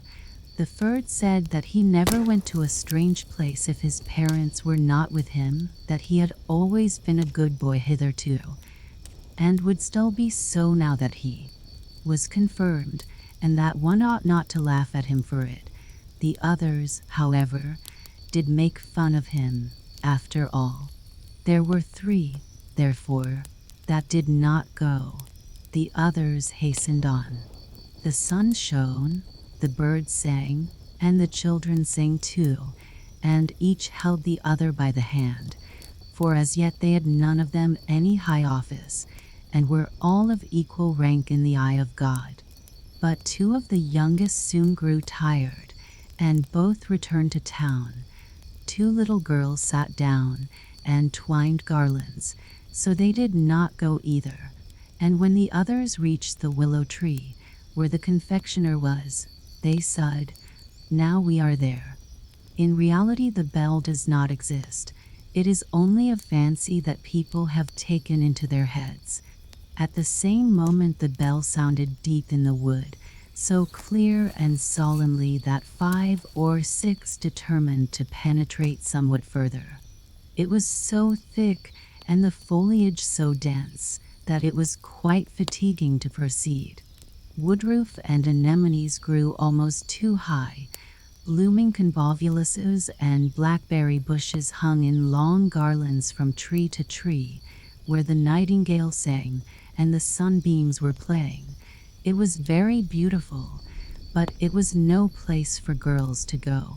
Their clothes would get so torn. Large blocks of stone lay there, overgrown with moss of every color. The fresh spring bubbled forth and made a strange gurgling sound. "That surely cannot be the bell," said one of the children, lying down and listening. "This must be looked to." So he remained and let the others go on without him. They afterwards came to a little house made of branches and the bark of trees. A large wild apple tree bent over it, as if it would shower down all its blessings on the roof, where roses were blooming. The long stems twined round the gable, on which there hung a small bell. Was it that which people had heard? Yes. Everybody was unanimous on the subject, except one, who said that the bell was too small and too fine to be heard at so great a distance, and besides it was very different tones to those that could move a human heart in such a manner. It was a king's son who spoke, whereon the others said, "Such people always want to be wiser than everybody else." They now let him go on alone, and as he went, his breast was filled more and more with the forest solitude, but he still heard the little bell with which the others were so satisfied, and now and then, when the wind blew, he could also hear the people singing who were sitting at tea where the confectioner had his tent. But the deep sound of the bell rose louder. It was almost as if an organ were accompanying it, and the tones came from the left hand, the side where the heart is placed. A rustling was heard in the bushes, and a little boy stood before the king's son, a boy in wooden shoes, and with so short a jacket that one could see what long wrists he had. Both knew each other. The boy was that one among the children who could not come because he had to go home and return his jacket and boots to the innkeeper's son. This he had done, and was now going on in wooden shoes and in his humble dress, for the bell sounded with so deep a tone, and with such strange power, that proceed he must. "Why, then, we can go together," said the king's son. But the poor child that had been confirmed was quite ashamed. He looked at his wooden shoes, pulled at the short sleeves of his jacket, and said that he was afraid he could not walk so fast. Besides, he thought that the bell must be looked for to the right, for that was the place where all sorts of beautiful things were to be found. "But there we shall not meet," said the king's son, nodding at the same time to the poor boy, who went into the darkest, thickest part of the wood, where thorns tore his humble dress, and scratched his face and hands and feet till they bled. The king's son got some scratches too, but the sun shone on his path, and it is him that we will follow, for he was an excellent and resolute youth. "I must and will find the bell," said he, "even if I am obliged to go to the end of the world." The ugly apes sat upon the trees and grinned. "Shall we thrash him?" said they. "Shall we thrash him? He is the son of a king." But on he went, without being disheartened, deeper and deeper into the wood, where the most wonderful flowers were growing.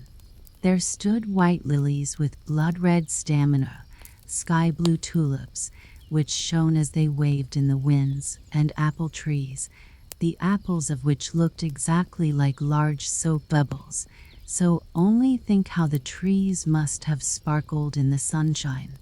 Around the nicest green meads, where the deer were playing in the grass, grew magnificent oaks and beeches, and if the bark of one of the trees was cracked, their grass and long creeping plants grew in the crevices. And there were large calm lakes there too, in which white swans were swimming and beat the air with their wings. The king's son often stood still and listened. He thought the bell sounded from the depths of these still lakes, but then he remarked again that the tone proceeded not from there, but farther off, from out the depths of the forest. The sun now set. The atmosphere glowed like fire. It was still in the woods, so very still, and he fell on his knees, sung his evening hymn, and said, "I cannot find what I seek. The sun is going down, and night is coming, the dark, dark night. Yet perhaps I may be able once more to see the round red sun before he entirely disappears. I will climb up yonder rock." And he seized hold of the creeping plants and the roots of trees, climbed up the moist stones where the water snakes were writhing and the toads were croaking, and he gained the summit before the sun had quite gone down. How magnificent was the sight from this height! The sea, the great, the glorious sea, that dashed its long waves against the coast, was stretched out before him. And yonder, where sea and sky meet, stood the sun, like a large shining altar, all melted together in the most glowing colors. And the wood and the sea sang a song of rejoicing, and his heart sang with the rest. All nature was a vast holy church, in which the trees and the buoyant clouds were the pillars, flowers and grass the velvet carpeting, and heaven itself the large cupola. The red colors above faded away as the sun vanished, but 1,000,000 stars were lighted, 1,000,000 lamps shone, and the king's son spread out his arms towards heaven and wood and sea, when at the same moment, coming by a path to the right, appeared, in his wooden shoes and jacket, the poor boy who had been confirmed with him. He had followed his own path and had reached the spot just as soon as the son of the king had done. They ran towards each other and stood together hand in hand in the vast church of nature and of poetry, while over them sounded the invisible holy bell. Blessed spirits floated around them and lifted up their voices in a rejoicing hallelujah. The old house. In the street up there was a very old house. It was almost 300 years old, for that might be known by reading the great beam on which the date of the year was carved. Together with tulips and hopbines there were whole verses spelled as in former times, and over every window was a distorted face cut out in the beam. The one story stood forward a great way over the other, and directly under the eaves was a leaden spout with a dragon's head. The rainwater should have run out of the mouth, but it ran out of the belly, for there was a hole in the spout. All the other houses in the street were so new and so neat, with large window panes and smooth walls. One could easily see that they would have nothing to do with the old house. They certainly thought, "How long is that old decayed thing to stand here as a spectacle in the street?" And then the projecting windows stand so far out that no one can see from our windows what happens in that direction. The steps are as broad as those of a palace and as high as to a church tower. The iron railings look just like the door to an old family vault, and then they have brass tops. That's so stupid. On the other side of the street were also new and neat houses, and they thought just as the others did. But at the window opposite the old house there sat a little boy with fresh rosy cheeks and bright beaming eyes. He certainly liked the old house best, and that both in sunshine and moonshine. And when he looked across at the wall where the mortar had fallen out, he could sit and find out there the strangest figures imaginable, exactly as the street had appeared before, with steps, projecting windows, and pointed gables. He could see soldiers with halberds and spouts where the water ran, like dragons and serpents. That was a house to look at, and there lived an old man who wore plush breeches, and he had a coat with large brass buttons, and a wig that one could see was a real wig. Every morning there came an old fellow to him who put his rooms in order, and went on errands. Otherwise, the old man in the plush breeches was quite alone in the old house. Now and then he came to the window and looked out, and the little boy nodded to him, and the old man nodded again, and so they became acquaintances, and then they were friends, although they had never spoken to each other. But that made no difference. The little boy heard his parents say, "The old man opposite is very well off, but he is so very, very lonely." The Sunday following, the little boy took something and wrapped it up in a piece of paper, went downstairs, and stood in the doorway. And when the man who went on errands came past, he said to him, "I say, master, will you give this to the old man over the way from me? I have 2 pewter soldiers, this is one of them, and he shall have it, for I know he is so very, very lonely." And the old errand man looked quite pleased, nodded, and took the pewter soldier over to the old house. Afterwards there came a message. It was to ask if the little boy himself had not a wish to come over and pay a visit, and so he got permission of his parents, and then went over to the old house. And the brass balls on the iron railings shone much brighter than ever. One would have thought they were polished on account of the visit, and it was as if the carved-out trumpeters, for there were trumpeters, who stood in tulips, carved out on the door, blew with all their might. Their cheeks appeared so much rounder than before. Yes, they blew, tratter-a-tro. The little boy comes, tratter-a-tro, and then the door opened. The whole passage was hung with portraits of knights in armor and ladies in silken gowns, and the armor rattled, and the silken gowns rustled. And then there was a flight of stairs which went a good way upwards, and a little way downwards, and then one came on a balcony which was in a very dilapidated state, sure enough, with large holes and long crevices, but grass grew there, and leaves out of them altogether. For the whole balcony outside, the yard, and the walls were overgrown with so much green stuff that it looked like a garden, only a balcony. Here stood old flower pots with faces and asses' ears, and the flowers grew just as they liked. One of the pots was quite overrun on all sides with pinks, that is to say, with the green part. Shoot stood by shoot, and it said quite distinctly, "The air has cherished me, the sun has kissed me, and promised me a little flower on Sunday. A little flower on Sunday." And then they entered a chamber where the walls were covered with hog's leather, and printed with gold flowers.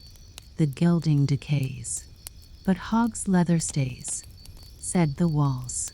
And there stood easy chairs, with such high backs, and so carved out, and with arms on both sides. Sit down, said they. Ugh, how I creak. Now I shall certainly get the gout, like the old clothes press, ugh. And then the little boy came into the room where the projecting windows were, and where the old man sat. "I thank you for the pewter soldier, my little friend," said the old man. And I thank you because you come over to me. Thanky, or cranky. Cranky sounded from all the furniture. There was so much of it that each article stood in the other's way to get a look at the little boy. In the middle of the wall hung a picture representing a beautiful lady, so young, so glad, but dressed quite as in former times, with clothes that stood quite stiff, and with powder in her hair. She neither said, thanky, nor cranky, but looked with her mild eyes at the little boy, who directly asked the old man, "Where did you get her?" "Yonder at the broker's," said the old man, "where there are so many pictures hanging. No one knows or cares about them, for they are all of them buried. But I knew her in bygone days, and now she has been dead and gone these 50 years. Under the picture, in a glazed frame, there hung a bouquet of withered flowers. They were almost 50 years old. They looked so very old. The pendulum of the great clock went to and fro, and the hands turned, and everything in the room became still older, but they did not observe it. "They say at home," said the little boy, "that you are so very, very lonely." "Oh," said he, "the old thoughts, with what they may bring with them, come and visit me, and now you also come. I am very well off." Then he took a book with pictures in it down from the shelf. There were whole long processions and pageants, with the strangest characters, which one never sees nowadays. Soldiers like the knave of Cluds, and citizens with waving flags. The tailors had theirs, with a pair of shears held by 2 lions, and the shoemakers theirs, without boots, but with an eagle that had 2 heads. For the shoemakers must have everything so that they can say, "It is a pair." Yes, that was a picture book. The old man now went into the other room to fetch preserves, apples, and nuts. Yes, it was delightful over there in the old house. "I cannot bear it any longer," said the pewter soldier, who sat on the drawers. "It is so lonely and melancholy here. But when one has been in a family circle, one cannot accustom oneself to this life. I cannot bear it any longer. The whole day is so long, and the evenings are still longer. Here it is not at all as it is over the way at your home, where your father and mother spoke so pleasantly, and where you and all your sweet children made such a delightful noise. Nay, how lonely the old man is. Do you think that he gets kisses? Do you think he gets mild eyes, or a Christmas tree? He will get nothing but a grave. I can bear it no longer." "You must not let it grieve you so much," said the little boy. "I find it so very delightful here, and then all the old thoughts, with what they may bring with them, they come and visit here. Yes, it's all very well, but I see nothing of them, and I don't know them," said the pewter soldier. "I cannot bear it." "But you must," said the little boy. Then in came the old man with the most pleased and happy face, the most delicious preserves, apples, and nuts, and so the little boy thought no more about the pewter soldier. The little boy returned home happy and pleased, and weeks and days passed away, and nods were made to the old house, and from the old house, and then the little boy went over there again. The carved trumpeters blew, trattery-tro. There is the little boy, trattery-tro, and the swords and armor on the knights' portraits rattled, and the silk gowns rustled. The hog's leather spoke, and the old chairs had the gout in their legs and rheumatism in their backs. Ugh! It was exactly like the first time, for over there one day an hour was just like another. "I cannot bear it," said the pewter soldier. "I have shed pewter tears. It is too melancholy. Rather let me go to the wars and lose arms and legs." It would at least be a change. I cannot bear it longer. Now I know what it is to have a visit from one's old thoughts, with what they may bring with them. I have had a visit from mine, and you may be sure it is no pleasant thing in the end. I was at last about to jump down from the drawers.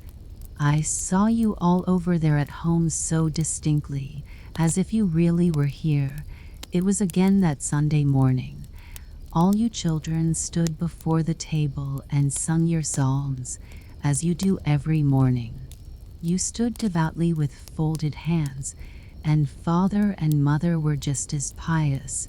And then the door was opened, and little sister Mary, who is not 2 years old yet, and who always dances when she hears music or singing of whatever kind it may be, was put into the room, though she ought not to have been there. And then she began to dance, but could not keep time, because the tones were so long. And then she stood, first on the one leg, and bent her head forwards, and then on the other leg, and bent her head forwards, but all would not do. You stood very seriously all together, although it was difficult enough. But I laughed to myself, and then I fell off the table, and got a bump, which I have still, for it was not right of me to laugh. But the whole now passes before me again in thought, and everything that I have lived to see, and these are the old thoughts, with what they may bring with them. Tell me if you still sing on Sundays? Tell me something about little Mary, and how my comrade, the other pewter soldier, lives. Yes, he is happy enough, that's sure. I cannot bear it any longer. You were given away as a present, said the little boy. You must remain. Can you not understand that?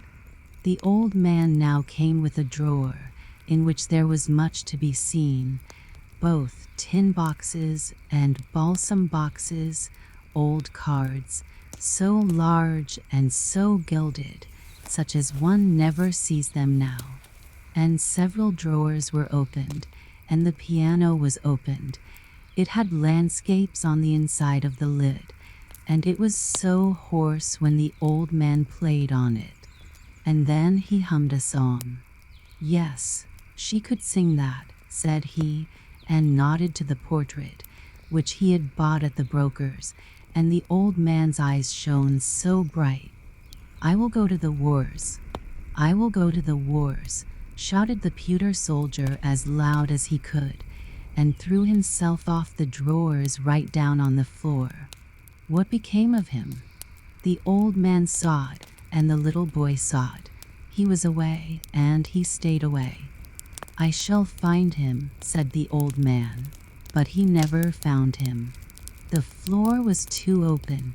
The pewter soldier had fallen through a crevice, and there he lay as in an open tomb. That day passed, and the little boy went home, and that week passed, and several weeks too. The windows were quite frozen.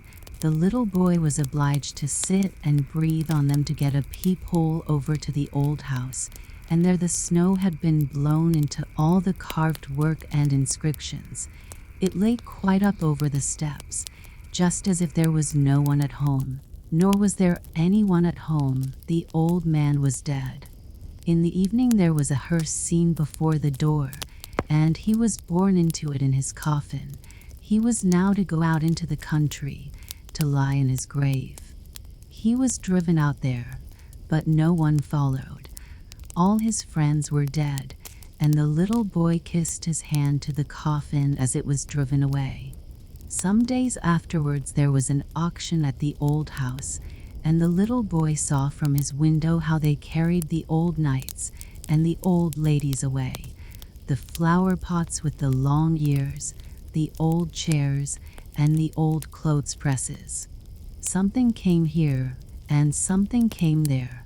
The portrait of her who had been found at the broker's came to the broker's again, and there it hung, for no one knew her more. No one cared about the old picture. In the spring they pulled the house down, for, as people said, it was a ruin. One could see from the street right into the room with the hog's leather hanging, which was slashed and torn, and the green grass and leaves about the balcony hung quite wild about the falling beams. And then it was put to rights. That was a relief, said the neighboring houses. A fine house was built there, with large windows and smooth white walls, but before it, where the old house had in fact stood, was a little garden laid out, and a wild grapevine ran up the wall of the neighboring house. Before the garden there was a large iron railing with an iron door. It looked quite splendid, and people stood still and peeped in, and the sparrows hung by scores in the vine, and chattered away at each other as well as they could. But it was not about the old house, for they could not remember it. So many years had passed, so many that the little boy had grown up to a whole man, yes, a clever man, and a pleasure to his parents, and he had just been married, and, together with his little wife, had come to live in the house here, where the garden was, and he stood by her there whilst she planted a field flower that she found so pretty. She planted it with her little hand, and pressed the earth around it with her fingers. Oh! What was that? She had stuck herself. There sat something pointed, straight out of the soft mold. It was, yes, guess. It was the pewter soldier, he that was lost up at the old man's, and had tumbled and turned about amongst the timber and the rubbish, and had at last laid for many years in the ground. The young wife wiped the dirt off the soldier, first with a green leaf, and then with her fine handkerchief. It had such a delightful smell that it was to the pewter soldier just as if he had awaked from a trance. "Let me see him," said the young man.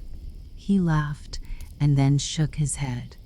"Nay, it cannot be he, but he reminds me of a story about a pewter soldier which I had when I was a little boy." And then he told his wife about the old house and the old man, and about the pewter soldier that he sent over to him because he was so very, very lonely.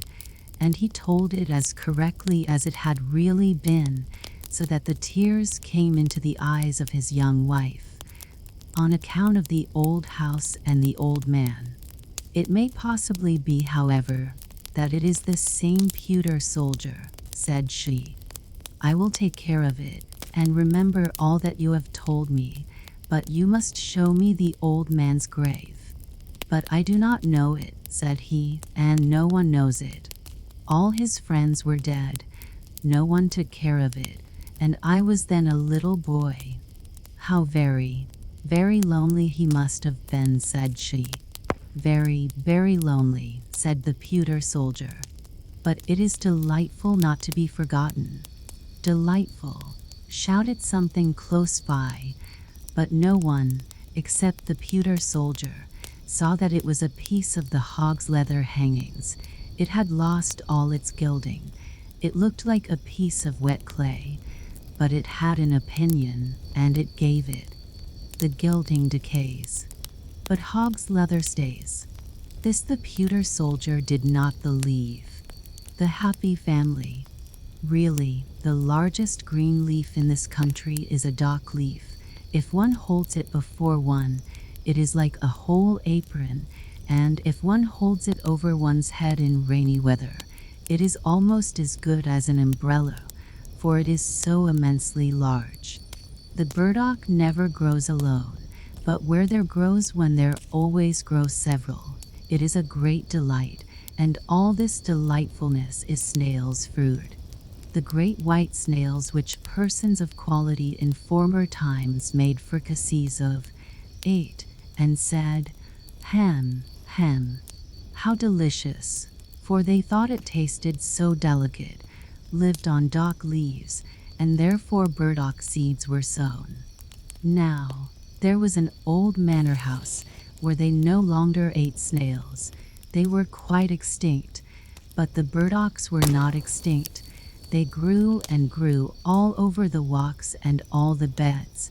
They could not get the mastery over them. It was a whole forest of burdocks.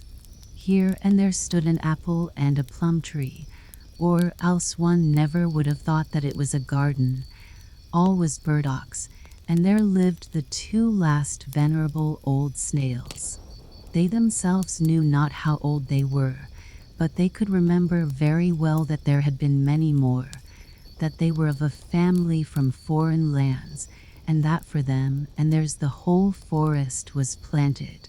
They had never been outside it, but they knew that there was still something more in the world, which was called the manor house, and that there they were boiled, and then they became black, and were then placed on a silver dish. But what happened further they knew not, or, in fact, what it was to be boiled, and to lie on a silver dish, they could not possibly imagine, but it was said to be delightful and particularly genteel. Neither the chafers, the toads, nor the earthworms, whom they asked about it, could give them any information. None of them had been boiled or laid on a silver dish. The old white snails were the first persons of distinction in the world, that they knew. The forest was planted for their sake, and the manor house was there that they might be boiled and laid on a silver dish. Now they lived a very lonely and happy life, and as they had no children themselves, they had adopted a little common snail, which they brought up as their own. But the little one would not grow, for he was of a common family. But the old ones, especially Dame Mother Snail, thought they could observe how he increased in size, and she begged Father, if he could not see it, that he would at least feel the little snail's shell. And then he felt it, and found the good dame was right. One day there was a heavy storm of rain. "Hear how it beats like a drum on the dock leaves," said Father Snail. "There are also raindrops," said Mother Snail. "And now the rain pours right down the stalk. You will see that it will be wet here. I am very happy to think that we have our good house, and the little one house is also. There is more done for us than for all other creatures, sure enough. But can you not see that we are folks of quality in the world? We are provided with a house from our birth, and the burdock forest is planted for our sakes. I should like to know how far it extends, and what there is outside." "There is nothing at all," said Father Snail. "No place can be better than ours, and I have nothing to wish for." "Yes," said the dame, "I would willingly go to the manor house, be boiled, and laid on a silver dish. All our forefathers have been treated so.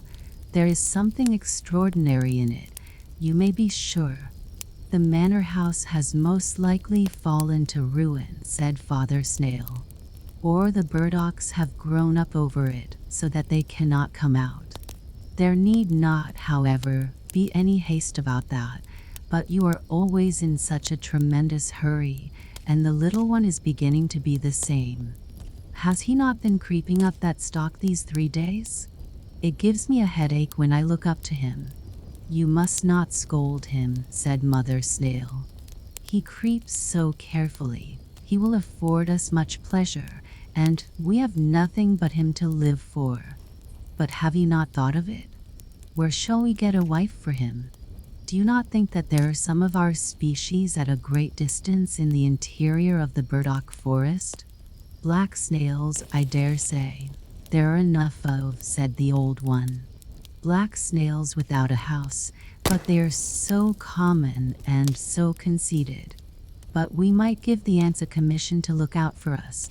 They run to and fro as if they had something to do, and they certainly know of a wife for a little snail." "I know one, sure enough, the most charming one," said one of the ants. "But I am afraid we shall hardly succeed, for she is a queen." "That is nothing," said the old folks. "Has she a house?" "She has a palace," said the ant. "The finest ant's palace, with 700 passages. "I thank you," said Mother Snail. "Our son shall not go into an anthill. If you know nothing better than that, we shall give the commission to the white gnats. They fly far and wide, in rain and sunshine. They know the whole forest here, both within and without." "We have a wife for him," said the gnats. "At 100 human paces from here there sits a little snail in her house on a gooseberry bush. She is quite lonely and old enough to be married. It is only 100 human paces." "Well, then, let her come to him," said the old ones. "He is a whole forest of burdocks. She is only a bush."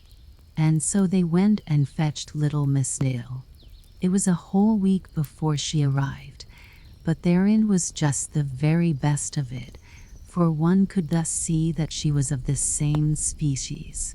And then the marriage was celebrated. 6 earthworms shone as well as they could. In other respects the whole went off very quietly, for the old folks could not bear noise and merriment, but old Dame Snail made a brilliant speech.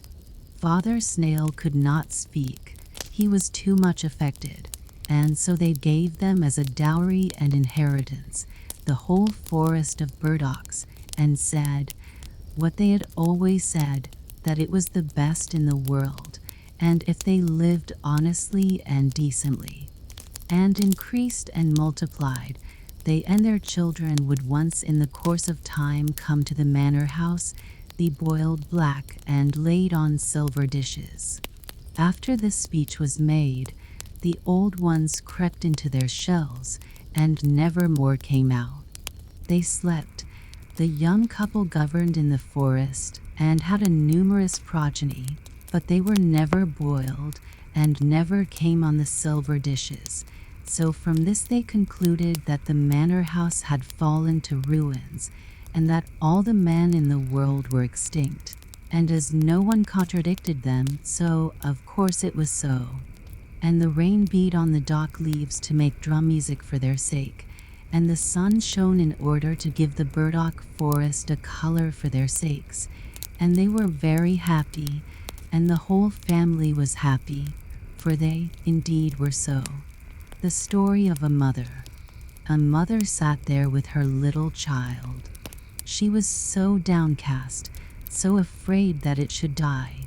It was so pale, the small eyes had closed themselves, and it drew its breath so softly, now and then, with a deep respiration, as if it sighed, and the mother looked still more sorrowfully on the little creature.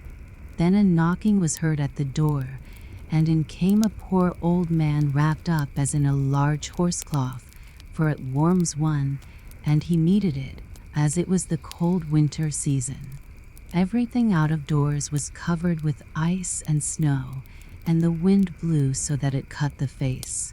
As the old man trembled with cold, and the little child slept a moment, the mother went and poured some ale into a pot, and set it on the stove, that it might be warm for him. The old man sat and rocked the cradle, and the mother sat down on a chair close by him, and looked at her little sick child that drew its breath so deep, and raised its little hand. "Do you not think that I shall save him?" said she. "Our Lord will not take him from me." And the old man, it was deaf himself, he nodded so strangely, it could just as well signify yes as no. And the mother looked down in her lap, and the tears ran down over her cheeks. Her head became so heavy, she had not closed her eyes for 3 days and nights, and now she slept, but only for a minute, when she started up and trembled with cold. "What is that?" said she, and looked on all sides, but the old man was gone, and her little child was gone. He had taken it with him, and the old clock in the corner bid and bid. The great leaden weight ran down to the floor. Bump. And then the clock also stood still. But the poor mother ran out of the house and cried aloud for her child.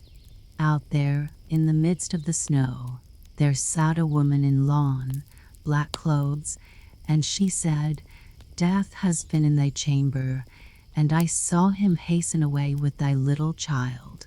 He goes faster than the wind, and he never brings back what he takes."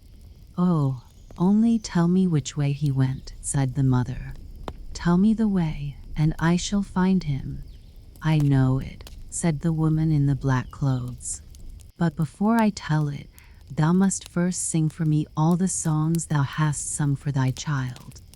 I am fond of them. I have heard them before. I am night. I saw thy tears whilst thou sangst them. I will sing them all, said the mother. But do not stop me now. I may overtake him. I may find my child." But Night stood still and mute. Then the mother wrung her hands, sang and wept, and there were many songs, but yet many more tears. And then Night said, "Go to the right, into the dark pine forest. Thither I saw Death take his way with thy little child." The roads crossed each other in the depths of the forest, and she no longer knew whither she should go. Then there stood a thorn bush. There was neither leaf nor flower on it. It was also in the cold winter season, and ice flakes hung on the branches. "Hast thou not seen Death go past with my little child?" said the mother. "Yes," said the thorn bush, "but I will not tell thee which way he took, unless thou wilt first warm me up at thy heart. I am freezing to death. I shall become a lump of ice." And she pressed the thorn bush to her breast, so firmly that it might be thoroughly warmed, and the thorns went right into her flesh, and her blood flowed in large drops. But the thorn bush shot forth fresh green leaves, and there came flowers on it in the cold winter night. The heart of the afflicted mother was so warm, and the thorn bush told her the way she should go. She then came to a large lake, where there was neither ship nor boat. The lake was not frozen sufficiently to bear her, neither was it open, nor low enough that she could wade through it, and across it she must go if she would find her child.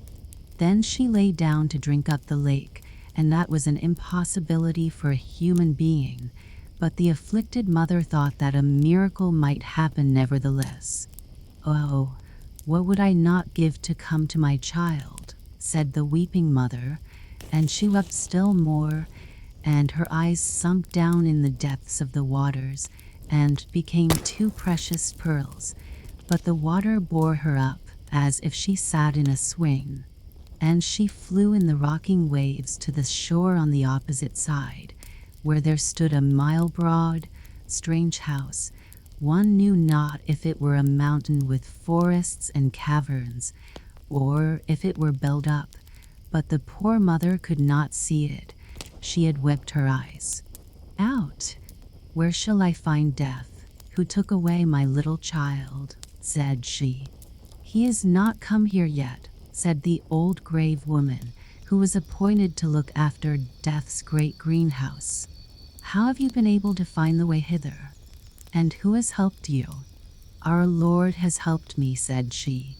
"He is merciful, and you will also be so.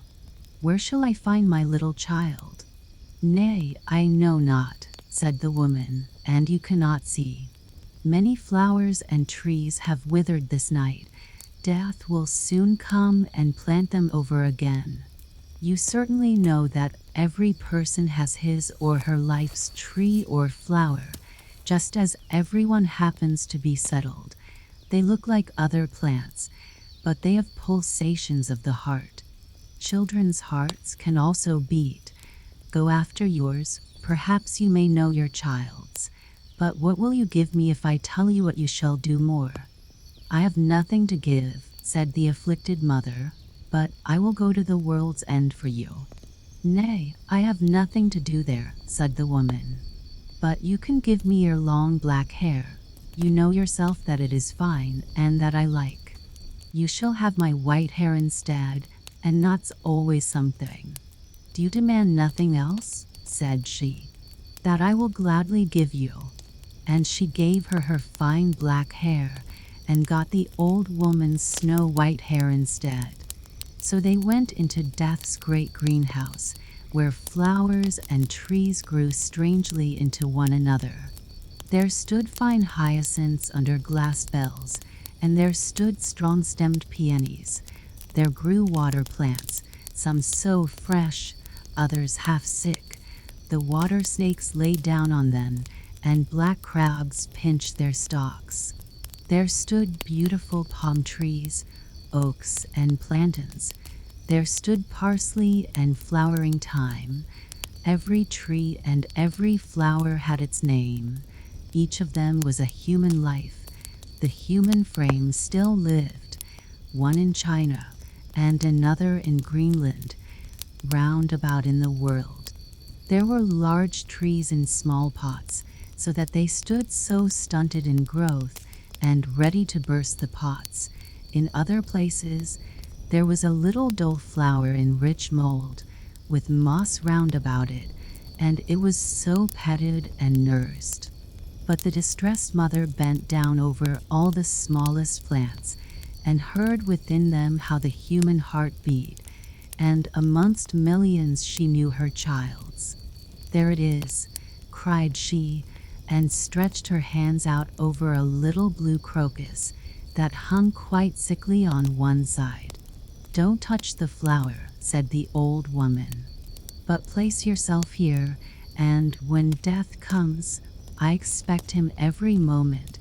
Do not let him pluck the flower up, but threaten him that you will do the same with the others. Then he will be afraid. He is responsible for them to our Lord, and no one dares to pluck them up before he gives leave.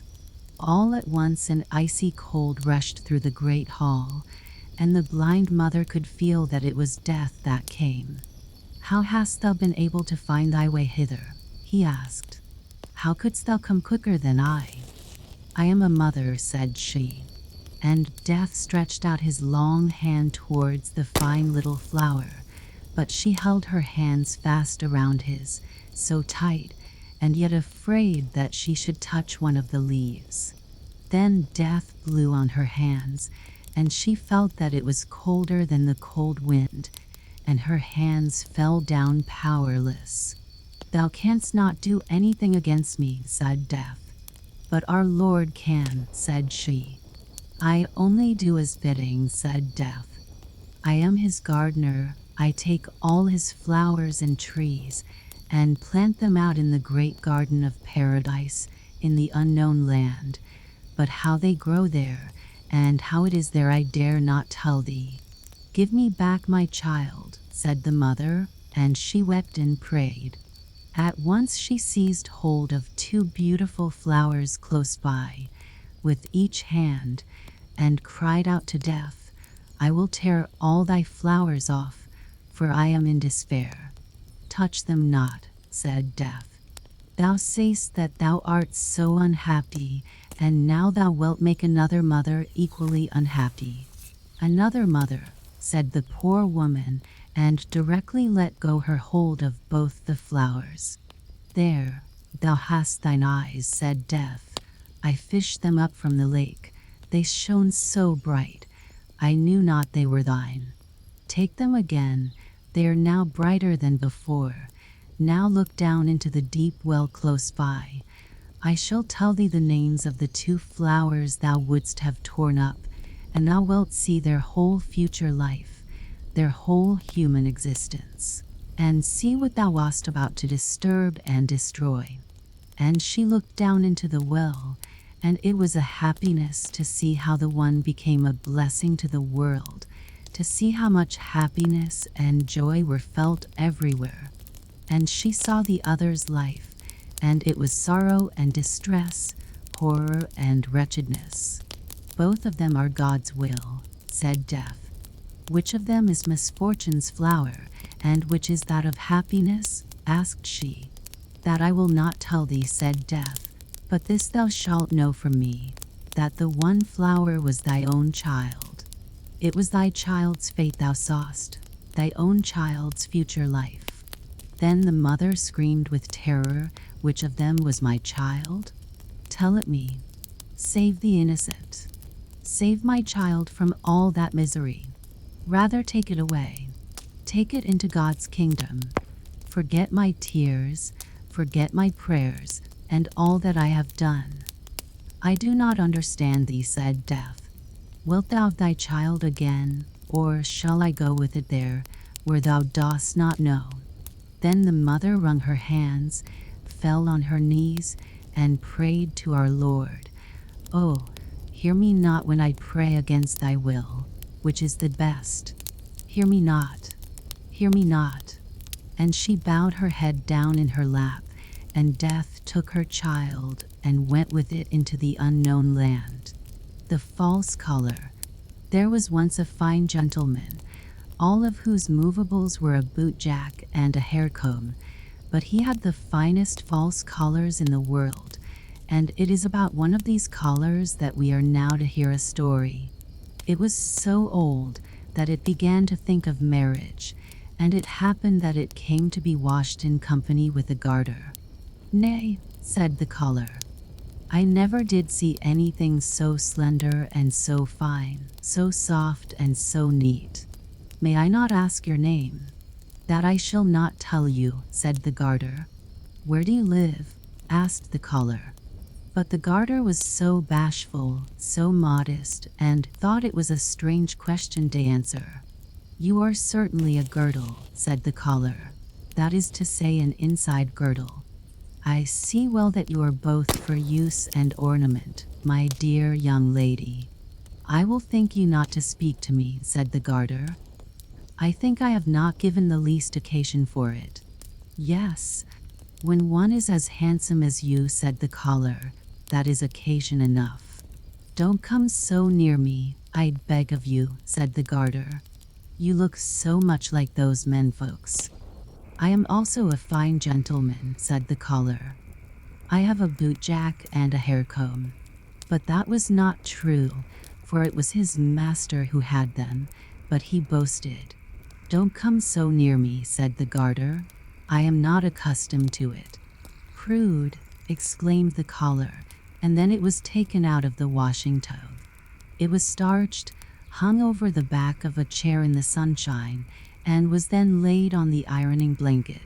Then came the warm box iron. Dear lady, said the collar. Dear widow lady. I feel quite hot. I am quite changed. I begin to unfold myself. You will burn a hole in me. Oh! I offer you my hand. Rag, said the box iron, and went proudly over the collar, for she fancied she was a steam engine that would go on the railroad and draw the wagons. Rag, said the box iron. The collar was a little jagged at the edge, and so came the long scissors to cut off the jagged part. Oh, said the collar, you are certainly the first opera dancer. How well you can stretch your legs out. It is the most graceful performance I have ever seen. No one can imitate you. I know it, said the scissors. You deserve to be a baroness, said the collar. All that I have is a fine gentleman, a bootjack, and a hair comb. If I only had the barony. Do you seek my hand? Said the scissors, for she was angry, and without more ado, she cut him, and then he was condemned. I shall now be obliged to ask the hair comb. It is surprising how well you preserve your teeth, miss, said the collar. Have you never thought of being betrothed? Yes, of course. You may be sure of that, said the hair comb. I am betrothed to the bootjack. Betrothed, exclaimed the collar. Now there was no other to court, and so he despised it. A long time passed away. Then the collar came into the rag chest at the paper mill. There was a large company of rags, the fine by themselves, and the coarse by themselves, just as it should be. They all had much to say, but the collar the most, for he was a real boaster. "I have had such an immense number of sweethearts," said the caller. "I could not be in peace. It is true. I was always a fine starched-up gentleman. I had both a bootjack and a hair comb, which I never used. You should have seen me then. You should have seen me when I lay down. I shall never forget my first love. She was a girdle, so fine, so soft, and so charming. She threw herself into a tub of water for my sake. There was also a widow, who became glowing hot, but I left her standing till she got black again. There was also the first opera dancer. She gave me that cut which I now go with. She was so ferocious. My own hair comb was in love with me. She lost all her teeth from the heartache. Yes, I have lived to see much of that sort of thing, but I am extremely sorry for the garter. I mean the girdle that went into the water tub. I have much on my conscience. I want to become white paper." And it became so. All the rags were turned into white paper, but the collar came to be just this very piece of white paper we here see, and on which the story is printed, and that was because it boasted so terribly afterwards of what had never happened to it. It would be well for us to beware, that we may not act in a similar manner, for we can never know if we may not, in the course of time, also come into the rag chest, and be made into white paper, and then have our whole life's history printed on it, even the most secret, and be obliged to run about and tell it ourselves, just like this collar. The shadow. It is in the hot lands that the sun burns, sure enough. There the people become quite a mahogany brown. Aye, and in the hottest lands they are burnt to negroes. But now it was only to the hot lands that a learned man had come from the cold. There he thought that he could run about just as when at home, but he soon found out his mistake. He and all sensible folks were obliged to stay within doors. The window shutters and doors were closed the whole day. It looked as if the whole house slept, or there was no one at home. The narrow street with the high houses was built so that the sunshine must fall there from morning till evening. It was really not to be borne. The learned man from the cold lands, he was a young man, and seemed to be a clever man, sat in a glowing oven. It took effect on him. He became quite meager. Even his shadow shrunk in, for the sun had also an effect on it. It was first towards evening, when the sun was down, that they began to freshen up again. In the warm lands every window has a balcony, and the people came out on all the balconies in the street, for one must have air, even if one be accustomed to be mahogany. Footnote: the word mahogany can be understood, in Danish, as having two meanings. In general, it means the reddish-brown wood itself, but in jest, it signifies excessively fine, which arose from an anecdote of Nyboder, in Copenhagen, the seaman's quarter. A sailor's wife, who was always proud and fine, in her way, came to her neighbor, and complained that she had got a splinter in her finger. "What of?" asked the neighbor's wife. "It is a mahogany splinter," said the other. "Mahogany? It cannot be less with you," exclaimed the woman, and thence the proverb, "It is so mahogany," that is, so excessively fine, is derived. It was lively both up and down the street. Tailors and shoemakers and all the folks moved out into the street. Chairs and tables were brought forth and candles burnt. Yes, above 1,000 lights were burning, and the one talked and the other sung, and people walked and church bells rang, and asses went along with the dingle-dingle-dong, for they too had bells on. The street boys were screaming and hooting and shouting and shooting with devils and detonating balls, And there came corpse bearers and hood wearers, for there were funerals with psalm and hymn, and then the din of carriages driving and company arriving. Yes, it was, in truth, lively enough down in the street. Only in that single house, which stood opposite that in which the learned foreigner lived, it was quite still, and yet someone lived there, for there stood flowers in the balcony. They grew so well in the sun's heat, and that they could not do unless they were watered, and someone must water them. There must be somebody there. The door opposite was also opened late in the evening, but it was dark within, at least in the front room. Further in there was heard the sound of music. The learned foreigner thought it quite marvelous, but now it might be that he only imagined it, for he found everything marvelous out there, in the warm lands, if there had only been no sun. The stranger's landlord said that he didn't know who had taken the house opposite. One saw no person about, and as to the music, it appeared to him to be extremely tiresome. It is as if someone sat there and practiced a piece that he could not master, always the same piece. I shall master it, says he, but yet he cannot master it however long he plays. One night the stranger awoke.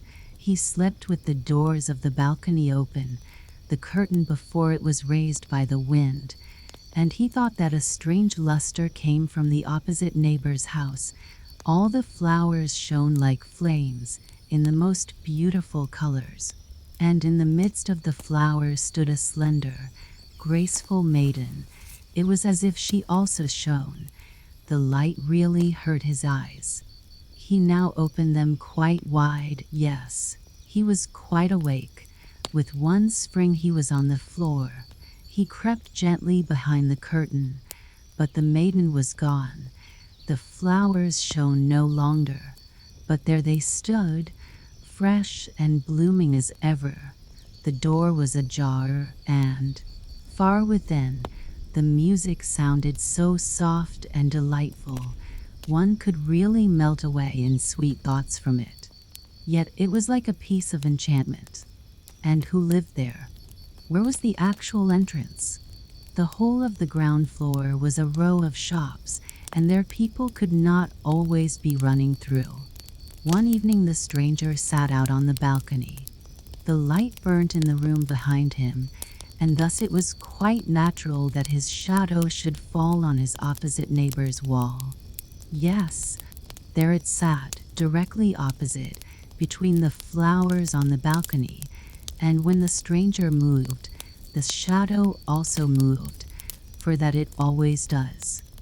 I think my shadow is the only living thing one sees over there, said the learned man. See, how nicely it sits between the flowers. The door stands half open.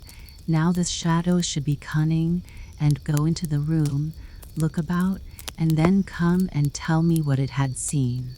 Come, now, be useful and do me a service, said he, in jest. Have the kindness to step in. Now, art thou going? And then he nodded to the shadow, and the shadow nodded again. Well then, go. But don't stay away.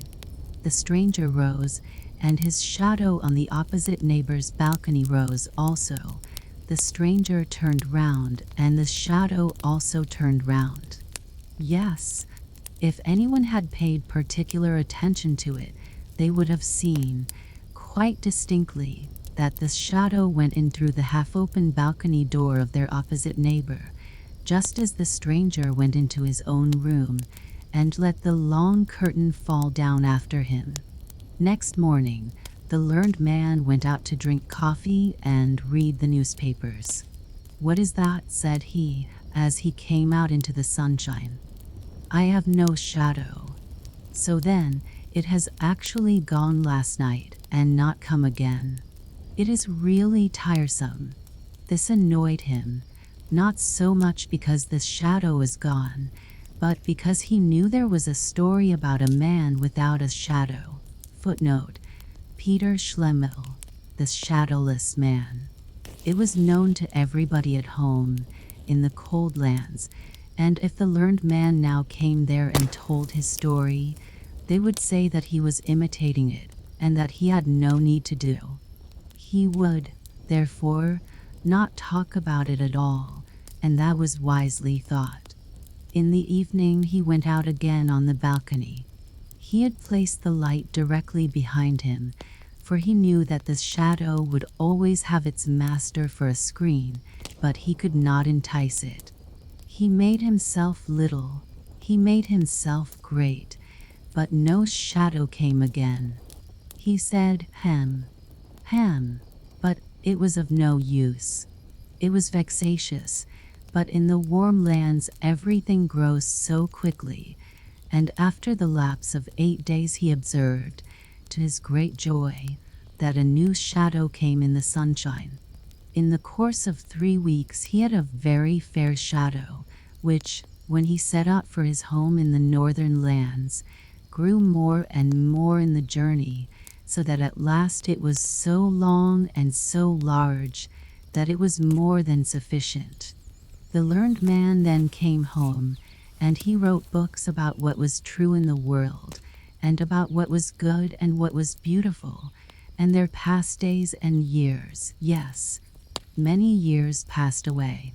One evening, as he was sitting in his room, there was a gentle knocking at the door.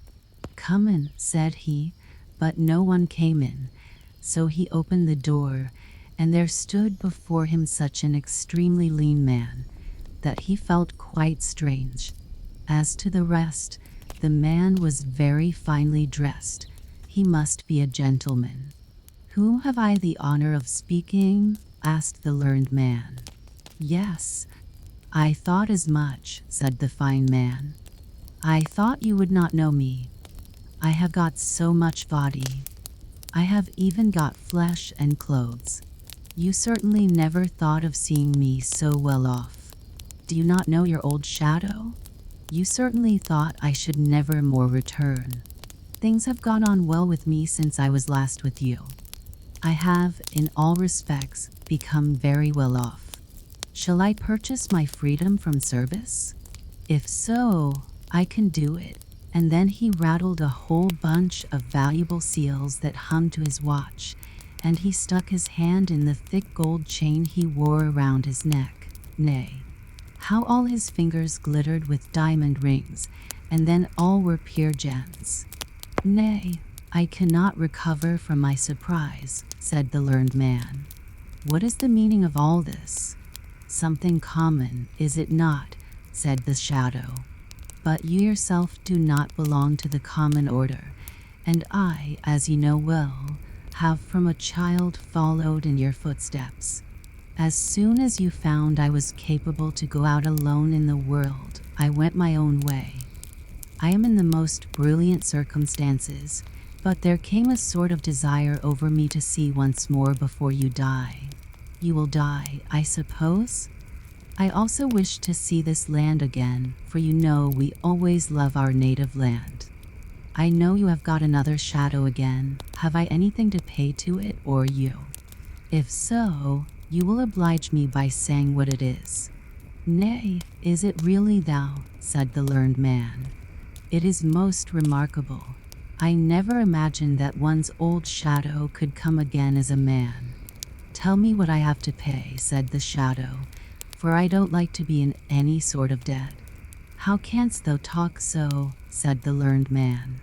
"What debt is there to talk about? Make thyself as free as anyone else.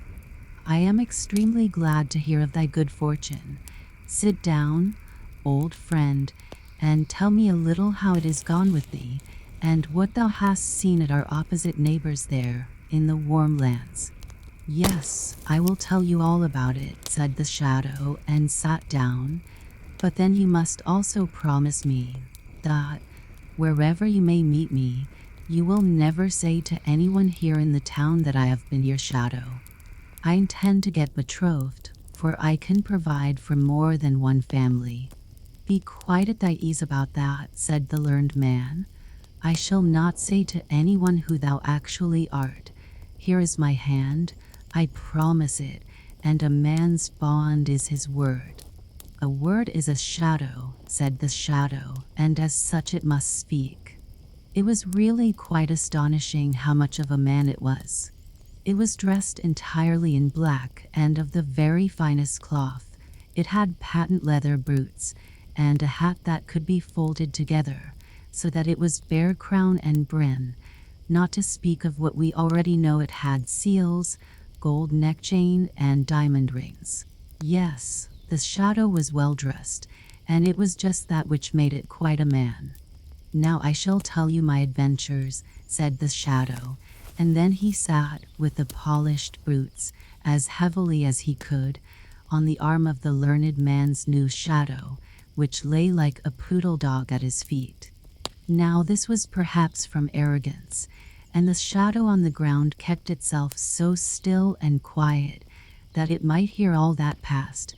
It wished to know how it could get free and work its way up, so as to become its own master. Do you know who lived in our opposite neighbor's house? Said the shadow. It was the most charming of all beings. It was poesy. I was there for 3 weeks, and that has as much effect as if one had lived 3,000 years and read all that was composed and written. That is what I say, and it is right. I have seen everything and I know everything. Poesy, cried the learned man. Yes, yes, she often dwells a recluse in large cities. Poesy. Yes, I have seen her a single short moment, but sleep came into my eyes. She stood on the balcony and shone as the aurora borealis shines. Go on, go on. Thou wert on the balcony and went through the doorway, and then I was in the antechamber, said the shadow. You always sat and looked over to the antechamber.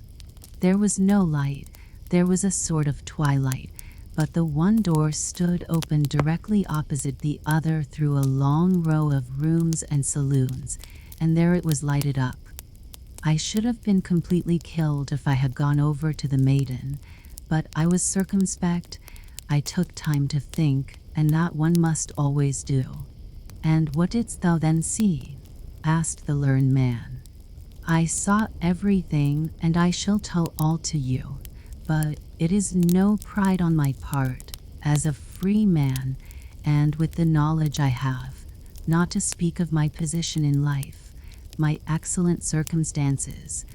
I certainly wish that you would say you to me. Footnote: it is the custom in Denmark for intimate acquaintances to use the second person singular, du, thou, when speaking to each other. When a friendship is formed between men, they generally affirm it when occasion offers, either in public or private, by drinking to each other and exclaiming, "Thy health," at the same time striking their glasses together. This is called drinking dues. They are then dues brodre, thou brothers, and ever afterwards use the pronoun thou to each other, it being regarded as more familiar than de. You. Father and mother, sister and brother say thou to one another, without regard to age or rank. Master and mistress say thou to their servants, the superior to the inferior. But servants and inferiors do not use the same term to their masters or superiors, nor is it ever used when speaking to a stranger, or anyone with whom they are but slightly acquainted. They then say as in English, you. I beg your pardon, said the learned man. It is an old habit with me. You are perfectly right, and I shall remember it, but now you must tell me all you saw. Everything, said the shadow. For I saw everything, and I know everything. How did it look in the furthest saloon? Asked the learned man. Was it there as in the fresh woods? Was it there as in a holy church? Were the saloons like the starlit firmament when we stand on the high mountains? Everything was there, said the shadow.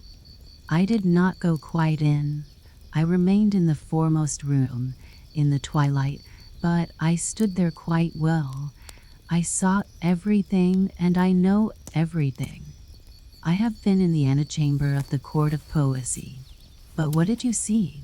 Did all the gods of the olden times pass through the large saloons? Did the old heroes combat there? Did sweet children play there and relate their dreams? I tell you I was there, and you can conceive that I saw everything there was to be seen. Had you come over there, you would not have been a man, but I became so. And besides, I learned to know my inward nature, my innate qualities, the relationship I had with poesy. At the time I was with you, I thought not of that, but always, you know it well, when the sun rose and when the sun went down, I became so strangely great. In the moonlight, I was very near being more distinct than yourself. At that time I did not understand my nature. It was revealed to me in the antechamber. I became a man. I came out matured, but you were no longer in the warm lands. As a man I was ashamed to go as I did. I was in one of boots, of clothes, of the whole human varnish that makes a man perceptible. I took my way, I tell it to you, but you will not put it in any book. I took my way to the cake woman. I hid myself behind her. The woman didn't think how much she concealed. I went out first in the evening.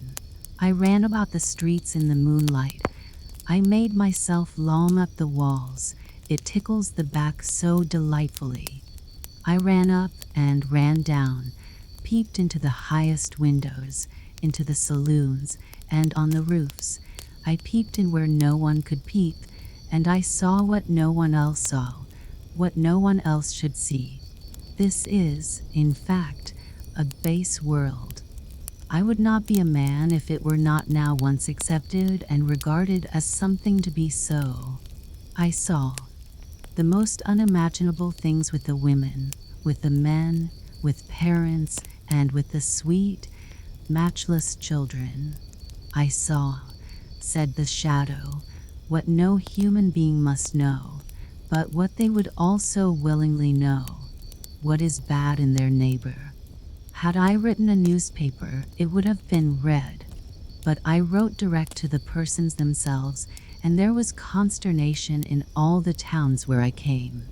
They were so afraid of me, and yet they were so excessively fond of me. The professors made a professor of me. The tailors gave me new clothes. I am well furnished. The master of the mint struck new coin for me, and the women said I was so handsome. And so I became the man I am. And I now bid you farewell. Here is my card. I live on the sunny side of the street, and am always at home in rainy weather. And so away went the shadow. That was most extraordinary, said the learned man. Years and days passed away, then the shadow came again. How goes it? Said the shadow. Alas, said the learned man.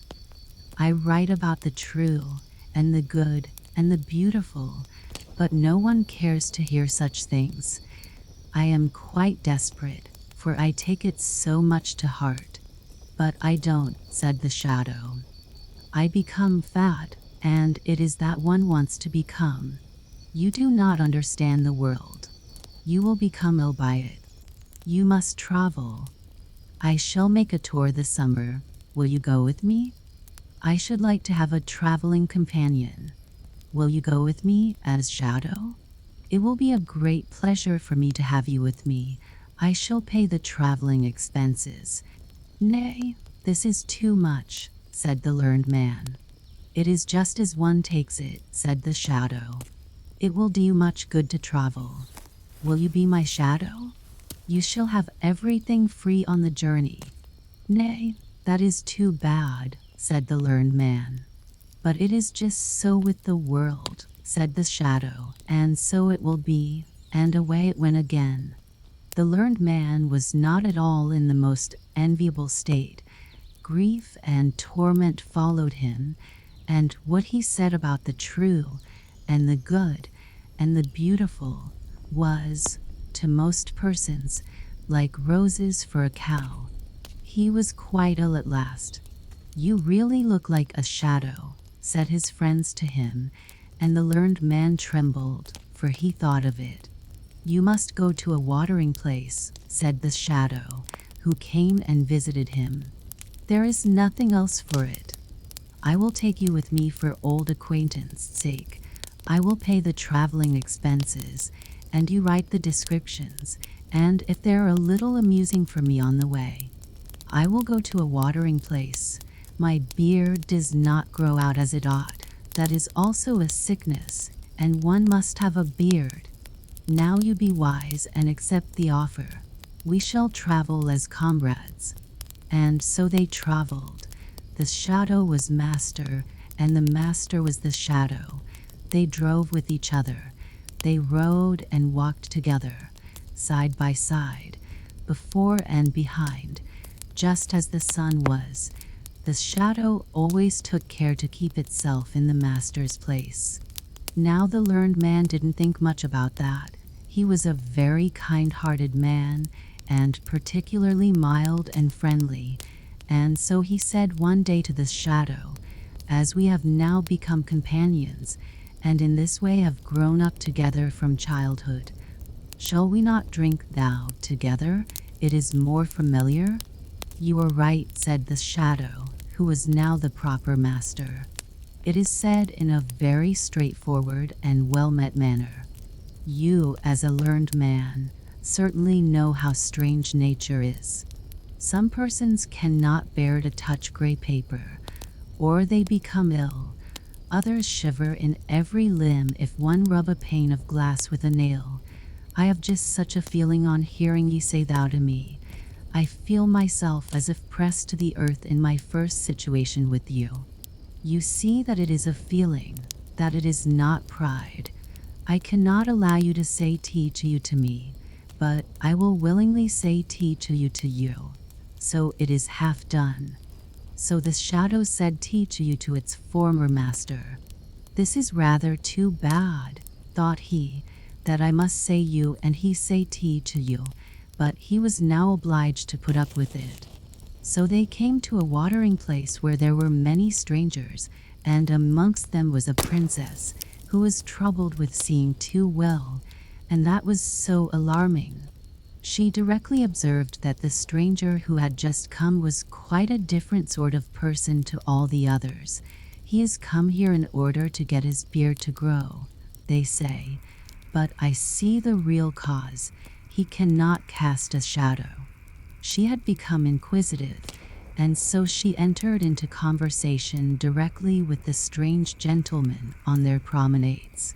As the daughter of a king, she needed not to stand upon trifles, so she said, "Your complaint is that you cannot cast a shadow? Your Royal Highness must be improving considerably," said the shadow. "I know your complaint is that you see too clearly, but it has decreased. You are cured. I just happen to have a very unusual shadow. Do you not see that person who always goes with me? Other persons have a common shadow, but I do not like what is common to all.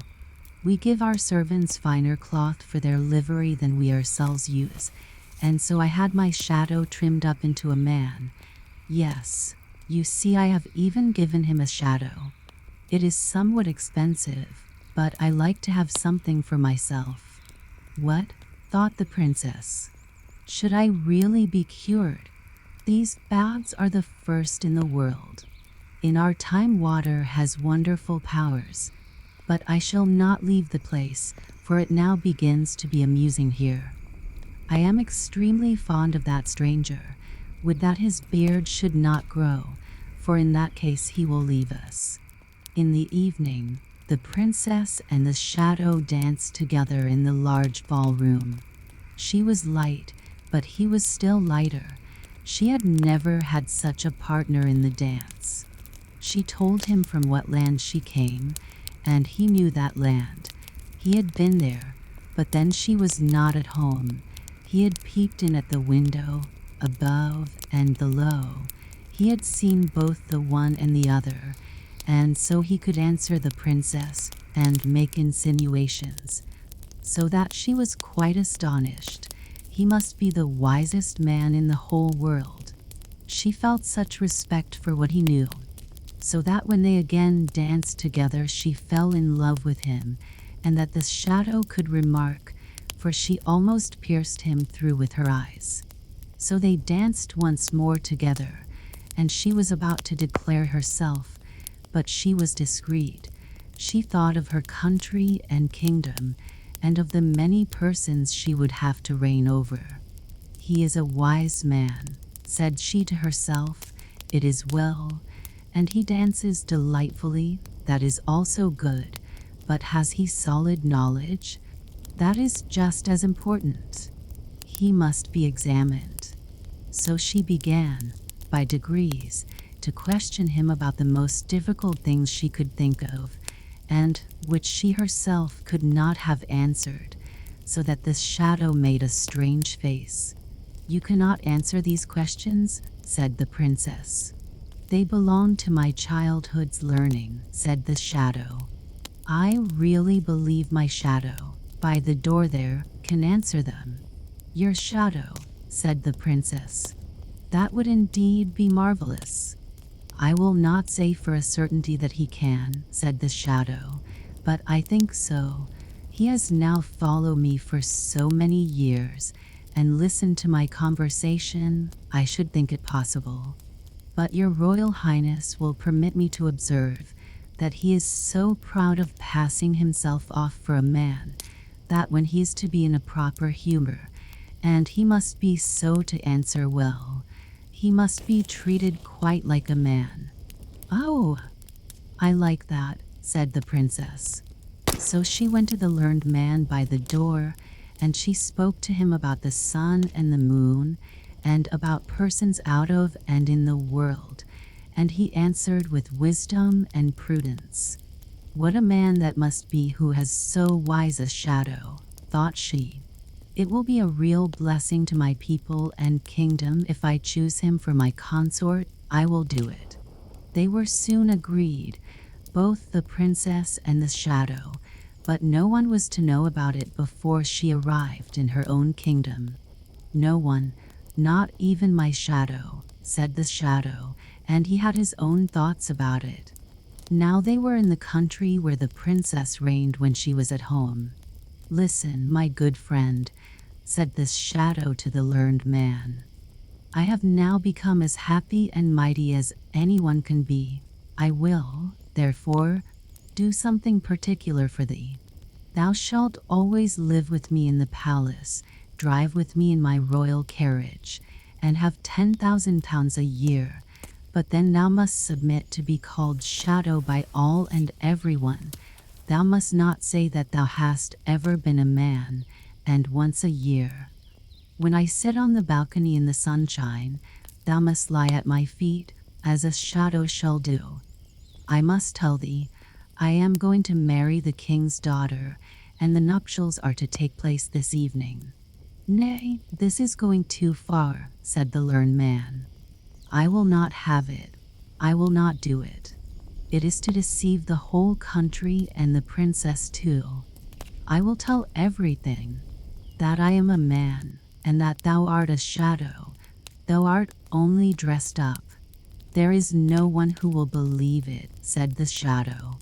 "Be reasonable, or I will call the guard." "I will go directly to the princess," said the learned man. "But I will go first," said the shadow. "And thou wilt go to prison," and that he was obliged to do, for the sentinels obeyed him whom they knew the king's daughter was to marry.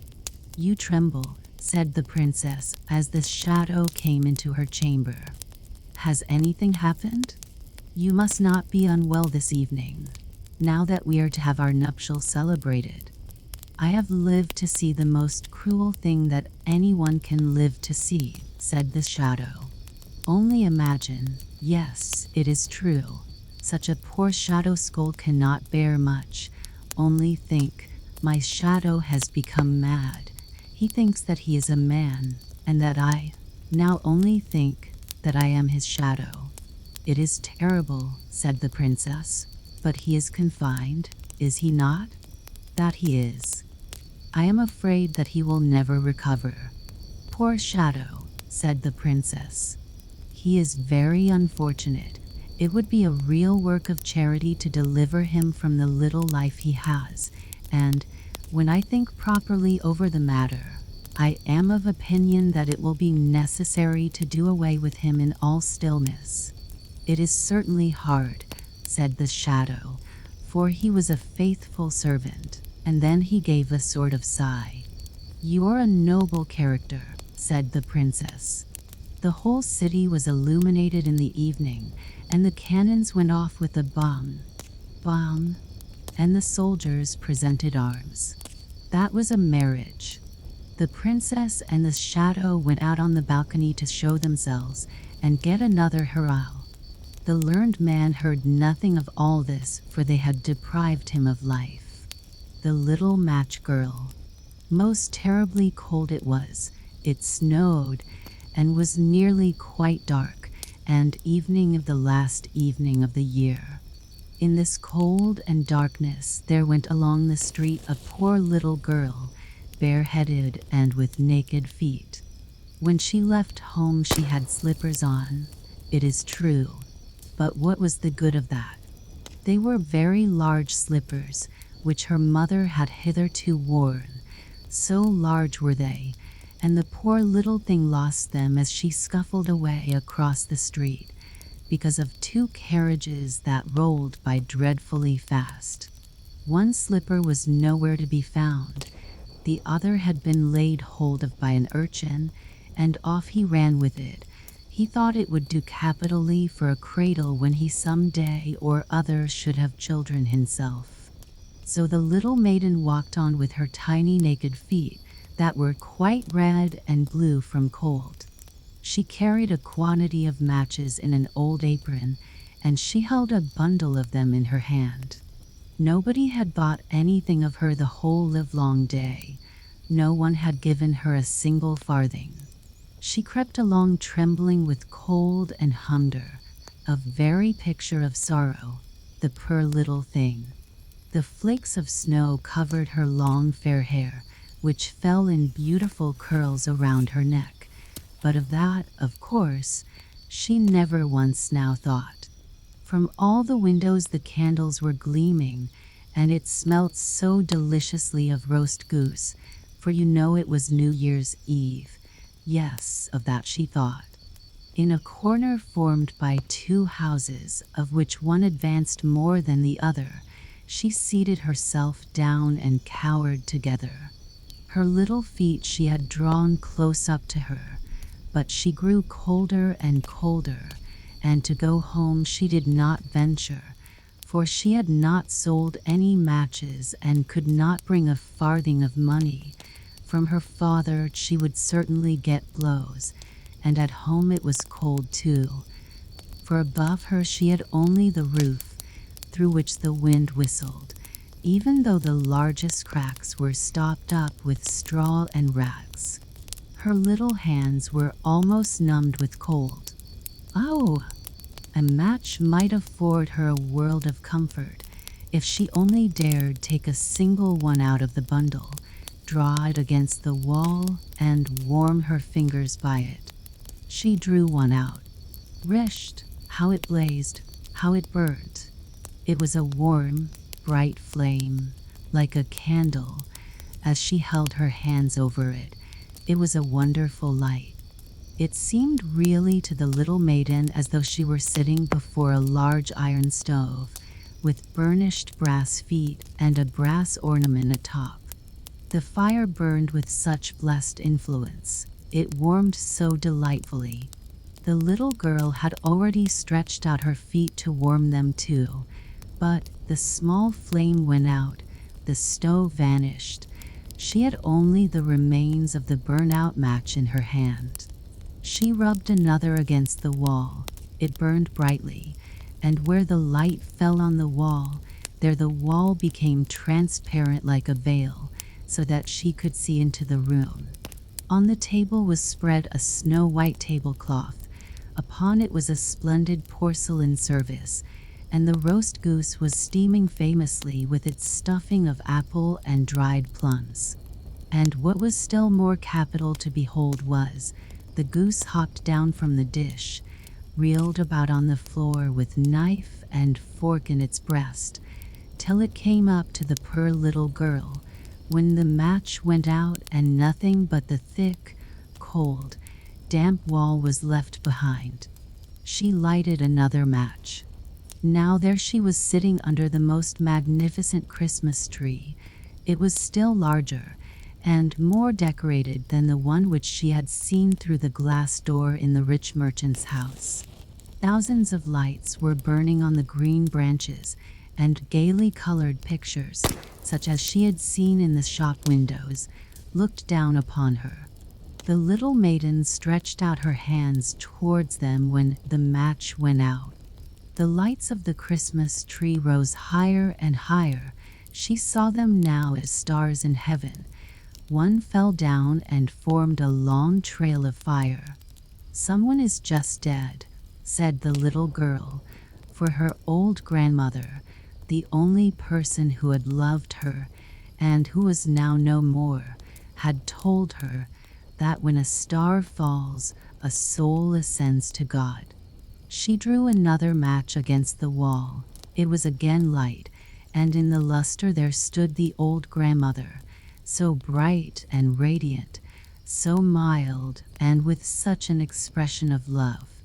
"Grandmother," cried the little one, "oh, take me with you. You go away when the match burns out. You vanish like the warm stove, like the delicious roast goose, and like the magnificent Christmas tree." And she rubbed the whole bundle of matches quickly against the wall, for she wanted to be quite sure of keeping her grandmother near her. And the matches gave such a brilliant light that it was brighter than at noonday. Never formerly had the grandmother been so beautiful and so tall. She took the little maiden on her arm, and both flew in brightness and in joy so high, so very high, and then above was neither cold, nor hunger, nor anxiety. They were with God. But in the corner, at the cold hour of dawn, sat the poor girl, with rosy cheeks and with a smiling mouth, leaning against the wall, frozen to death on the last evening of the old year. Stiff and stark sat the child there with her matches, of which one bundle had been burnt. She wanted to warm herself, people said. No one had the slightest suspicion of what beautiful things she had seen. No one even dreamed of the splendor in which, with her grandmother, she had entered on the joys of a new year. The dream of little Tuck. Ah, yes, that was little Tuck. In reality his name was not Tuck, but that was what he called himself before he could speak plain. He meant it for Charles, and it is all well enough if one does but know it.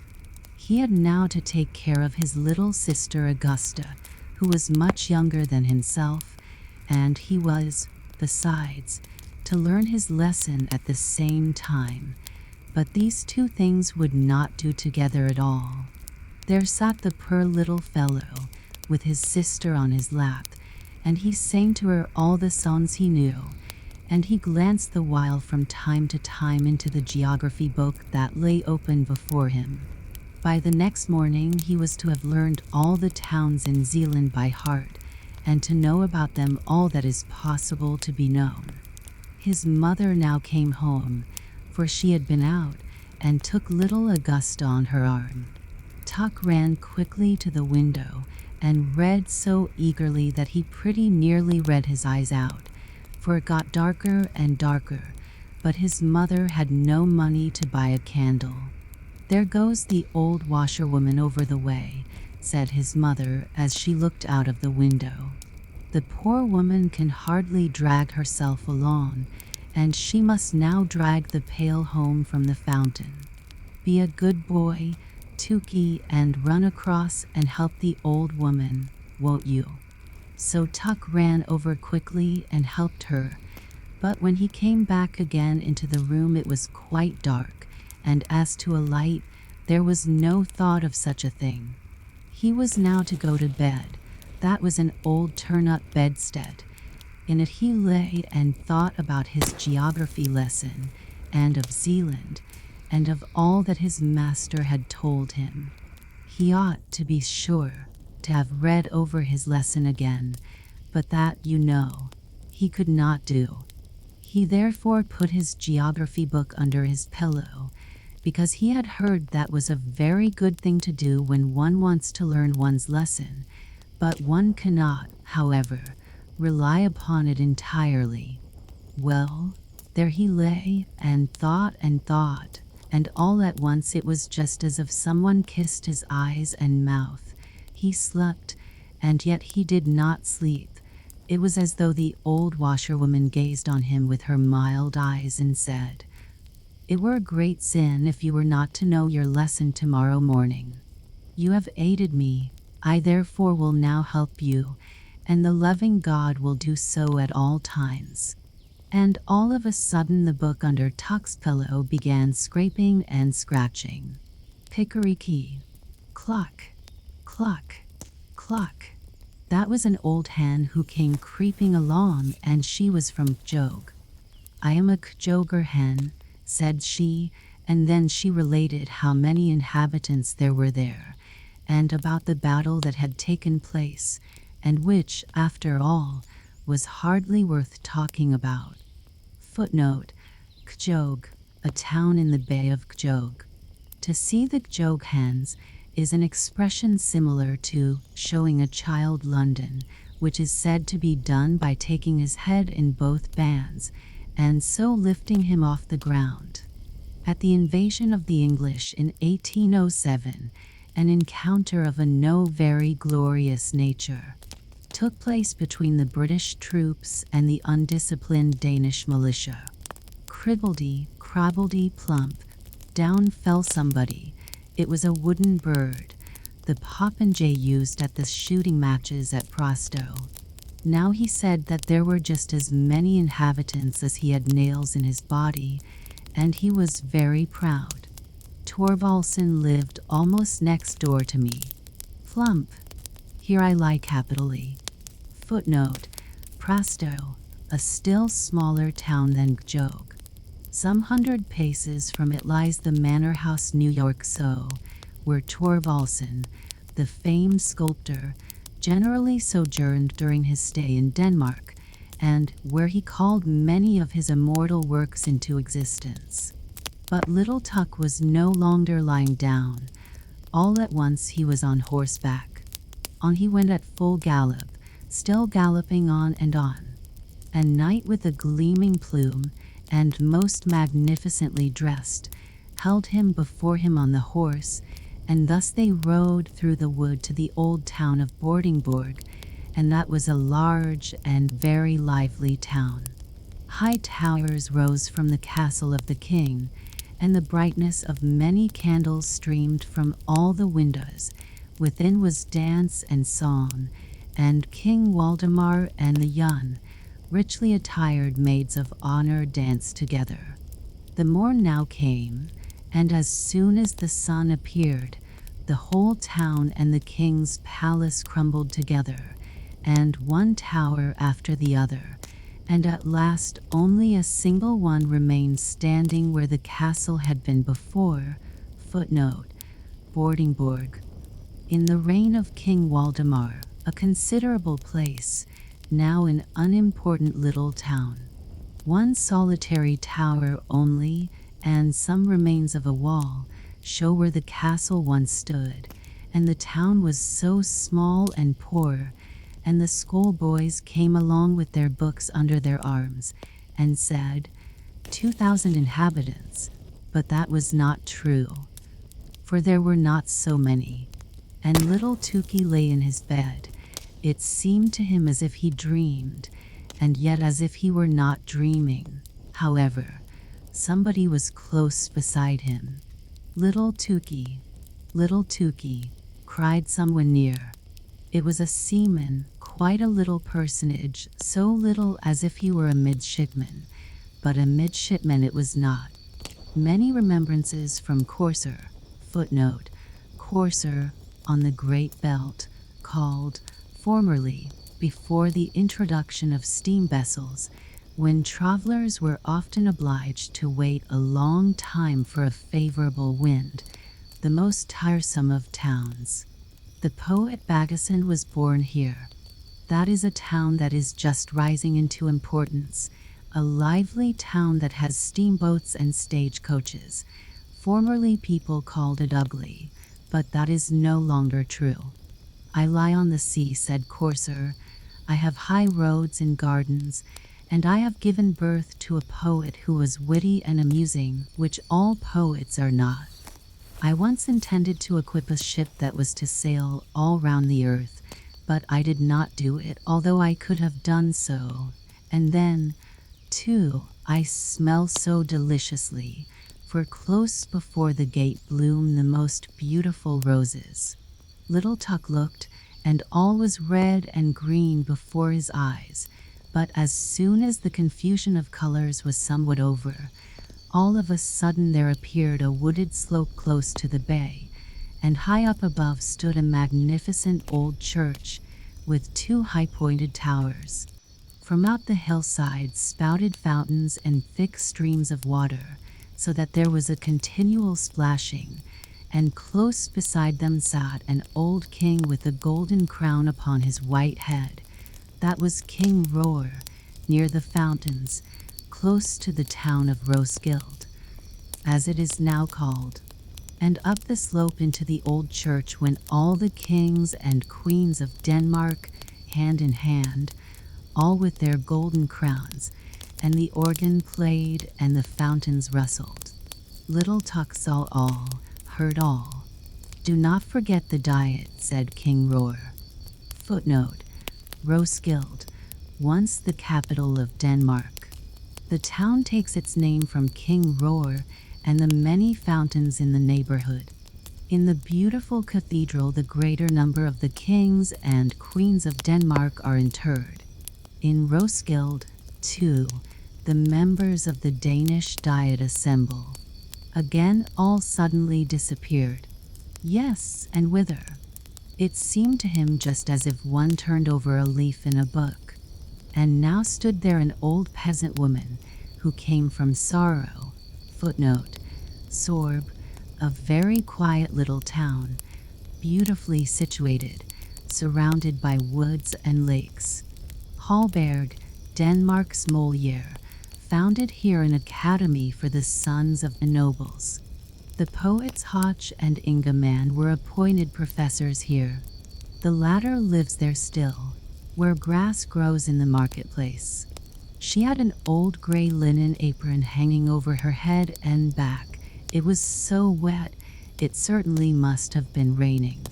Yes, that it has, said she, and she now related many pretty things out of Hallberg's comedies, and about Waldemar and Absalon, but all at once she cowered together, and her head began shaking backwards and forwards, and she looked as she were going to make a spring. Croak, croak, said she. It is wet, it is wet. There is such a pleasant death-like stillness in Sorb. She was now suddenly a frog, croak, and now she was an old woman. One must dress according to the weather, said she. It is wet, it is wet. My town is just like a bottle, and one gets in by the neck, and by the neck one must get out again. In former times I had the finest fish, and now I have fresh rosy-cheeked boys at the bottom of the bottle, who learn wisdom, Hebrew, Greek, croak. When she spoke it sounded just like the noise of frogs, or as if one walked with great boots over a moor.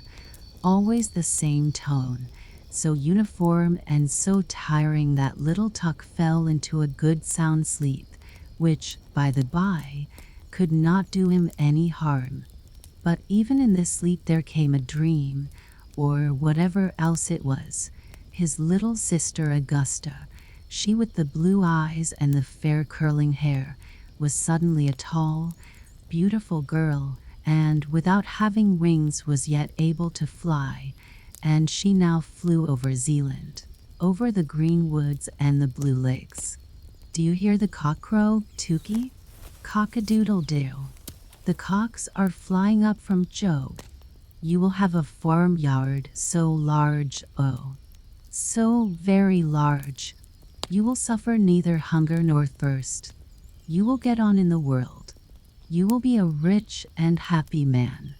Your house will exalt itself like King Waldemar's tower, and will be richly decorated with marble statues like that at Prasto. You understand what I mean. Your names shall circulate with renown all round the earth, like unto the ship that was to have sailed from Corsair and in Roskilde. Do not forget the diet, said King Roar. Then you will speak well and wisely, little Tukey, and when at last you sink into your grave, you shall sleep as quietly as if I lay in sorrow, said Tuck, awaking. It was bright day, and he was now quite unable to call to mind his dream. That, however, was not at all necessary, for one may not know what the future will bring. And out of bed he jumped and read in his book, and now all at once he knew his whole lesson. And the old washerwoman poked her head in at the door, nodded to him friendly, and said, "Thanks, many thanks, my good child, for your help.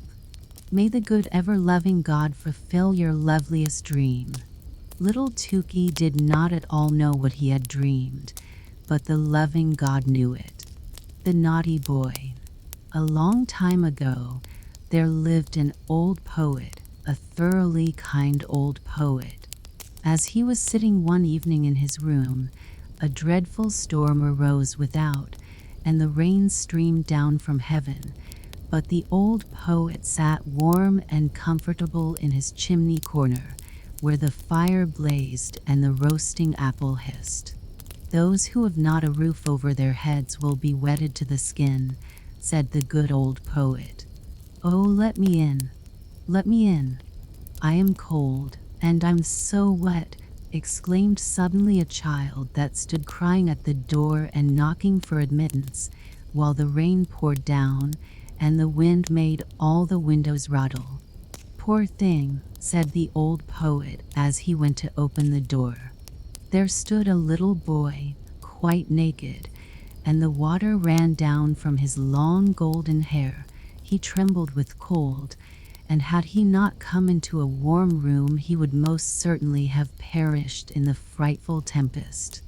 "Poor child," said the old poet as he took the boy by the hand. Come in, and I will soon restore thee. Thou shalt have wine and roasted apples, for thou art verily a charming child." And the boy was so really. His eyes were like two bright stars, and although the water trickled down his hair, it waved in beautiful curls. He looked exactly like a little angel, but he was so pale, and his whole body trembled with cold. He had a nice little bow in his hand, but it was quite spoiled by the rain, and the tints of his many-colored arrows ran one into the other. The old poet seated himself beside his hearth, and took the little fellow on his lap. He squeezed the water out of his dripping hair, warmed his hands between his own, and boiled for him some sweet wine. Then the boy recovered, his cheeks again grew rosy. He jumped down from the lap where he was sitting, and danced round the kind old poet. "You are a merry fellow," said the old man. "What's your name?" "My name is Cupid," answered the boy. "Don't you know me? There lies my bow. It shoots well, I can assure you. Look, the weather is now clearing up, and the moon is shining clear again through the window." "Why, your bow is quite spoiled," said the old poet. "That were sad indeed," said the boy, and he took the bow in his hand and examined it on every side. "Oh, it is dry again, and is not hurt at all. The string is quite tight. I will try it directly." And he bent his bow, took aim, and shot an arrow at the old poet, right into his heart. "You see now that my bow was not spoiled," said he, laughing, and away he ran. The naughty boy, to shoot the old poet in that way. He who had taken him into his warm room, who had treated him so kindly, and who had given him warm wine and the very best apples. The poor poet lay on the earth and wept, for the arrow had really flown into his heart. "Fie," said he, "how naughty a boy Cupid is. I will tell all children about him, that they may take care and not play with him, for he will only cause them sorrow and many a heartache." And all good children to whom he related the story took great heed of this naughty Cupid, but he made fools of them still, for he is astonishingly cunning. When the university students come from the lectures, he runs beside them in a black coat and with a book under his arm. It is quite impossible for them to know him, and they walk along with him arm in arm, as if he, too, were a student like themselves, and then, unperceived, he thrusts an arrow to their bosom. When the young maidens come from being examined by the clergyman, or go to church to be confirmed, there he is again close behind them. Yes, he is forever following people. At the play, he sits in the great chandelier and burns in bright flames, so that people think it is really a flame, but they soon discover it is something else. He roves about in the garden of the palace and upon the ramparts. Yes, once he even shot your father and mother right in the heart. Ask them only, and you will hear what they'll tell you. Oh, he is a naughty boy, that Cupid. You must never have anything to do with him. He is forever running after everybody. Only think, he shot an arrow once at your old grandmother. But that is a long time ago, and it is all past now. However, a thing of that sort she never forgets. Fie, naughty Cupid. But now you know him, and you know, too, how ill-behaved he is. The red shoes. There was once a little girl who was very pretty and delicate, but in summer she was forced to run about with bare feet. She was so poor, and in winter wear very large wooden shoes, which made her little insteps quite red, and that looked so dangerous. In the middle of the village lived old Dame Shoemaker. She sat and sewed together, as well as she could, a little pair of shoes out of old red strips of cloth. They were very clumsy, but it was a kind thought. They were meant for the little girl. The little girl was called Karen. On the very day her mother was buried, Karen received the red shoes and wore them for the first time. They were certainly not intended for mourning, but she had no others, and with stockingless feet she followed the poor straw coffin in them.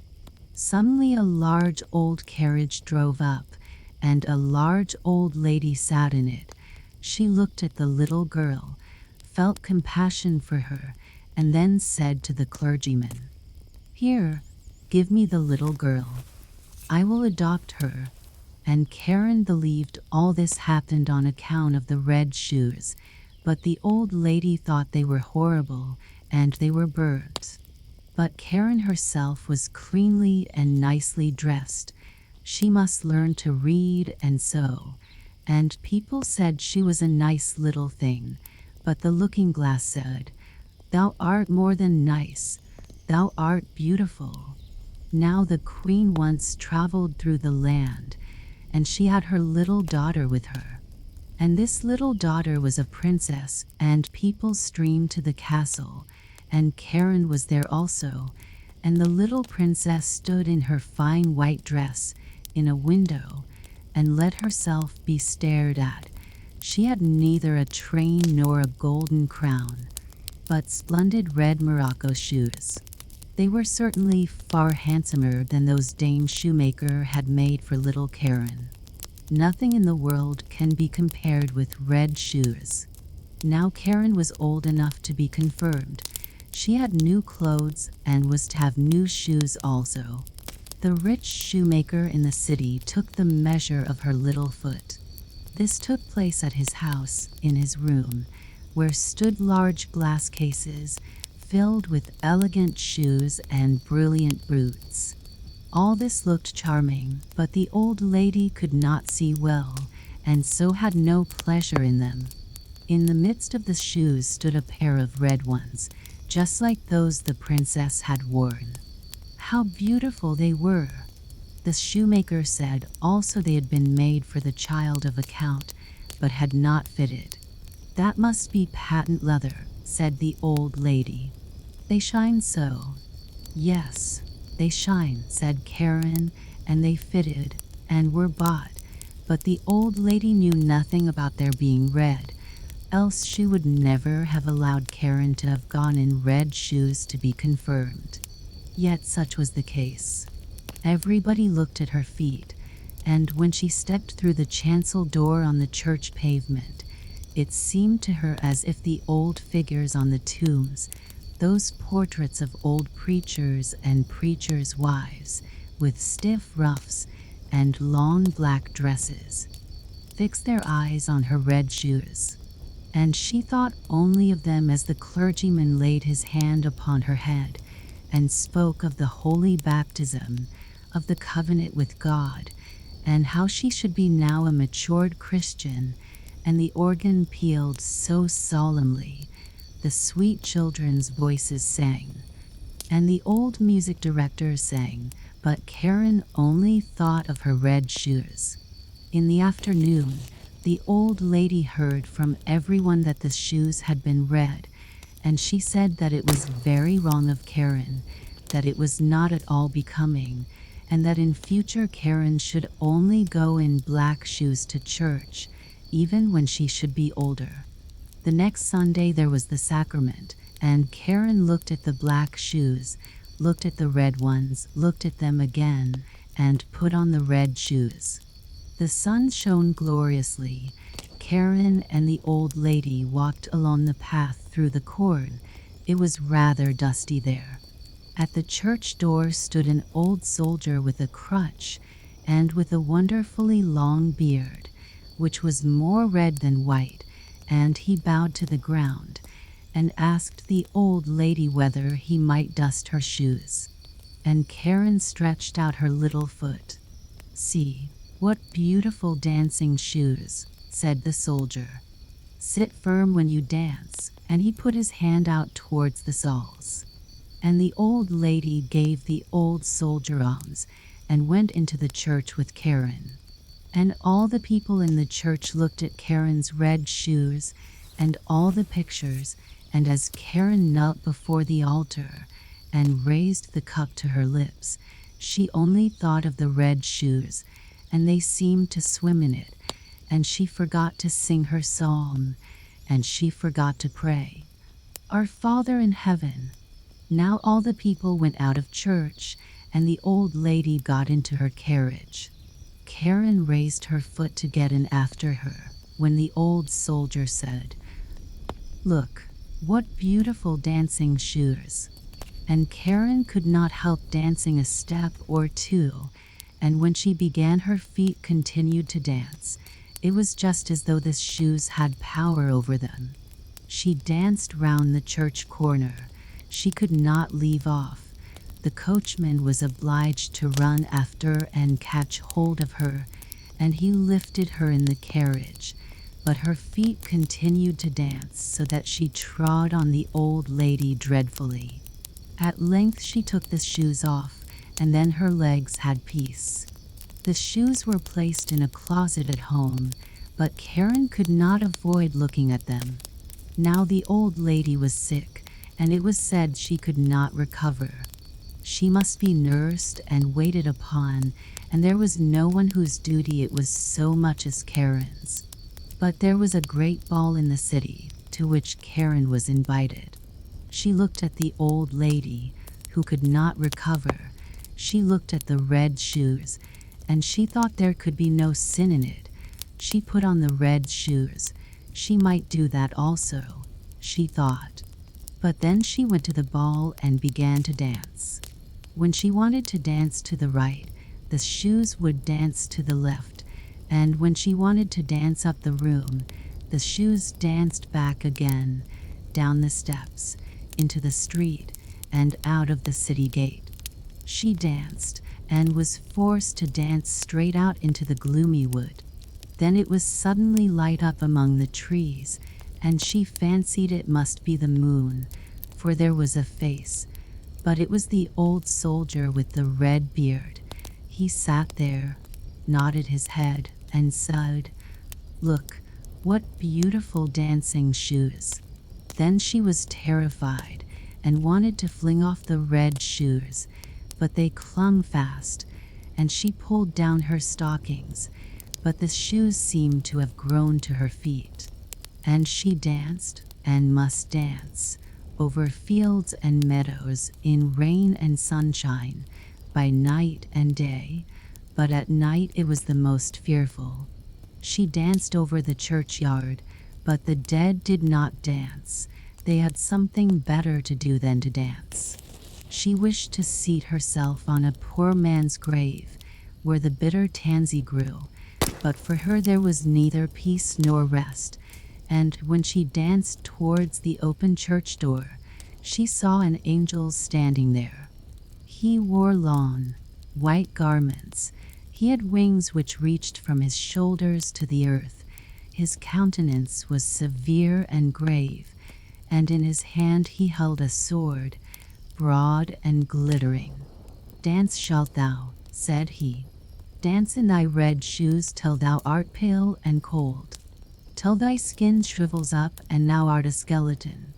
Dance shalt thou from door to door, and where proud, vain children dwell, thou shalt knock, that they may hear thee and tremble.